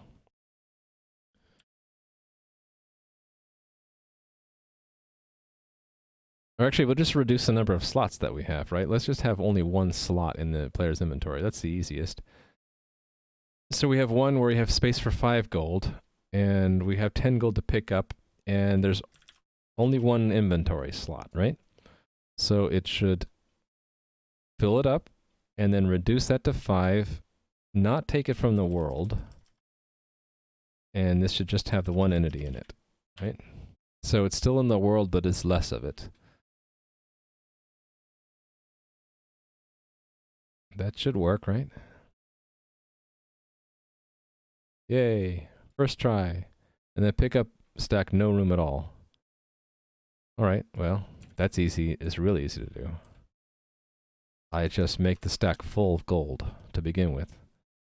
So it starts at 100. So we try to pick it up. It should do nothing, right? No change, because we can't pick it up. We might want to have it print something, send a message to the player saying you don't have space for that or something. But I don't feel like doing that today. Okay, that didn't work. What did it do? It actually did something. Let's see what it does. It'll get down to here, right? Well, let's trace it through. Right there. Oh, did I have... Yeah, so it's full. It shouldn't do anything. Let's see what it does.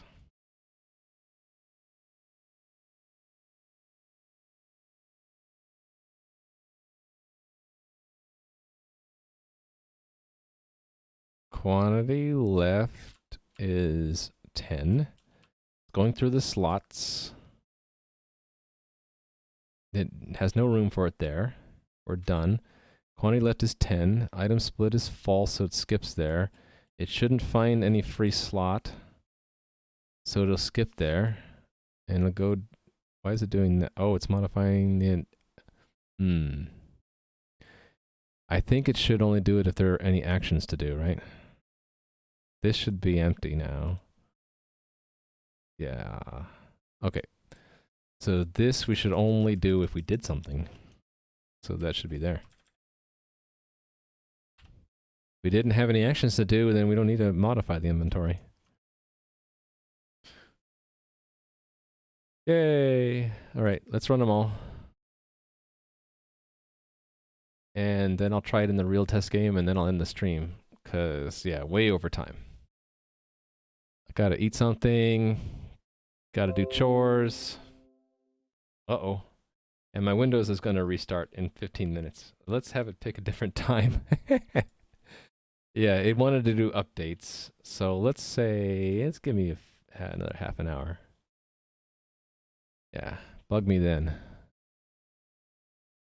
I hope it doesn't hose up my computer too. I hate that when Windows updates do that. Everything passed, so great. It's yeah, very Monka-S when Windows wants to update for me. Snapshot. Stop and start the game. Okay, see ya, man cow. Thanks for the follow there.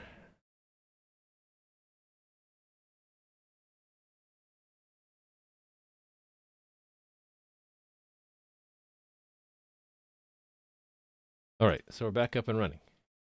Now, I should be able to I should be able to pick up more gold. If I can, I'll be happy. Don't kill me. I just want your gold. Ooh, it worked. I got 2 gold and went from 16 to 18. These slimes are taking up NPC slots, so let me wipe them out. Okay, I'm gonna die, I think, but maybe I'll be lucky. Oh, I'm dead. Not today. Okay, he didn't have any loot. No, he's whittling me down. I want your loot. Fat loots. What, he only had 1 gold piece? Okay, I should test, oh, there's another orc. I can hack the game, and, I'm just gonna put an incredible, oh, well, there has to be gold to hack. Let's get rid of some of these slimies. Slime brothers. Okay, there's an orc. Let's get this guy out of the way. Okay. Die. It's a good thing that I don't pull aggro on other orcs, otherwise they would both be attacking me. Okay, there's some money. All right, so I'm gonna hack the money there, so that there's a whole bunch of it. Actually, I could also just hack my inventory to have like almost a full stack. That might be easier to do. Let's see how much gold is sitting there. So there's some gold. It's only 1 gold. Okay, pitiful amount. Let's actually make it something that we can split the stack with. Well, so there's now 10 gold there. I just duplicated the money. And then my own inventory is in slot 2, so that is item what? 7176. So now I have 95 gold. Now that doesn't update until I do an inventory update, so I need to go just do something here. Force an update. Well, actually the way to do it is just drop it and pick it up again. There, 95 gold. Now when I pick this up, it should go to 100 and there should be 5 gold left in the world. If I click on that, there should be 5 gold left. Yep, okay, it works. So if I wanted to pick up that 5, I'd have to drop the food and then I could pick it up. And then I could drop that 5 because I want my food. I'll just leave the gold there and it'll disappear in a minute. Hey there, Romania. I got money and food. I can't use them, but the stacking works. I can't split stacks yet, but the stacking works when I move them around and when I drop them on, when I pick them up. But I have to quit because I'm way over time. And you have to go too, Toulouse. Have a good one. Yeah, I'm going to wrap it up today. And there's some loose ends. Let me write down some loose ends. So, loose ends. So, I think the one thing was that dropping items, you can't swap inventory slots right now, right? If I do this, yeah. Drag and drop doesn't swap items. Okay, and drag. Okay, there's no way to split a stack once formed. Actually, there is if it's on the ground. There's no easy way to split a stack once formed. And what else? Oh yeah, items dropped from NPCs do not have despawn time, so never get removed unless a player picks it up and then drops it. Midnight there, huh? Yeah. So these are some loose ends I need to fix up, but I got most of this done. I haven't done like that you can restore the health, and this was an extra if I had extra time. I want to do this soon where we have some special sprites and particles to show the combat, so like, you know, little like explosion things or something to show that we're being hit, and then maybe some little sound effects I can try doing some audio in Phaser. That's going to be soon, because right now it's very quiet even during combat, which is very disturbing. There should be some audio feedback that there's some combat happening. But I'm out of time, and so I'm going to have to call it. And let me see if I can rate someone. And I'll be back tomorrow around the same time. And my stream panels below, I put the schedule thing back in there, so you'll know your local time zone when I stream. Let's see. Who's around? Aha! There's a streamer starting soon who we can raid. Hold on. In 4.5 minutes, though. Can I BS for 4 minutes? I can, right? Hey there, SPJ. I'm gonna talk about this game for another 4 minutes, and then I'm gonna raid someone who's just starting their stream, so we can help boost their stream up. So I'll just do a recap of what I did today and what I've been doing the last week. So there's now game elements in here. I am deprecating this so-called default zone, so there will be no more monsters spawning in here. In fact, I think it's broken now. If I fight these enemies that drop loot, I think their loot just disappears or something. there's problems in zones that don't have identities and that there's no loot table. Okay, well, it does work. But can I pick it up? I'd have to drop my food. Well, I guess it does work. Okay, never mind. Anyway, I'm deprecating this zone, and what I did is I added zone-specific spawn tables, so this looks like this cavern.json. So you have different NPC classes, so to speak.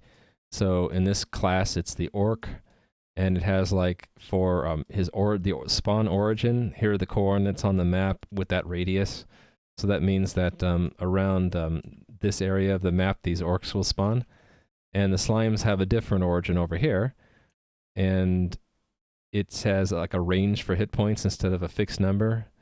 And we embed all the other things like how dexterous they are, how much armor reduction they have, their capabilities of movement. And this is like the chance that we'll get that monster to spawn every second. So this is quite high. 20% chance that every second we'll get a new orc, right? And then for those that drop loot, I have a loot table built in now. So it's a similar thing. When you kill them, there's a chance that they'll drop some loot, some random quantity of it, and it's basically a template for the item that will be created as far as loot. And so we built that into the combat system that after you kill an enemy, they drop the loot. And then I worked on the item stacking so that now they drop some quantity of gold and food, and we can pick it up and then stack it in our inventory. So we're on the way to having a legitimate combat looting system, collecting inventory, and then we'll have to figure out what to do with these things. I think one first thing I'll do is give a death penalty where if you, not that you're killed, what I mean is if you die, the penalty to respawn would be maybe some of your gold, some percent would be lost or something like that. And then with the food, the idea I had is right now I'm damaged, maybe using a food would heal you. So we'll be doing that soon. But I gotta go, and the guy I'm gonna raid is just started. So we're gonna raid Failed to Survive. He is not a dev streamer. This is a Minecraft stream, so I don't mind if you don't like the change in topic. There's lots of other dev streamers out there. I've raided them a lot in the past. But I like to raid Failed to Survive because he helps out a lot in my stream under a different name. You might know it. I won't say it, but you might know him. He's also in Adam's stream, and he's a wonderful guy. And it's very, I think it's just a fun, cool stream. So just want to watch some Minecraft. Stay tuned. Otherwise, there's plenty of other streams out there. I'll let you find the one you like best. And I'll see you guys tomorrow. Yeah, sorry, Clownifier. Usually stream from 5 hours ago to 1 hour ago. I went like almost 1 hour over. So yeah, my schedule is a little bit earlier than now. So let me just put this in and I'll say goodbye. It's that time to say goodbye. There we go. I'm hitting the button. So yeah, not a dev streamer, so I don't. No hard feelings if you go somewhere else. But I like this guy, and we're gonna rate him. Yep. See ya some other day, Clownfire. I'll be back tomorrow. And let me just get this ready to go. Okay. Hitting the button now. So thank you very much. I'll see you tomorrow. Bye.